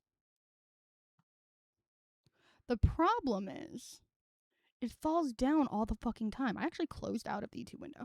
So, like, usually when I sit down, this pillow, like, it falls forward like this. So I'll sit on top of it, and then I'll have to sit up and, like, lift it up and go back. So when you see me doing, like, this stupid little dance every time I sit down, it's because I always have to pick up this goddamn pillow and put it back here. But once it's there, it's very comfortable. So it's hard. Yeah, I accidentally closed the window with YouTube up. That's my bad. There we go. Oh, all right. I mean, we're getting down to Wallace and Gromit, so don't be surprised when I say I haven't watched it. I don't trust it. I didn't watch A Walk to Remember because, again, this is, like, actively the type of movie that I avoid. Like, if you're like, Kaylee, what kind of movies do you like? Not one where I watch Mandy Moore die. I hate love stories where one of them dies at the end, which is why all Nicholas Sparks books are stupid, and the movies made out of them stupider. Yeah, I don't want to have to watch a movie about young love torn apart by tragedy. That sounds like hell. Damn, this is a melodrama with a deeply uncritical view of Christianity, and I unfortunately got swept right up in it. If you can somehow overlook the conceit that North Carolina in the immediate wake of 9/11 was a largely secular world where Christians are ostracized and bullied for their faith like first century Rome, it's really harmless and disarmingly sweet. At one point, the two leads share an unscripted kiss in the big play that the entire school, all of whom were present at the show, instantly realized was a real kiss. If that sounds charming to you, you're exactly the same kind of mark this movie needs you to be. If you can't handle that, you already knew you weren't going to like this. I didn't watch this when it originally came out, too busy watching CKY videos and trying to learn Sum 41 songs on the bass, but I remember it was basically against the law for girls in our theater department not to audition for shows by singing the number Mandy Moore sings. That sounds about right. That's the target audience of this film. Everything as it should be. Perfectly said. Yes. No, I am not the target audience for this film. There wasn't a single walk in this movie that I remembered. Yeah, the fact that Sum 41 is coming up again is very powerful. Yeah, no, I saw this and I was like, no, thank you. If I'm gonna watch a Shane West movie, it's gonna be like She's All That. Whatever it takes. She's All That's a different movie. My bad, I take it back. But, whatever it takes, get over it. Those are the Shane West movies. You want Shane West as a good guy? Whatever it takes. You want Shane West as a bad guy? Get over it. Like, you have it all. What else do we need? Awakening the Zodiac? We don't need that. We have Get Over It with Sisqo and Kirsten Dunst. Thank you. Come again. But not for A Walk to Remember. That movie seems sad as shit. I'm not watching it. Bring It On is perfect. We've talked about this. Perfect opening to a film. 100% flawless opening to a cinematic production. Trying to think of a better, more flawless start to a film, you can't do it. You just can't do it. I would love a TV series. I would love a prequel. We actually talked about this. I would love a prequel series where Big Red is like the head bitch on campus and is like doing the stolen routines and is like taking from everybody and mwahaha. And then you could even do like the last season being a sequel series where they're all like in college and she gets kicked out of her college university because it comes out that she was stealing routines. Whatever. 2001: A Space Odyssey has a fine start. It's fine. It is not. Bring It On. You hate us because we're beautiful. Well, we don't like you either. We're cheerleaders. We are cheerleaders. Perfect movie. I fucking love this movie. Another movie with a perfect start, Legally Blonde. Legally Blonde starts perfectly. Now I'm rage baiting. See, this is why I have to rage bait back, because it's not even like you rage bait in revenge. You were always going to rage bait. But now I've seen a movie or two. We're in my world now. So yes, I have seen Bring It On so many times. I had it on DVD. It was in my PS2 constantly. Played the shit out of this. Scary Movie 2 is the only scary movie I really remember. I know I've seen the first one. I don't think I've seen anything past it. Scary Movie 2 was genuinely had some really good bits. There are definitely, there are probably a ton of things that just aged like shit because it's 2001. But there were a lot of like, oh, I know what that's referencing. I'm like, oh, okay, that's clever. Him with like, no, take my good hand, and then offers the little hand, or him like stirring the mashed potatoes with his hand. Just, I don't know. This guy killed it in this fucking movie. Girl, 0 stars. Better than the first. But I stand by that Scary Movie 2 is the best scary movie. Now that that's saying much. Weirdly, and I don't know how hot a take this is the prettiest Tori Spelling has ever looked. I think Tori Spelling really needs to stop trying to be a blonde, because Tori Spelling with this like red hair with the blonde, it's 2001 streaks, Ginger Spice created, she genuinely looks better than she ever has in. Yeah, so I'm curious. Yeah, this was Anna Faris when she still had her normal lips. Because it's weird, because Anna Faris doesn't even feel like she's had a lot of plastic surgery, but she just keeps pumping her lips to the point where it's like, we know what you used to look like. This isn't even a like combating aging thing. This is just like a body dysmorphia thing. Ugh. Especially now that we know that that shit just goes like, it migrates into your muscle, and the only way to dissolve it is to inject a thing that dissolves like all your connective tissue, not just that. Fucking ugh. Ugh. Like, they're carving up cadavers that when you press on them ooze filler. It's bad. Been watching some very upsetting documentaries. I loved the book Holes, and as a person who has very little faith in book adaptations, and like at this period had the least amount of faith in book adaptations, at this point we've had a series of unfortunate events butchered, we've had promises and falling throughs of an Artemis Fowl movie, we've had just, you know, all of the books that we've already mentioned that were bad films. So I had no faith in Holes, but really liked Even Stevens, and I really loved the book, so I saw it. And Holes is one of the only good book to movie adaptations. They did a good job.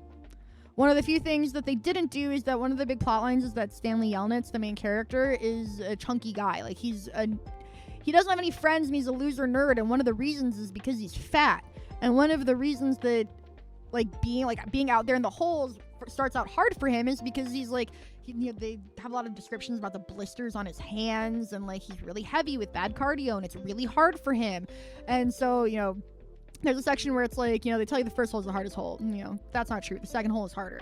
You know, the third hole is actually the hardest hole. You know, the fourth hole, and so at one point he makes a joke like, you know, the 20th hole is the hardest hole, and then he's like, actually, that's not true. It has gotten a lot easier. I've lost a lot of weight. I've developed muscle. Like, he actually comes out of the program like really swole and like much physically better. And so he has this weird thing where he went through an incredibly traumatic experience, but at the end of it, like, his peers at school are treating him better because he's all like tan and buff now. I did not read Small Steps. I did hear that there was a sequel to Holes, and I was like, I'm good. I haven't read a sequel to a book that came out over a decade later that was worth the wait. It mostly usually just ruins the other thing.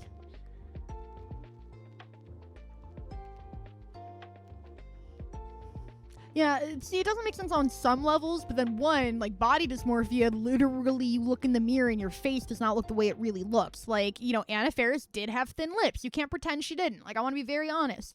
Anna Faris started getting famous when the beauty standard was changing, and the beauty standard became like, oh, we love, you know, BB, like thick, DSLs. Like, that was the trendy thing. And so you can see she started off with, like, very hard to define thinner upper lip and then a normal bottom lip. She wasn't ugly. She wasn't like, girl, what's wrong with your face? But she noticeably had a thin upper lip. That's just her face. One of the that's a shame is I know a girl, when I think of like the cutest mouth shape I've ever seen, I don't want to even be creepy. I never told this girl this because I knew there was no way to express this without it being creepy. But there was a girl who I was in high school with for like 4 years who had the most perfectly shaped Cupid's bow. Her lip was about this thin, but it was the most perfectly like shaped like an actual Cupid's bow, like perfectly, very pointy shaped, like, you know, what was the exact shape you draw when you draw like a mouth.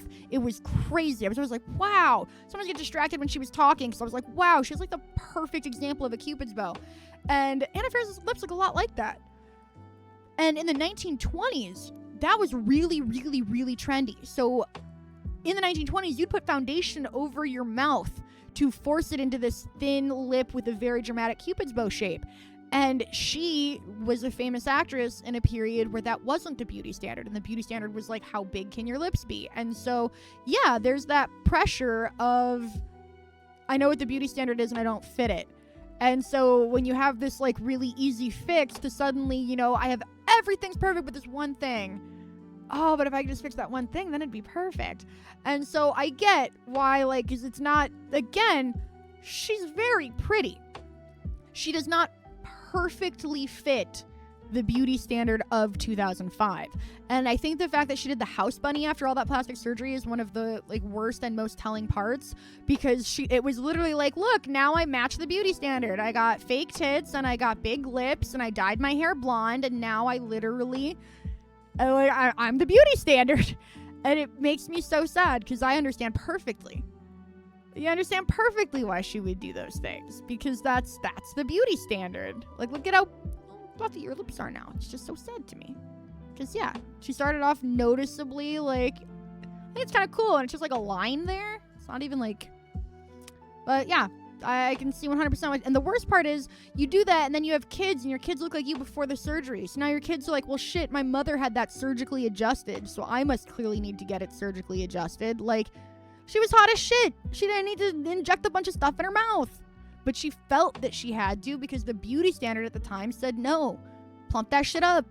And now look, she's got a very noticeable upper lip, and she had to make the bottom a little bit bigger so that it matched. Otherwise, you look crazy. And then she got a boob job so her boobs are up here, and then she did the house bunny. It makes me so sad. I haven't watched this movie on principle. It could be a super feminist piece. Anna Faris is funny. It had a lot of funny people. But she has actual plastic surgery that just leans into all of these stereotypes in a non-satirical, not parodying way. Oh, wait, no, I'm confusing her with someone else. Oh, I'm so curious. Yeah, I think it does look rough. I think that there was maybe a speech about she could have stopped and we could have had a conversation about, like, damn, she does look cuter, though. But then she just kept going. And once you get them puffy lips, it's really hard to unpuffy lip. So it's really sad. Because I see it and all I see is like insecurity. And then I get depressed. So that's a shame. Brittany Murphy. 10 out of 10.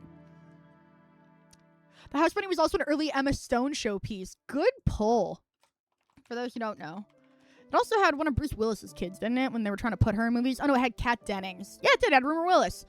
So to say, like, such a homely girl, but she has two famous parents, so they really tried. I forgot it also had Colin Hanks in it. Little baby Colin Hanks. She's a former Playboy bunny who signs up to be a house mother at a university. That's the whole comedy plot. But yeah, I forgot it's got Colin Hanks, Owen Benjamin. Oh yeah, Shooter McGavin. But there's your Rumor Willis. Oh, we've been through the Willis sisters, bless their hearts. Catherine McPhee is as gross as Mary Elizabeth Winstead to me. Oof. Oof. David Foster's gonna do you like he's done every other woman in his life, and you're gonna be so surprised. Yeah, he's the love interest, which also is wild because when you get that type of plastic surgery, it always makes you look 40. It might make you look like, oh wow, she looks like a really young 40. But most of the time, it just makes you look 40 who has gotten cosmetic procedures to attempt to look young. That is what those type of procedures I always feel they look like. So Colin Hanks looks like he's chasing a MILF because Anna Faris has so much plastic surgery. You just assume she's in her 40s, even though she was not in her 40s when she did that movie. Omega, I am not surprised the Hurt Locker is here, and I wouldn't be surprised if it was honestly so much lower because it won an Oscar. And I think ironically, if I'm getting the marriages correctly, it has the cultural staying power of the Avatar franchise.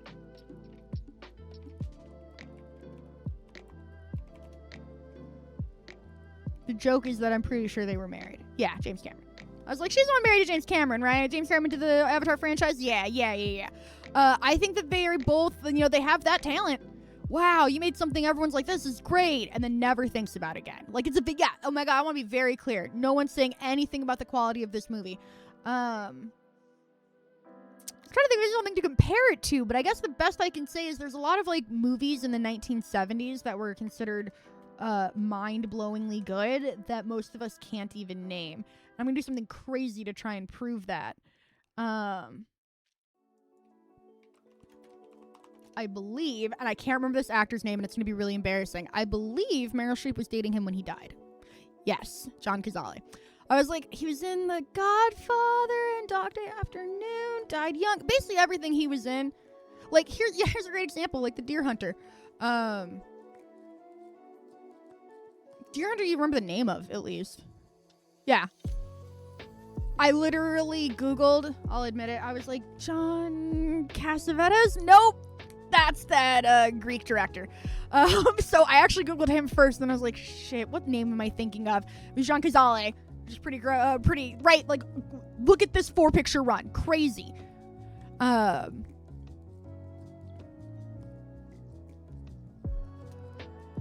are so many shows, famous and good. Yeah, Godfather, Godfather 2, Dog Day Afternoon, Deer Hunter. Just a flawless run.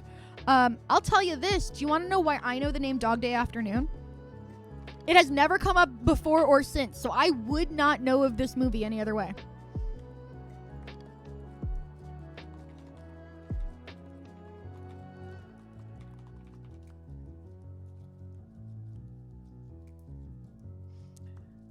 In the movie Sugar and Spice, they watch a bunch of heist films to learn how to rob a bank. And that is where I learned of the film Point Break. That is where I learned of the film Reservoir Dogs, and all the girls give themselves color names. And that is where I heard of the movie Dog Day Afternoon. They also watch, one of the girls is a horse girl, so she ends up watching, like, Black Velvet instead, something like that. It's a whole thing. Great. This is such a fun movie to me. It's such a fun movie. But this movie is the only time in my entire life Dog Day Afternoon came up. I would not know about Dog Day Afternoon if it wasn't for that film. Does that mean Dog Day Afternoon's a bad movie? No. But it means some great movies just don't have, like, the cultural power. You're saying Attica, Attica. I didn't know that was from this movie, and I only know that because of... Yeah, I was like an adult animation where that's referenced. But it looks like Attica, Attica. I have no idea what that even means. I just know people say it in, like, the stereotypical Pacino voice. So, like, it's a thing. But yeah, I only know that from adult animated shows referencing it. Like, so this movie, flawlessly good film. Just doesn't really have staying power in the cultural zeitgeist. So, that's like the Hurt Locker to me. Yeah, and Dog Day Afternoon is a great title. That's the other thing. Is like Dog Day Afternoon is a great name for a thing, regardless of anything else. And they watch movies on how to rob a bank. So yeah, I'm not surprised people don't forget about the Hurt Locker. It's also like low key. It's about the Iraq War and like World War II, Vietnam, even Korea movies, because most Americans just think they're Vietnam movies. Those are far enough back that we can consume those. I know we've made like 90s Iraq War movies because we've been fucking around in the Middle East for way too fucking long. Especially given Trump declaring an illegal war on Iran recently. I just don't feel like movies about conflicts in the Middle East are things a lot of people are aching to go rewatch, like, for entertainment. I don't know if that makes sense. Like, people who were like, oh yeah, I'm a really big World War II guy, will keep watching Band of Brothers and the fucking Schindler's List and fucking all the Tom Hanks movies forever, right? Like, the Iraq War is not a thing that people are like, oh yeah, I'm a huge Iraq war aficionado, right? Does that make sense? Right, and Generation Kill exists. That's another great point. Like, if you were going to engage in the Iraq war, The Hurt Locker is a great movie. Oof. It has 2 Avengers in it. And an Avenger's wife. A partial Avenger's wife. I don't know what they fucking call Ant-Man, okay? I haven't seen all the Avengers movies. Evangeline Lilly's in it. That's all I got. It was this or Bluey. Should have chosen Bluey. So yeah, nothing about whether or not it's a good movie or not, but this is the type of shit that is really hard to just watch as an American in 2026.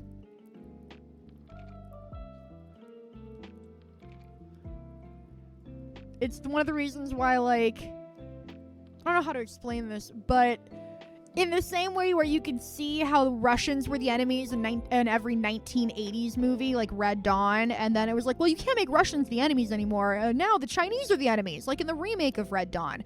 The modern warfare video games will kind of tell you how the public is feeling about conflicts, because first they were all balls deep in the Middle East because everyone was so jingoistically racist against the Middle East that nobody even questioned the humanity of using that as the setting of campaigns. And then when we started being like, wow, we've been murdering brown people like a shit ton for like decades now, the modern warfare game started being like Russian again because now everyone's anti-Putin and we're no longer out of the Cold War, or like random made up vaguely somewhere in the Middle East between Russia, China, and Iran. Let's just call it a perfect three-peat, whatever we want it to be. Like, we're losing that, like,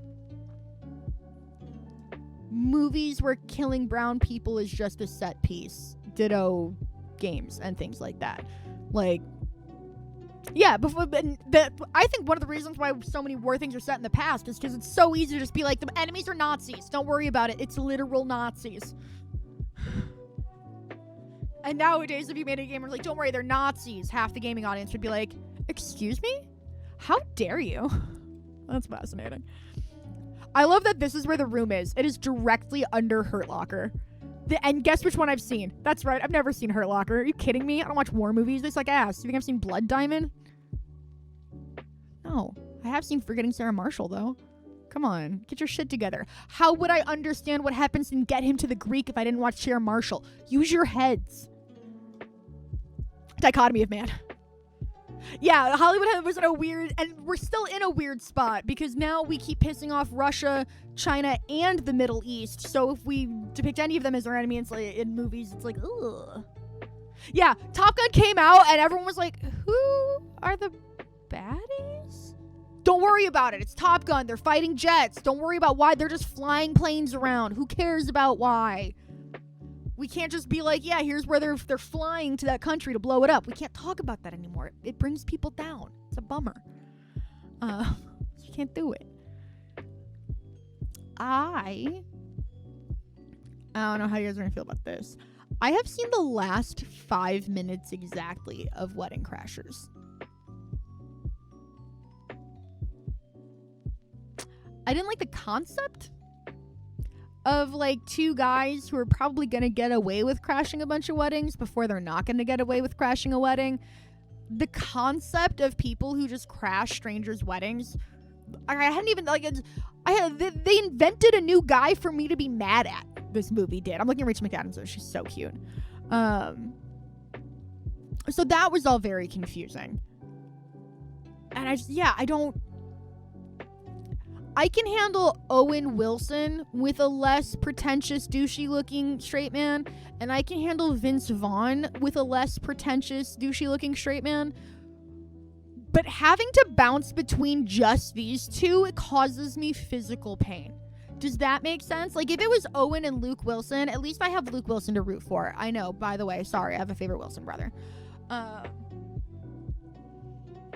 But the idea that, like, what, is Owen Wilson the straight man? Because it doesn't look it here, because he's stealing the ring. He's in maximum zany mode. So is Owen Wilson, who God went like this when he was born, he's the straight man?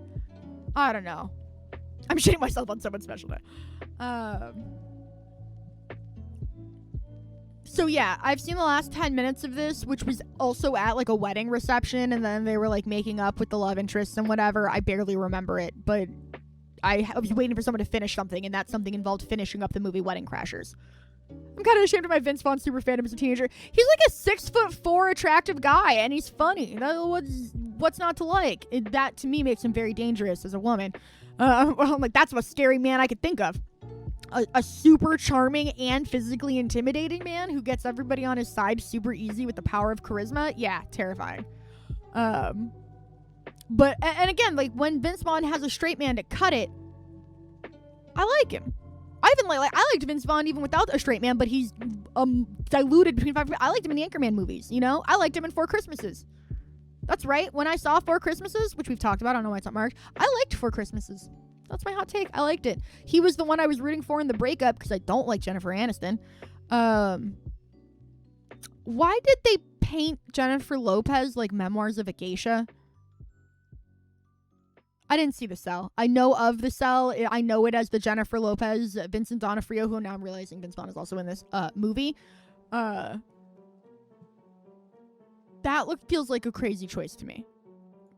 Maybe I'm not aware of the 2000s enough. I've never heard of this movie known as. That feels like the exact movie Vince Vaughn's making in 2025. A bunch of old women and him getting cooed over by Italian grandmas.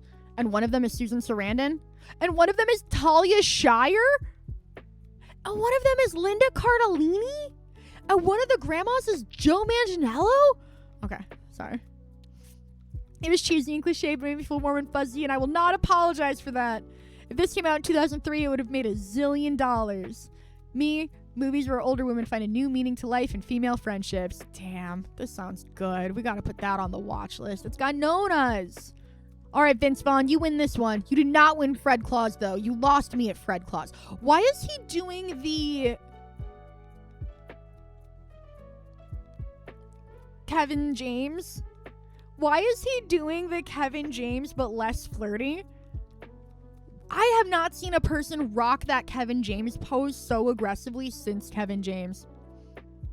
I love grandma movies. That sounds like a great time to me, to be honest. This one's on Netflix. Yeah, it smelled like a Netflix movie. All right, we gotta get out of the Vince Vaughn section. This is getting crazy. But yeah, I couldn't do Wedding Crashers. That's my line. My line is Wedding Crashers. I saw The Strangers because I love looking at Liv Tyler, and it made me sad. Also, my mouth doesn't like saying Liv Tyler or Liz Taylor because it constantly mixes up Liz Tyler and Liv Taylor. So if you ever hear that, just know that I've been doing that literally my whole life. But I've been obsessed with Liv Tyler since the very first time I saw her in Lord of the Rings, and she looked like a real, actual elf. Like, I don't believe she has human DNA. I think she is literally an elf.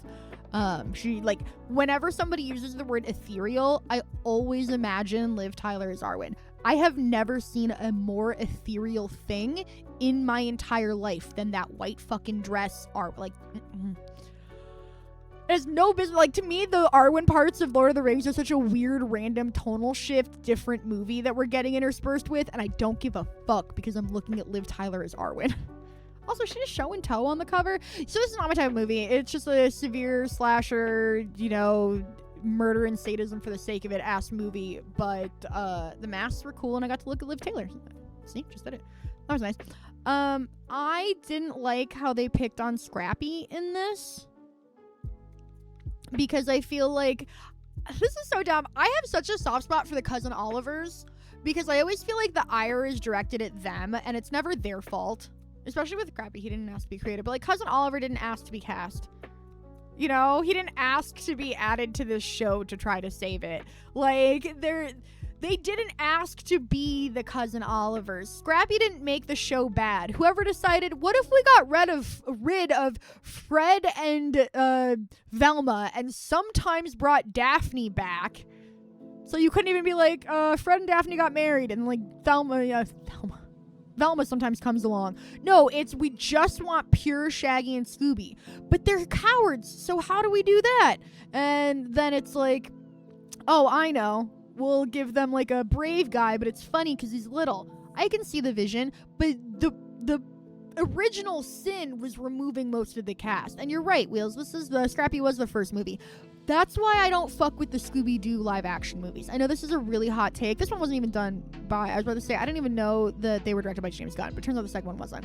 I know it's dumb. I liked the second movie more. I said all of that to say I like the second movie more. The first movie, Daphne was blonde, and it really pissed me off. It really deeply bothered me that Daphne was blonde. It bothered me in this movie. They put her in fucking pumps with no tights. I was like, why won't you just give her green tights? Or any tights? Why is she in these stupid shoes with this outfit? So I was more kind to this movie than I was in the first one, because it really fucking bothers me when Scrappy is just a joke. And this might sound weird. I always loved seeing the different monster designs on Scooby-Doo. That was one of my favorite parts. And seeing so many of the, like this one right here, and this one, like so many like classic or even new monster designs that feel like Scooby-Doo villains, but getting to see them in live action was really cool. And that weird, I don't remember the scary thing. The like white, I'm gonna say something and you guys can't believe me, but that like Gumby but a ghost looking thing, like I could only just say this, you know, the thing in the silhouette right here. I know it's from the first movie, but that thing, that was too scary for me. So if you're like, Kaylee, it had like that really, I don't remember, like what was it? I don't even remember.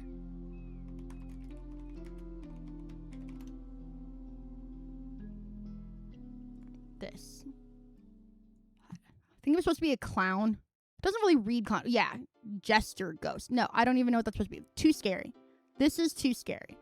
If you're curious, this is too scary for me. It was definitely too scary for me as a small child. It's still too scary for me. So this, too scary. These guys, like, look, he's holding a little fucking eyeball. These guys look cute. I want them to be my friends. This guy reminds me of the guy who used to hold his eyeballs from All Real Monsters. Like, this guy looks like a dinosaur with glasses made of moss. They're not scary. But that fucking weird jester melted wax ghost, this thing scared the shit out of me. I did not like this. I did not like this one bit. No, no, no. Yeah, Zyger, that's another thing that always made no sense. Why is Scooby's English so bad if Scrappy can speak perfect English? Is it just Scrappy learned English younger? When your mind is more malleable? We're almost done with this page. I'm so proud of us. It has taken 3.5 hours. I haven't seen any Wallace and Gromits. I just don't want to. I'm going to put a pin in a history of violence because I want to get through this quickly. I saw Idiocracy in 2010, and I felt stupid for having waited so long to see it and being like, wow, this movie's old, but it's still super, like, accurate. When I watched this movie in 2010, I thought it was a movie from the fucking 90s. My boyfriend at the time was like, oh, you haven't seen Idiocracy? It's like this really old. I thought it came out at the same time as Office Space. That's the way he talked about this movie. So I thought that this movie was old as fuck. And it turns out I had watched it 4 years after it came out. But yeah, I don't know what to say other than like we literally made the movie Idiocracy and then just continued living it. Just continued living it. I didn't see any of the Night at the Museum movies. That feeds right into my nightmares. The fact that Night at the Museum 2 is more popular than Spy Kids is fucking evil to me. Obviously, I've seen Spy Kids. Like, don't play with me. Apparently Night at the Museum movies might have been good. I don't know. I didn't see them. The fact that this is so high. Higher than Kill Bill. No, that's Kill Bill special edition thingy. What the fuck are we doing here? Stop watching these. No, bad. Hiss. Bad. We'll get back to history of violence now. So, here's my thing. I haven't seen this movie. It's based on a comic book. Cool. I don't watch Cronenberg movies. I don't like gore. Here's my very mean thing I'm gonna say. And I'm gonna say this once, and I'm just gonna keep going. I can't watch movies where Viggo Mortensen doesn't have a beard because he is so fucking ugly without a beard. My brain, like, physically aches from realizing that this, and this are the same man. I can't do it. It is painful to look at this man without a beard. Like, even in Hidalgo, where he's got a little bit of scruff, it works. But this and this just looks like a racist guy. I don't trust this man at all. Like, I don't like any Viggo Mortensen movie where he doesn't have facial hair.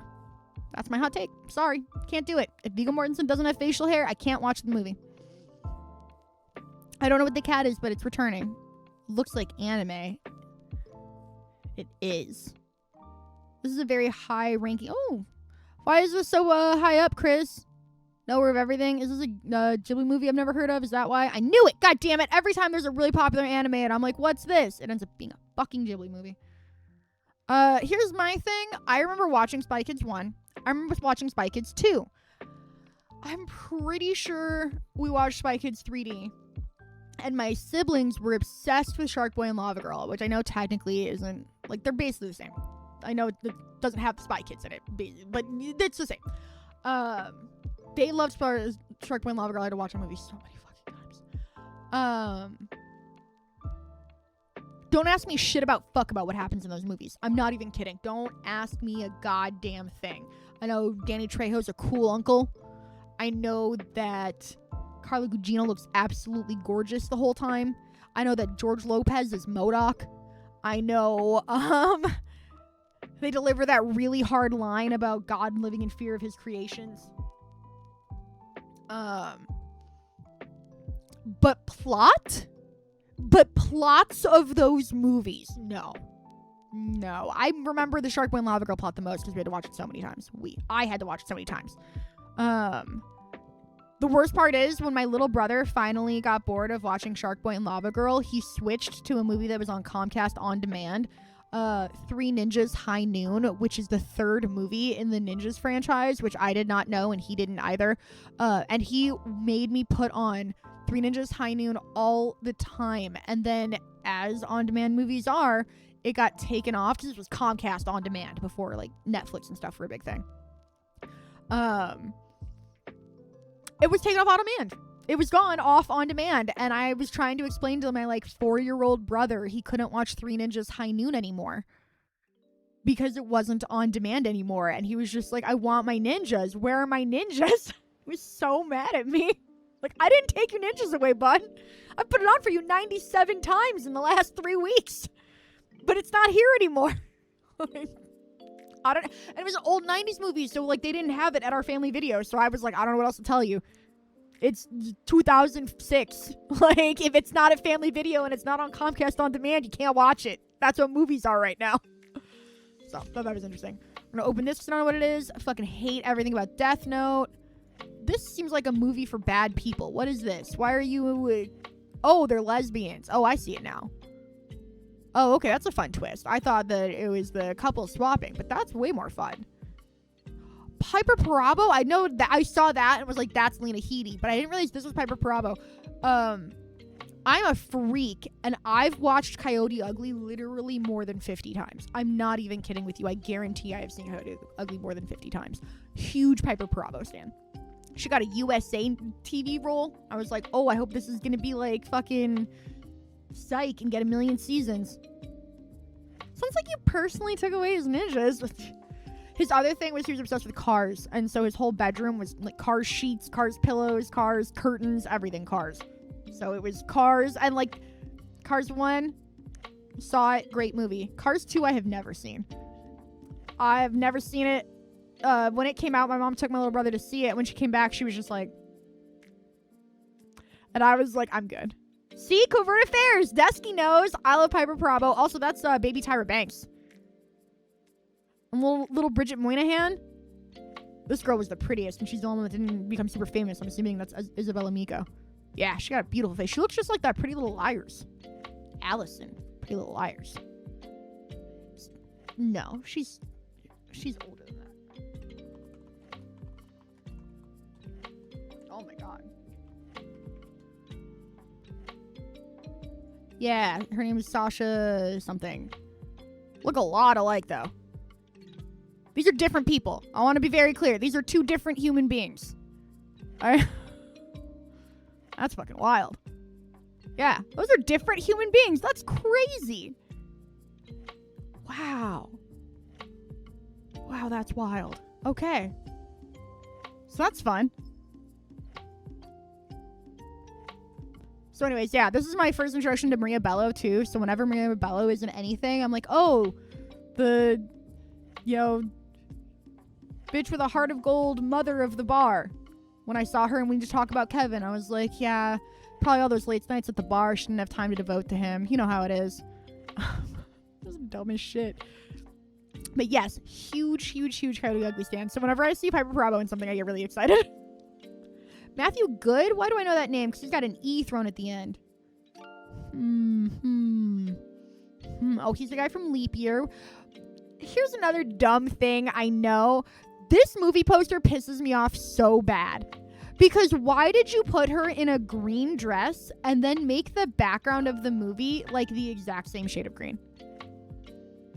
Why did they go green? Exact same shade of green. That definitely won't make it all look super fucking boring and visually uninteresting. But don't worry, we'll really wash out the two actors. Like, this movie poster genuinely makes me mad. Like, sorry, someone's job is to design movie posters, and when they did this, they did a bad job. They did a bad at their job. They were not good when they were doing their job. Right? And this style movie poster is so ass. It's all very, like, these 2010s rom-coms. Like, at least here we had some fun, but we used to get, like, the wedding planner, boring background. The proposal, boring background. Here, come here. I know you're gonna give me more. At least Serendipity was interesting. The wedding date was kind of like, we're starting Kate and Leopold, Runaway Bride, How Was Your Guys in 10 Days as a picture. But yeah, we'd have these boring fucking, I blame When Harry Met Sally. But this is boring. It gives me this is fun. Look, she's like looking up at the camera, sitting down. She got a box of chocolates. Sweet Home Alabama. What the fuck does this tell me about Sweet Home Alabama?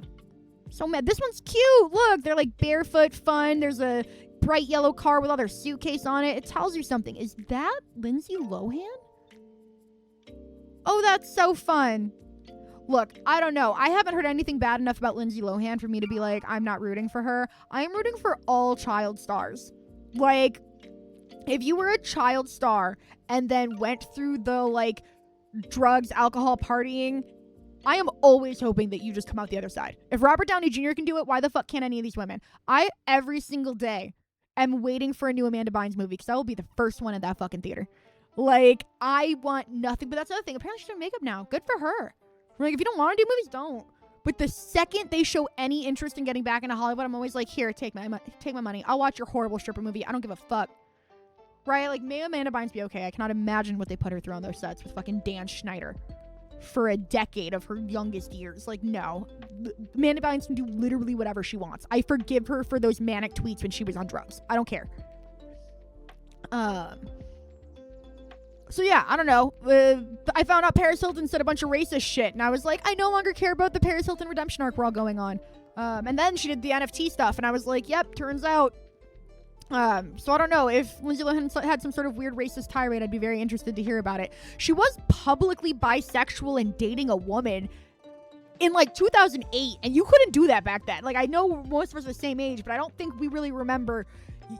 Lily Tomlin was like the only lesbian in Hollywood until Ellen DeGeneres came out 10 years into her career. And Ellen DeGeneres is the most obvious lesbian. I've watched so many shows with Ellen DeGeneres in them prior to her coming out, and movies where they pretend she's straight and she has a love interest, and she can't act good enough to act straight, I'll tell you that. It is always the weirdest fucking, like, why are they making this lesbian pretend to be interested in men? Fucking, like, is bad. Lindsay Lohan? Yeah, I'm bi. Do something about it. I thought it was so cool. I'm constantly like, man. Also, this is the 4th Jane Seymour movie we've had pop up. Can we just talk about the fact that Jane Seymour has never stopped acting? Jane Seymour has just been in shit forever. This is about popularity, and Irish Whiz is more popular than Live and Let Die. You are all going to hell. What the fuck do you mean Live and Let Die is less I guess good for Lindsay Lohan. Also, Quest for Camelot being so high in the popularity. Thanks. I don't know if she had to be told to be mean to Hilary Duff, because Wheels, what you have to remember is that both of them were being led on by Aaron Carter. So it was like, that girl's trying to steal my boyfriend. For both of them. My boyfriend's cheating on me with her. She's a homewrecker type shit. Like, you have to remember, they both were dating Aaron Carter at the same time and found out he had another girlfriend. And she was like 15, 16 at the time. So, like, you know, you immediately hate the girl your boyfriend cheated on you with. She could be a great person. There's a part of you that just hates her. Because she was part of something that hurt you. So, like, I could not fault Hilary Duff or Lindsay Lohan for having beef because... And, like, Aaron Carter was being, like, molested as a kid and all sorts of shit. Like, he had a hard life. R.I.P. I was always hoping he'd come through, too. He has a twin sister. I can't imagine losing a twin. Like, Jesus. But, yeah. So, like, you know, being mean to Hilary Duff at 15 when Hilary Duff was fucking your boyfriend, or, you know, the 15-year-old equivalent of that, is understandable. Is there another Lohan running around? I'm sorry. We got a gingy boy? And he was in the Parent Trap as baby at airport. Because he was 2. Probably 1 when they filmed it. That's cute as shit. And then she put him in her 2 new movies. She's like, I'm coming back. My little bro's going. And look, the first one, uncredited. 2024, she's kind of back a little bit more. And she got her brother a named role. Good for her. Good for her. Maddie's dream guy is days away from marrying her best friend when a wish for true love made on an ancient stone in Ireland magically alters her fate. The year's 2024. Lindsay Lohan is happy and making movies. What a time to be alive. This feels like closure. Alright. We'll just leave that on that note. Honestly, this is a fanfic come to life. Yeah, I know that we have Taboo for, like, weebs for Britain, but we definitely need that for the Irish, because I definitely was very good friends with a girl in high school who was, like, she would write, it's so specific, too, I've talked about her, she would write, not fan fiction, but, like, you know, fiction pressed on it, like, she would write, like, mafia romance stories, and it was always the mafia guy was Italian and the girl was Irish, and then she had Irish mob connection. She was obsessed with, like, Irish Italian mixed shit, like the way some white women get really creepy about mixed babies. She got that way about mixed babies, but specifically Italian Irish mixed babies. Like, she was from the 1860s and had that type of racism turned into fetishism, where, like, her perfect man would be a half Italian, half Irish man. I'm not even kidding. It was so kind of fascinating from the outside, where I was like, wow, I've never really thought about Italian Irish mixed cultural, like, that's just 2 types of white to me, you know? So it's like, who gives a fuck? Like, but she was, all of her characters were either Irish Italian or half Irish, half Italian. Also, this is gonna blow you guys' minds, she was half Irish, half Italian.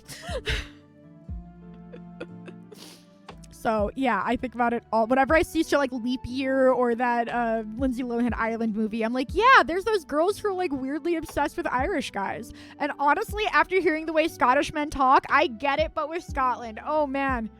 Oh, they, like, roll their R's like Spanish guys. I love it. I love any accent that has a rolled R. So good. Just get real glottal with it. Makes me happy. Okay. We're gonna watch it. We're watching the lesbian Hyperprobable and Ahiti movie. That's locked in. Where did that leave us? Okay, yeah, I don't need to watch Last Samurai. My mom has already watched Last Samurai with me in the room, bored and half paying attention, so I don't know if that counts, but I think I will. Pulse? All these movies are like, you know, I can't keep track of which Crash came out first, because, like, one is 2006, one is 2008, and they're both called fucking Crash. They're actually, like, 2005, 2007. Anyways, I don't know how that was allowed. The fucking Screen Actors Guild won't allow 2 actors to have the same name, but somehow we can have 2 Oscar-winning Crash films in less than a decade. It's just weird. Remember the Titans is a go-to football movie, which means I don't watch it. I don't watch it. I'm sorry. I don't care. I watched Rudy, and that was fine. And then I found out that, like, 90% of Rudy... I found out that the coach that everyone throws their jerseys and goes, we're not going to play unless you put Rudy in. It turns out that that coach was the coach who was in Rudy's corner, who constantly pushed for him to play and was the only reason he was able to suit up for a game. And he was such a nice guy that when asked about becoming the villain in the most monumental scene in the movie, he basically was like, I'm really glad that I was able to make an entertaining, like, narrative for the movie, because, you know, I understand the concept that in fiction movies need bad guys, and I was glad I could be that bad guy. Like, what a nice fucking guy. It makes me mad when I see that scene now where I'm like, stop, this is bullshit. This is slander. Yeah, very, very pasty, big green eyes, aggressively Irish, but apparently, you know, Italian in there. But yeah, I don't know. It's so fascinating to me where I'm like, wow, Irish Italian. That's very specific. Okay. I guess some people have types. Yeah, so I don't think I've seen Remember the Titans. I don't care. I don't care about football. Which is so weird too, because that's true. Like, I love sports. I will watch any baseball game. I will watch any basketball game. I've caught myself watching curling. When Megan Rapinoe was kicking ass, I was watching all of the women's soccer. Like, I'm very, for some reason, comfortable just being like, yeah, sure, what are we watching? Watching poker on ESPN all the time in the early 2000s, just whatever. I'll watch most sports. But football is so bad for my ADHD. Because football is so, like, go for 2 seconds, stop for 20 minutes. Go for 2 seconds, stop for 20 minutes. Like, it's so stop, go, that it's very boring to me. I love it when you can just get like 3 or 4 plays in a fucking row and there's no timeout or review or like, there's so much bullshit. It takes forever. And so, I don't know. I really struggle with football a lot because I find that it's so, like, something's happening. Oh, we're done. All right, now we're waiting for the game to restart. What are they doing? They're, like, watching the review to see, like, it's so much stopping to me. I don't know. It's just, because you can make that argument for a lot of sports, but for some reason, I find it hard to stomach with football. I have to, like, be doing something else and then check in on the football game. I can't just sit down and, like, watch football. I will sit down and just watch a whole basketball game mesmerized. I got really into tennis when I found out what Rafael Nadal looked like in 2007, and I was like, oh, beautiful. But yes, I don't know.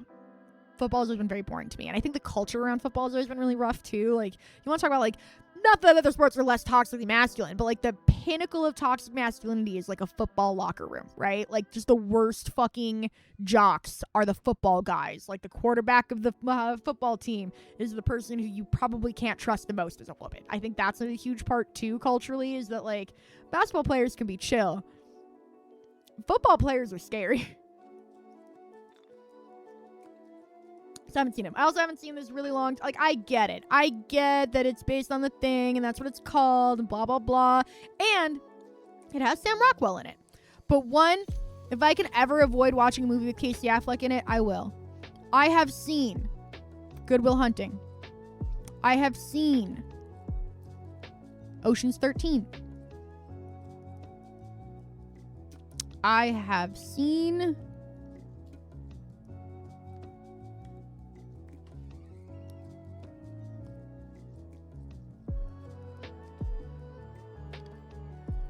nothing else. Though I will say this poster always caught my eye as a kid, but I was like, I'm too young. I'm not allowed to pick up the movie with the girl with the middle finger. But now I'm realizing that she's actually showing her ring finger, not her middle finger. I thought she was flipping it off. I also didn't realize until just now that this was Heather Graham. But I remember being like, oh wow, that's a cool, like, movie for adults when I would see this at the movie store. So I have not read it, but I remember being very taken by this image. So that's very interesting. Casey Affleck, he's just another rapist. And it's like, we already have an Affleck. We don't need a pointier one. You know, I'm good. Like, no, thank you. We don't need the Jared Leto of Affleck brothers. Too many allegations. So I do avoid watching anything with Casey Affleck in it. How only 13? I'm not gonna lie, I forgot what I was talking about that made you say how only 13. Never seen Eagle Eye? I didn't. I haven't seen any Shia LaBeouf movies since Holes, I don't believe. Which sounds wild. And now, like, Brad Pitt's in it, so it's even more menacing. How only Ocean's 13. Yeah, I think I've talked about this once. I walked in on somebody else watching Ocean's 13, specifically on the scene where the character played by Julia Roberts is talked into pretending to be Julia Roberts for some stupid reason, and then the real Bruce, and it's very meta, and the real Bruce Willis is at like the airport, and he's like, oh, Julia Roberts, my girl, how are you? Let me touch your belly because we're super close, because the real Julia Roberts is pregnant at that time. And so the character in the movie is like, oh shit, I'm not pregnant, how do I get out of this? And it was like a whole really, really long extended scene, and the joke is, we keep saying she looks like Julia Roberts because she's played by Julia Roberts, get it? And it was so fucking, I have never been able to say it insists upon itself harder. It was just the most like smugly proud of its own cleverness that wasn't even that clever, and in fact wasn't really clever at all, and went on way too long and was so bad I was like, yeah, this is why I've never seen any of the Oceans movies. And then I left after that scene. So I guess I technically haven't seen all of Oceans 13, which is why I didn't even know Casey Affleck was in the Oceans movies. But I saw that one scene, and it pissed me off so bad that I haven't seen anything about those movies since. Except I watched Oceans 8, which was really good. And by that I mean I had never figured out why people thought Cate Blanchett was attractive, and then I saw Oceans 8 and went, Cate Blanchett is attractive. Yeah, no, I know I should have seen like Peanut Butter Falcon and shit like that, but no, he started doing those like, I'm actually an artiste movies, and I just don't give a fuck. Like, no, you're fucking Even Stevens, dude. Shut the fuck up. Sorry for that read. So yeah, let's come over here. I lied. I saw, like, Holes came out way after Transformers. So I've seen the Dumb and Dumber prequel came out in 2003? Oh, that came out. Oh, no, this isn't the prequel. Yes, it is. Yes, it is. I didn't realize this was so old. I thought they made this shitty prequel in, like, 2013. I'll be honest. I forgot he did True Confessions. Holy shit. That's a throwback. Wow. Okay, anyways. So you get to, I also know he was in Surf's Up. Oh, Disturbia, I remember because I actually saw it right after I watched Rear Window for the first time. So I was like, wow, I just heard of Rear Window, and now they're making this. Oh, Shia LaBeouf loves to beat the shit out of people. That's why we don't fuck with Shia LaBeouf. He was recorded telling Mia Goth he was going to murder her. Like, he just tried a fucking conniption in the middle of public, and so people were recording him just verbally abusing with, like, threats of violence Mia Goth before they broke up the first time, and then she got back together with him and had a kid with him. But then there's been a bunch of reports of Mia Goth being very violent on sets. So, like, apparently they both have a fucking temper, and I'm worried for their kid. That's all I can say. Yeah, so I was like, oh, Shia LaBeouf, Disturbia was good, and then he did Transformers, and I was like, well, they're not great, and then it came to the Crystal Skull, and he became like, I'm good at acting, it's just the shitty movies are the problem, and it's like, well, maybe don't sign on for Transformers or Indiana Jones and the Kingdom of the Crystal Skull. So I was kind of like, but then Hollywood made a huge mistake and cast him in Wall Street Money Never Sleeps, and everyone was like, is Shia LaBeouf because that's the other thing. For some reason, Shia LaBeouf became the gatekeeper of all franchise media. Transformers, Indiana Jones, Wall Street. Like, if they were bringing back something from the 80s, for some reason it had to have Shia LaBeouf in it. And then they put him in Wall Street, and everyone got convinced he could act, and then he made Maniac, and then he made Lawless, and then he made, there's things I'm skipping, and then he made Nymphomaniac, and that was the big, like, oh, Shia LaBeouf is an actor, look, he's doing porn. And then he did Fury, which is the worst thing that ever happened to anybody, because everybody talks about how great in method acting he was, which just led to introductions, which everyone was like, ah ha ha, he's being silly. No, he's being fucking erratic. This was a sign that he was not well, and his like, he's like a white Kanye. You can't feed into somebody who has these manic episodes because it prolongs the episodes, worsens the episodes, and makes it so much harder for them to get help. This video to me is proof he's bipolar. As a person who grew up with a bipolar step-parent, this shit is how bipolar people act.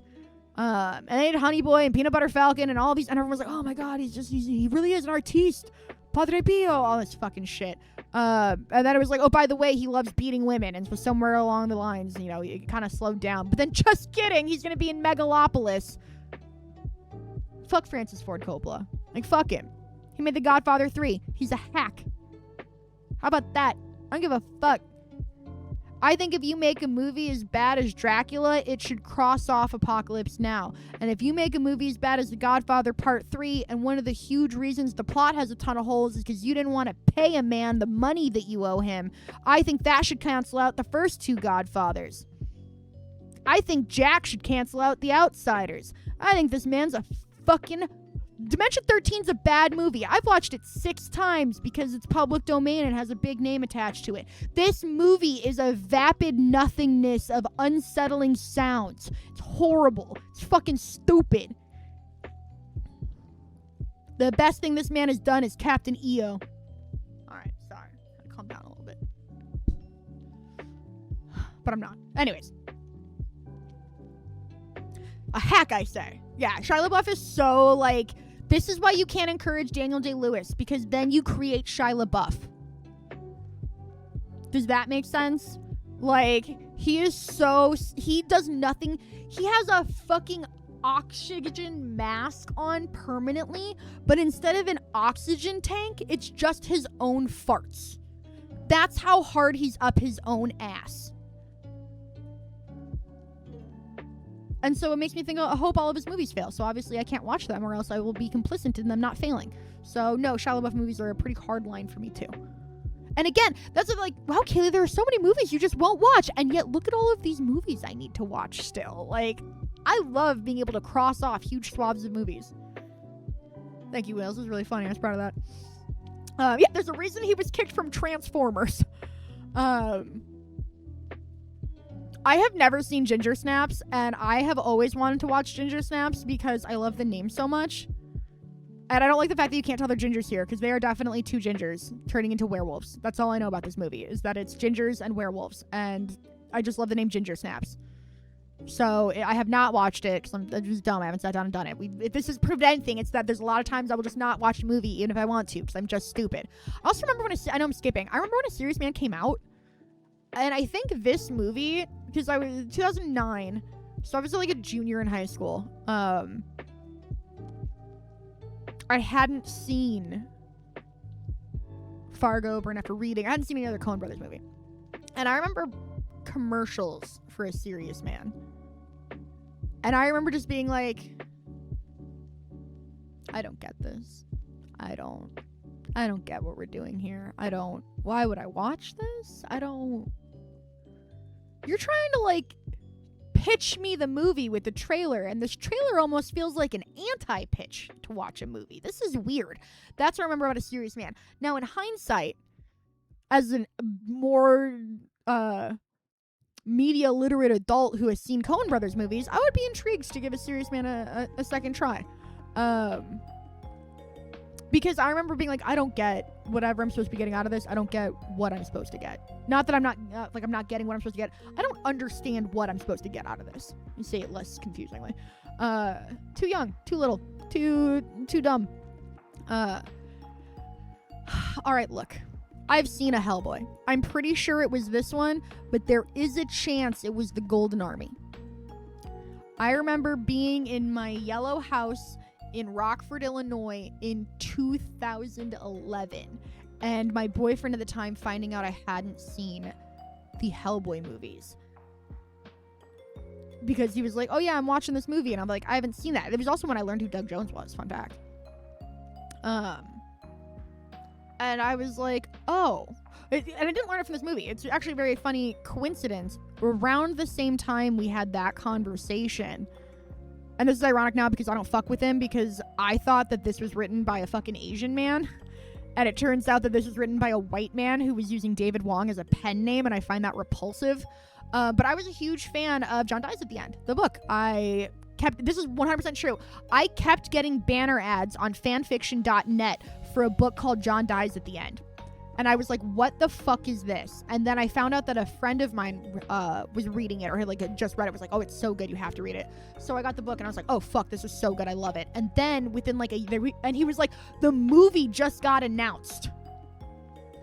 And so the movie wasn't out yet, but it was like the movie just got announced, And I'm so excited because Doug Jones is going to be in it, and he gets to be himself as an actor. And I was like, who the fuck is Doug Jones? And he was like, you know who Doug Jones is. You just don't know you know who Doug Jones is. Because at the time, Doug Jones, and he still is, but he was almost exclusively a costumed actor. Like Doug Jones, before, like even to this day, his specialty, because he is a contortionist and has very striking features that are good to put prosthetics on, he was almost never seen outside of strong prosthetic. He was the like spooky eye monster in Pan's Labyrinth. He's Abe Sapien in Hellboy. He's just a bunch of monsters in a whole bunch of movies. Like, you don't even know it's him because he does a shit ton of heavy prosthetic non-human work.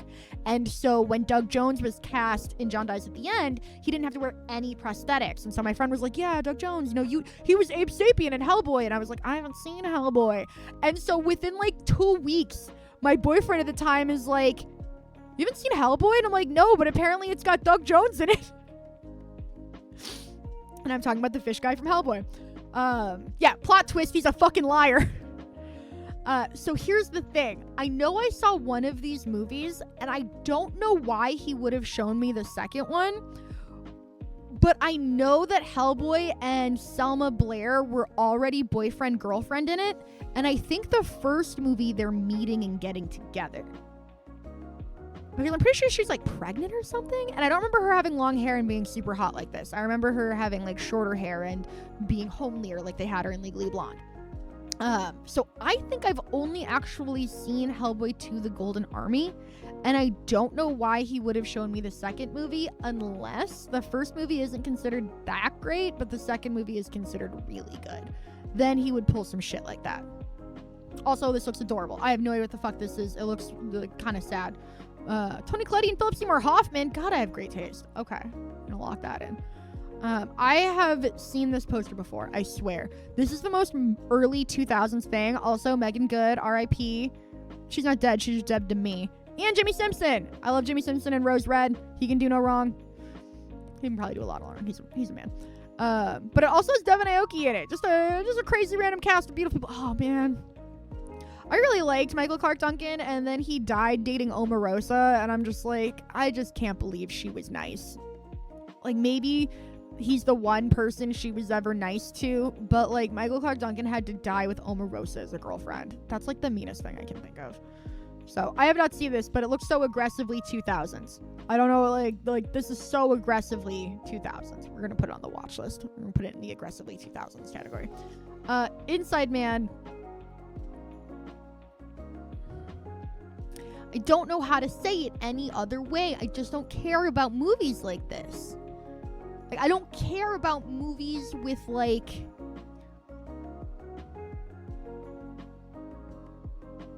cops and, like, I'm not a big, I love Austin Powers. I'm not even a big James Bond fan because I'm not a big, like, corporate thriller. And what I mean by corporate thriller is, like, it's technically a thriller because it's thrilling because there's, like, chases and espionage and shit like that, but, like, emphasis on espionage. Like, I don't know, that's the thing. Espionage bores the shit out of me. I know Tinker Tailor Soldier Spy is a great movie. It's a movie that I'm going to be putting on my watch list when we get to it, but there's a reason I haven't watched it.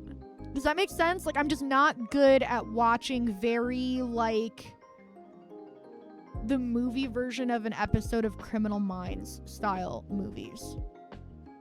Which is weird, because I'll watch 500 episodes of Criminal Minds, but if it's an hour and a half dedicated to, like, stopping the terrorist attack before the anthrax is everywhere, I just don't give a fuck. Kaylee, you're kind of describing a lot of Die Hard movies. Well, you're about to learn something about me. I like the first Die Hard. And I've seen, I think, 4 Die Hard movies. Because you can't ever be like, no, I don't really want to watch, Die Hard with a vengeance. If somebody asks you, you want to watch Die Hard, you have to say yes, or you're not cool anymore. I'm tired of the pressure. I'm tired of pretending I want to watch Die Hard. I don't. I'll watch the first one because it's got fun Christmas stuff and it's got Alan Rickman in it. And you really got to respect every Alan Rickman movie we have now that they're finite. Hollywood Loki giving anthrax a bad name. I think that the anthrax mailing attacks in the early 2000s, late 90s, I don't remember when I was a small child, but it was all over the news, are the reason anthrax have a bad name. I'm gonna go on a limb and say when I was a kid watching all the news reports of, like, careful with your mail, it might have poison in it.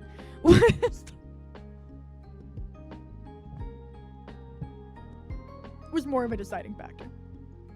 So yeah, no, it's fine. Like I can't even get into like things like Hannibal, like Silence of the Lambs. Silence of the Lambs is very boring to me. It's all procedural, like cop procedurals as movies. Because I watched a shit ton of Law and Order as a kid, but for some reason, when you take an episode of Law and Order and make it a movie, I'm just like, I'll just watch it. Law and Order is an hour long, and they do it. It's a perfect length. I don't need this shit stretched out over an hour and a half. I don't. I just real Bonison is honest. So yeah, I don't know how to describe it exactly, but that's one of my problems. Is like, I don't need a full-length movie version of an episode of Law and Order. Those types of movies are just not for me. Watching Tokyo Godfathers has really doubled down on my I want to watch every Satoshi Kon movie. So we're gonna nail that one right there. I have not seen it yet, though. I haven't seen it. War movie we're gonna skip. I worked at the movie theater when Monsters vs. Aliens. Oh no, I didn't. This was 2004. Oh no, I'm wrong. There it is. 2009. Yeah. I worked at the movie theater when this movie came out, and I really enjoyed it. I took my siblings to see it, which a lot of times, like, a movie would come out, and if it was a major Disney movie, like Princess and the Frog came out when I worked there, I took my sister to see it. But if it was just a random kids movie, I would kind of watch it a little bit. I can't just sit there and watch the whole thing usually, but I would like pop into the theater and like get a vibe, and I was like, yeah, okay, this looks pretty interesting. And then I take them to see that. And that fucked me because I don't know if you remember this. I made the mistake of taking my siblings to see a movie without watching it first because I thought I knew what it was about. And that movie was the Jim Carrey animated A Christmas Carol, which I was like, oh, Christmas Carol, that's like a Christmas movie. It's got Jim Carrey. It'll be like the Grinch version of A Christmas Carol. And that movie was so scary. One, they used like old-timey English. Like they used the original text. So the whole thing is in like old-timiness. So my 6-year-old siblings are like, I don't fucking know. And two, it's that creepy, like almost realistic Beowulf style CGI. So it's fucking terrifying because I don't think I realized it was a cartoon. I thought it was live action. And then I was like, wait, what? This is horrifying Uncanny Valley shit. And then three, the ghosts of Christmas, whatever the fuck, all of them were so scary.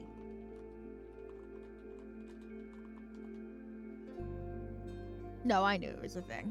I knew it was a cartoon. But like, yeah, like, I don't know. He was just, look at him. He's so scary. Animated Christmas Carol misses the mark. Yeah, it was so bad. Not that, like it was fine. Like, if adults who were expecting a faithful recreation of A Christmas Carol were watching it, they would have a great time. I brought let's see, this came out in 2009. I brought an 8-year-old, a 6-year-old, and a 4-year-old to this movie. 8, 6, and 4. I'm 16 with an 8-year-old, a 6-year-old, and a 4-year-old crying and scared because A Christmas Carol is so fucking scary. The ghosts are super scary. It was the scariest fucking A Christmas Carol I've ever seen. It was just so scary. Like, genuinely, it scared my siblings. They were so upset. They did not have a good time. They fucking hated it.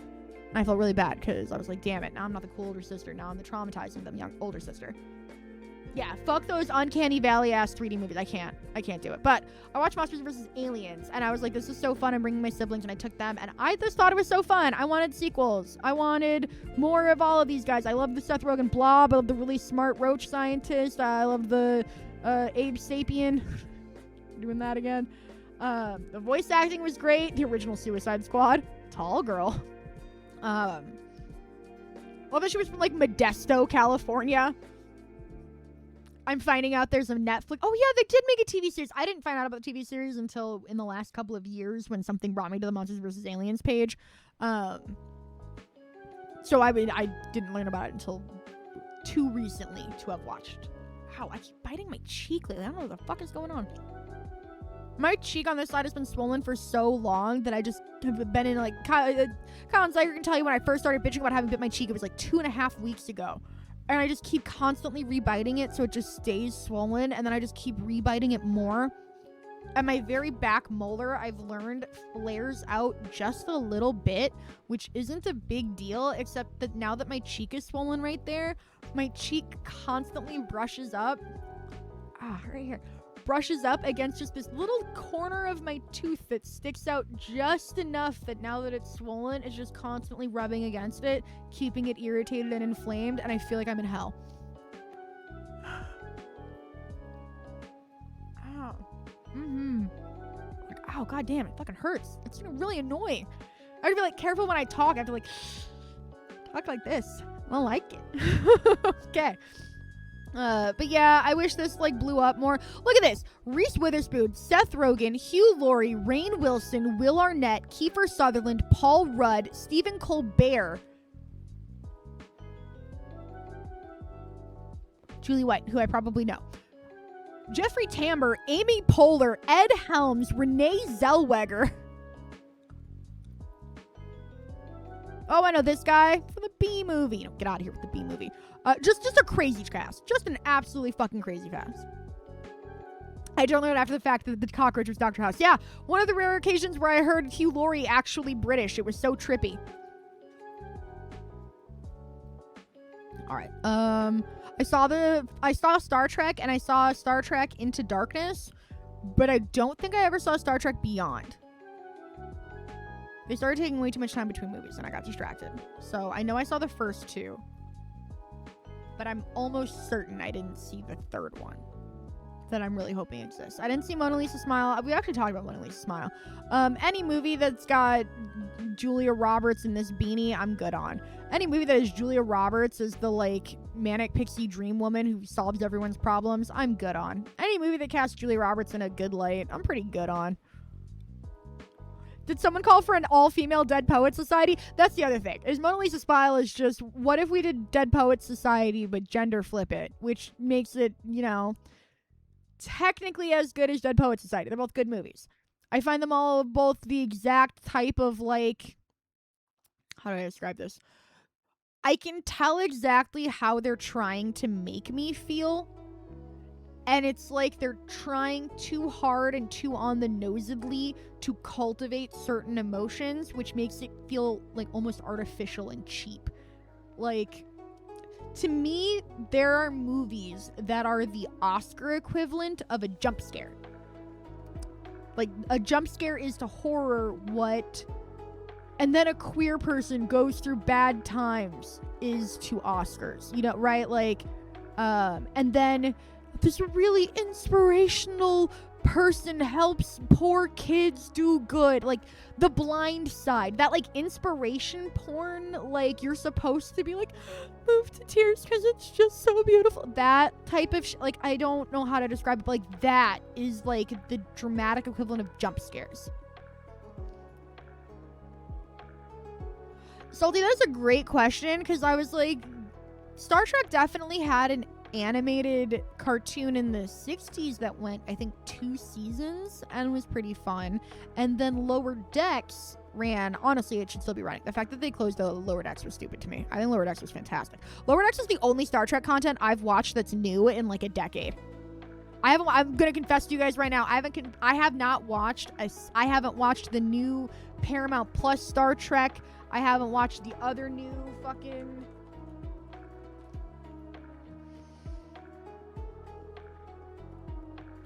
give me that good shit. I have watched the original series. I've watched the animated series, which was hard to find. I've watched The Next Generation. I've watched Deep Space Nine. I've watched Voyager.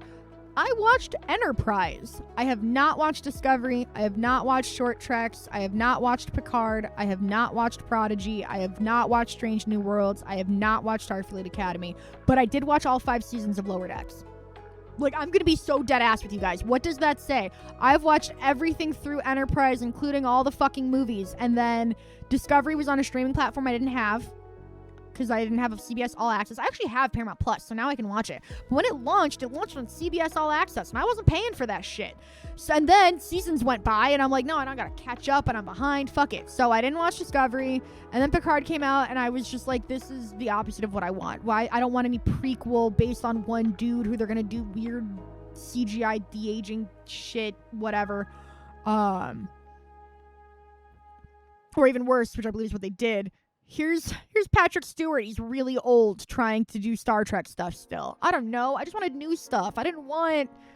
Y'all loved TNG, right? Here's more Picard, in a way that's felt very indicative of how, like, Hollywood in general has handled Gen X and millennials. I have a lot of anger towards Gen X for a lot of reasons, and my own millennials for a lot of reasons in particular, because both of them allowed Hollywood to be so deeply fueled by nostalgia that it's so rare. It is so much rarer now that you get something not connected to other things, to the point where I was like, well, at least Lower Decks, they can make all the fucking references they want, but it's still allowed to be its own thing. You can have cameos from anybody from any other Star Trek. You can do whatever you want, but it's its own thing, which is not what Picard is. And then, yeah, something that's changed in worlds is a thing. I don't even know what it is. I'm vaguely aware of Prodigy as a concept. Oh, Prodigy is the Nickelodeon cartoon. Okay, yeah, that I heard they were making a thing for kids. Sorry, I'm not a kid, so I was just like, whatever. This is like the Nickelodeon thing for kids. That's cool. Is this also for kids, or is this... No? Set in the far future time period introduced in the later seasons of Discovery. This is the fucking...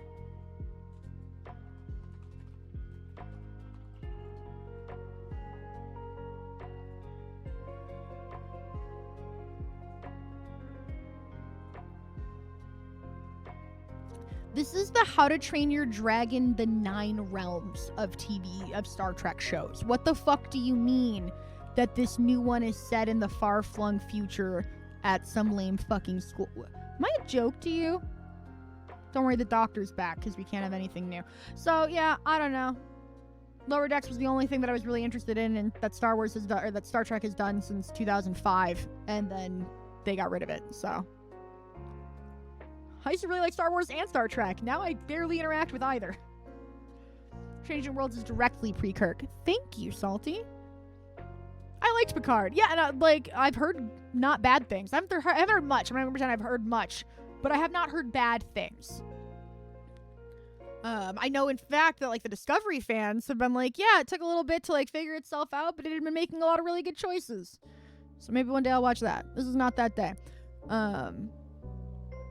Apocalypto nobody needs to see. Nobody needs to watch any weird Mel Gibson movies. Bend It Like Beckham was so fun because I watched this movie, and it's probably not even going to be that far away, but I watched this movie what felt like years before she was on ER, and my mom is obsessed with the show ER, or was when it was out.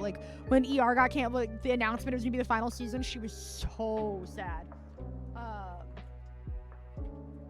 Let me see when she joined ER, because for me I was like, wait, that's the Bend It Like Beckham girl, what the fuck? So this was in 2002. Oh my god, she joined ER in 2003. It's a year later. Time is so weird when you're young. I was like, watch this not be that far away at all. I was not expecting 1 year.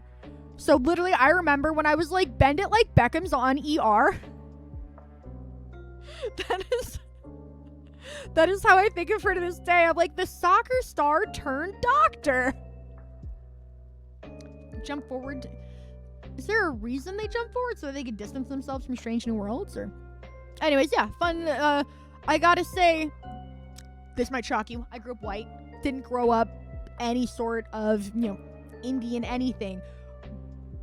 But this was a really famous, popular movie. And I'm trying to think of other movies that involved Indian culture in any capacity that were this popular and shown on the Disney Channel all the time and shit like this. And it's like, wow, this was the very first start of maybe highlighting other cultures could make really interesting popular movies. Wow, so weird to think about. And I don't know, in terms of progress, I think of the 90s as maybe you could have, a group of 5 and there'd be 1 girl and 1 person of color and then 3 white men, whether it's for kids, whether it's for adults, whatever. That's the best you can get. But Bend It Like Beckham was 2002. It's not even the 90s. The concept of that was 24 years ago. There are people who were born in 2002 who are still oh, I'm starting to get representation. It's so weird, the concept of time. Okay, when did this come out? 2004. These are 2 years apart. I remember watching Bend It Like Beckham and being a little kid. I was 10, so that makes sense. And so, like, I was watching this, and I'm 10. I'm in 5th grade. I'm watching Bend It Like Beckham, maybe even in 4th grade. And then 2 years later, I'm in middle school. I'm basically a teenager. There's a weird movie about the girl next door being a porn star with Elijah Cuthbert coming out. Like, God, is that Emil Hirsch? He looks 12. He's a little baby. Right? Because basically a teenager. I'm 12. There's nothing. I can't get any older without being a teenager. I'm basically an adult now. And there's 2 years between these movies. Like, that's so wild to me. Whenever I see a movie, I don't know what all of it's still this high in the popularity. I just open it another tab to look at. I did not see this movie, Aquamarine. I've never seen this. I've seen the cover of it. And I love JoJo. But this, I don't know how to describe it. This movie was made for horse girls. And I was not a horse girl. Does that make sense? Sarah Paxton could do Aquaman, but Jason Momoa couldn't do Aquamarine. So, like, this feels like the type of movie for tween girls who have now grown up and are in their 30s and will stand by that this was, like, an amazing movie. And then you watch it and you're just like, I think you were just a tween girl and it had a mermaid in it. I wasn't expecting the 2000s to be the part of the Letterboxd stream that made me feel old, Dee. Ooh, the worst part of the 2000s is that it encapsulates everything from 2000 to 2009. And seeing a movie from 2000 next to a movie from 2009 and having the website go, yeah, that's basically the same decade. You're just like, oh, God. Nickelodeon H2O show. Y'all are just making shit up. Ancient sphere data. This rogue AI control wanted it to eliminate all organic life. Oh, this is for Star Trek. I thought you were describing the plot of Aquamarine. And I was like, I thought this was about a mermaid I thought this was a remake of that Daryl Hannah mermaid movie. I'm not even gonna lie to you. Also, and this is gonna be probably a little weird and the exact opposite in tone of Aquamarine, but the first movie I remember seeing Sarah Paxton in is The Last House on the Left, where, if you didn't know, she gets raped repeatedly and then brutally attacks her attackers. Her parents, like, beat her attackers to death.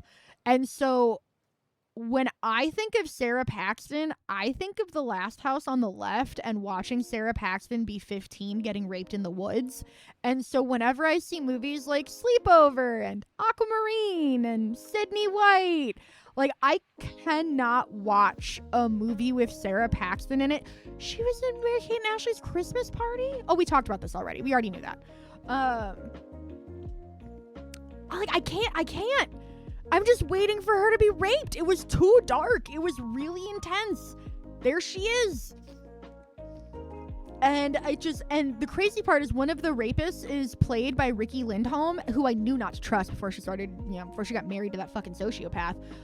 My first red flag about Riki Lindholm is, to this day, I'm terrified of her because she played a fucking sociopathic serial killer in The Last House on the Left so well it scared me.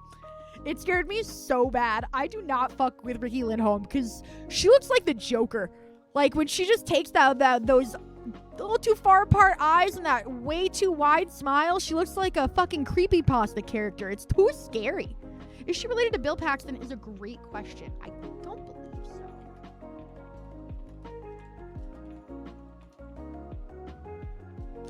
so.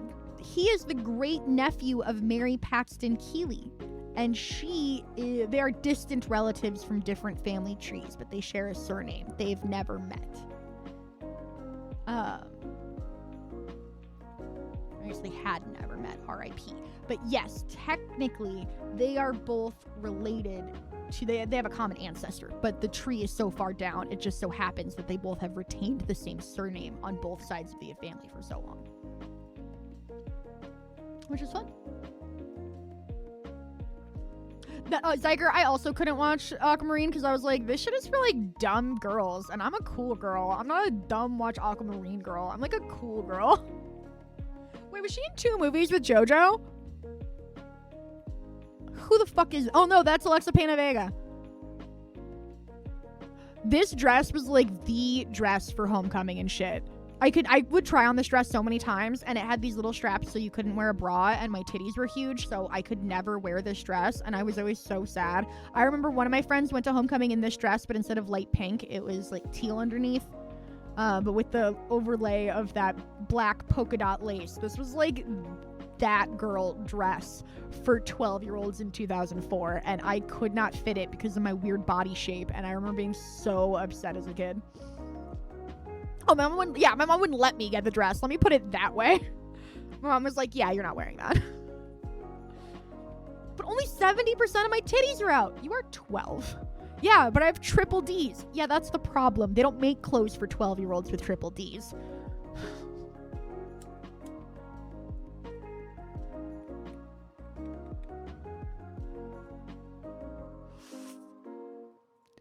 I also love, like, sorry, I'm looking at this and I'm like, I love that she's dressed like a substitute teacher. Because that was very me. I didn't like jeans. I didn't find them very comfortable. But I didn't wear pajama pants or sweatpants because I thought they looked too slobby.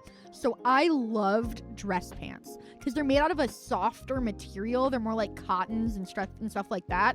And so I would walk around all the time in my, like, button-up jacket, fucking dress pants and heels, and I would literally be walking through 7th grade and somebody being like, oh, are you the substitute for today?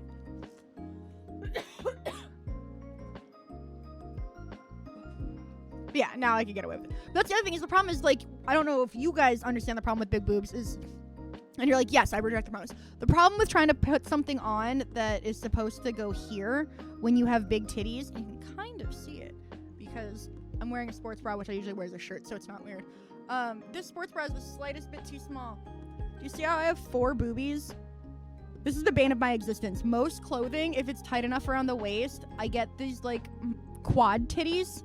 And so with a dress like that cuts a sharp line right here, it's not flattering. It looks like this. Like, it's not... Titties are great, but this is not flattering. Like, that is what it would look like on because it's too tight. So it's like squeezing like this and you're like, ooh, but it doesn't, it looks stupid. Like, I don't know how to describe it other than, like, it looks like I have 4 boobs, which you're like, the more the but it looks crazy. You look dumb as shit. So I know it's a very, like, my lobster's too buttery type problem, but I cannot wear dresses like that because they cut into my tits. It like leaves a mark. It's not cute. So that's the real problem. And the spaghetti straps, I'm not gonna lie, I'm so fucking delicate. So, like, I have these straps, and these are the narrowest straps I can get because I don't have, thank God, I don't have any marks. Actually, I think I do.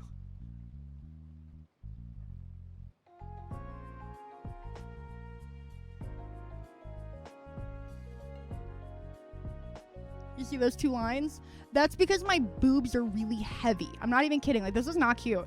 My boobs are so heavy that the straps have to be wide enough because if I wear spaghetti straps like that, they will cut me. Like, the weight is so much on the straps that they pull, like, you'll see there's, like, stuff on either side because they're pulling so hard that they will literally, like, and then any movements, it's like a rope tied too tight around you and then it's rubbing and I'll get, like, friction burns. So I can't do those little straps. Like, I physically can't. There are times where I'm exercising and I have to do this just to, like, hold them up to take the weight off my chest so I can breathe better because I'll literally be like and, like, the weight of my boobs are making it hard to breathe, so I have to just, like, lift them off my lungs and I can feel myself taking a deeper breath. It's really surreal. Yeah, that also they feel terrible because they feel like when you have, like, a hair fall off on you. So, yes, I was definitely this business casual psychopath in the middle here. So funny. Well, that's because most people who wear spaghetti straps aren't supporting anything. They're not worried about that shit. They're not worried about any of that shit. They've seen worse things on the evening news. Okay, I also worked at the movie theater when the Hannah Montana movie came out, and I did not watch a second of it. You couldn't pay me. Literally. They could not pay me to go check in on how the Hannah Montana movie was doing. I was like, whatever. The little girls are probably all screaming and singing along. That's not my business. Because we also had, I worked at the movie theater when the Justin Bieber Never Say Never movie concert was in theaters. And that concert theater was the worst experience of my life. Every fucking showing of that movie was just preteen girls. And I don't know if there was supposed to be some sort of Rocky Horror situation where they were throwing popcorn at the screen at certain moments, but they were the filthiest food and popcorn everywhere. Fucking store. Like, I have no, and it's true because I think there was also a Hannah Montana concert movie.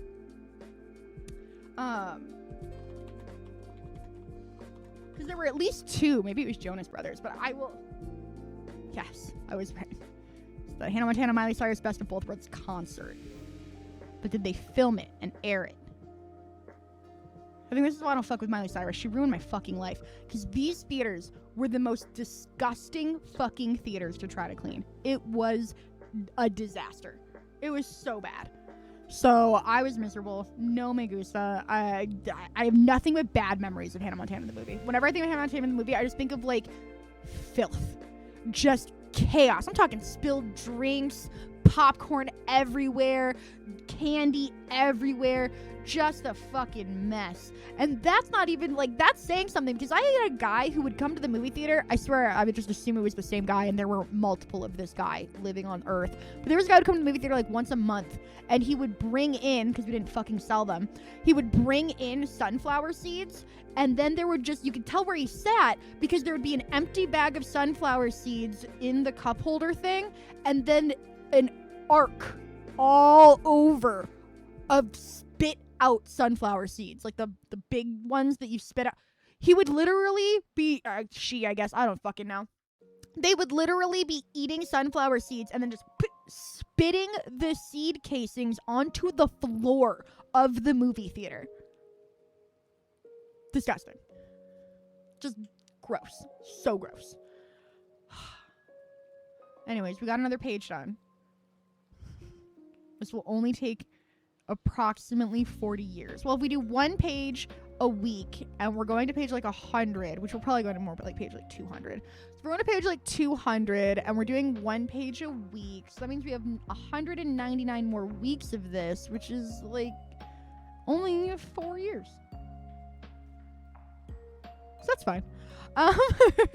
Because I'm going to start wrapping it up. I'm getting a little bit of a headache, and I have eaten some food, but I would like to eat more.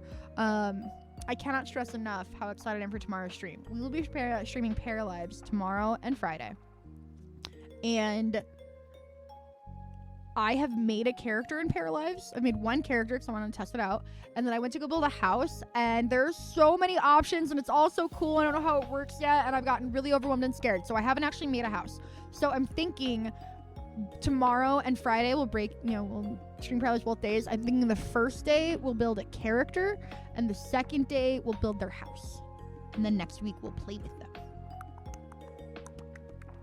I don't know how to speak the equivalent of Simlish yet. Unubagu Nano. See, I can speak Simlish. I'm already looking at this. I'm like, I've never heard of Stardust. Just real quick, what the fuck is this? 2007 with Michelle Pfeiffer looking gorgeous? It's page 6 of the most popular movies, and I've never heard of this in my life. Captain Shakespeare is the best role of Robert De Niro's career. He plays Captain Shakespeare. That's real. Claire Danes, who should be much older in 2007. Also, fuck Claire Danes. Almost every single one of her relationships started when that guy was dating someone else. If you didn't know, all Claire Danes does is steal people's men. Absolute fucking bitch. I've never heard of this. How the fuck? This is 4 stars from Chris? It's so weird seeing Charlie Cox being, you can't say that. Gay little Robert De Niro. Michelle Pfeiffer could eat my heart. I don't care. Agree. I loved her. What was that cartoon? Where she played the Greek goddess Circe. Anyways, yeah, I'm shocked. I haven't. Henry Cavill? Sienna Miller. Good for her. I haven't seen her in much. I don't know. Charlie Cox is the guy that. Yeah. Isn't he, Claire Obscure? Even though I swear to God, that Claire Obscure guy looks just like, Batman / Edward Cullen. Can't remember a single name right now. That's wild. He doesn't look like Gustav at all. I keep looking at him and I'm like, I don't know, dude. Gustav looks exactly like Robert Pattinson to me. Doesn't look anything like, yeah, there we go. It came to me. Like somehow I don't laugh. You can laugh. I keep looking at him and then looking away and going, maybe he needs to grow facial hair because he has such a baby face. He looks like a little baby, and normally you just throw some facial hair on that and it ages it up. But he's wearing he's grown himself facial hair. He looks like a baby wearing a fake beard, not like an adult man. He has such severe baby face. When I look away, I forget he has facial hair. I'm like, he has such a baby face. Maybe if he grew a beard. And then I look back and he's wearing a beard, and I'm like, but the baby face. All right, Charlie Cox. I can't believe I've never heard of this movie. This is so crazy to me. No, don't. I'm gonna keep looking. So we're gonna wrap it up here. We're going to be playing Paralives tomorrow. I'm super excited to show you guys Paralives. I've been waiting for this game for years. It was the oldest game in my Steam wishlist because I used to never use my Steam wishlist, but I loved Paralives so much that I literally learned how to add games to my Steam wishlist to add it to them, and now I own it. So I'm pretty excited. Yeah, see you tomorrow.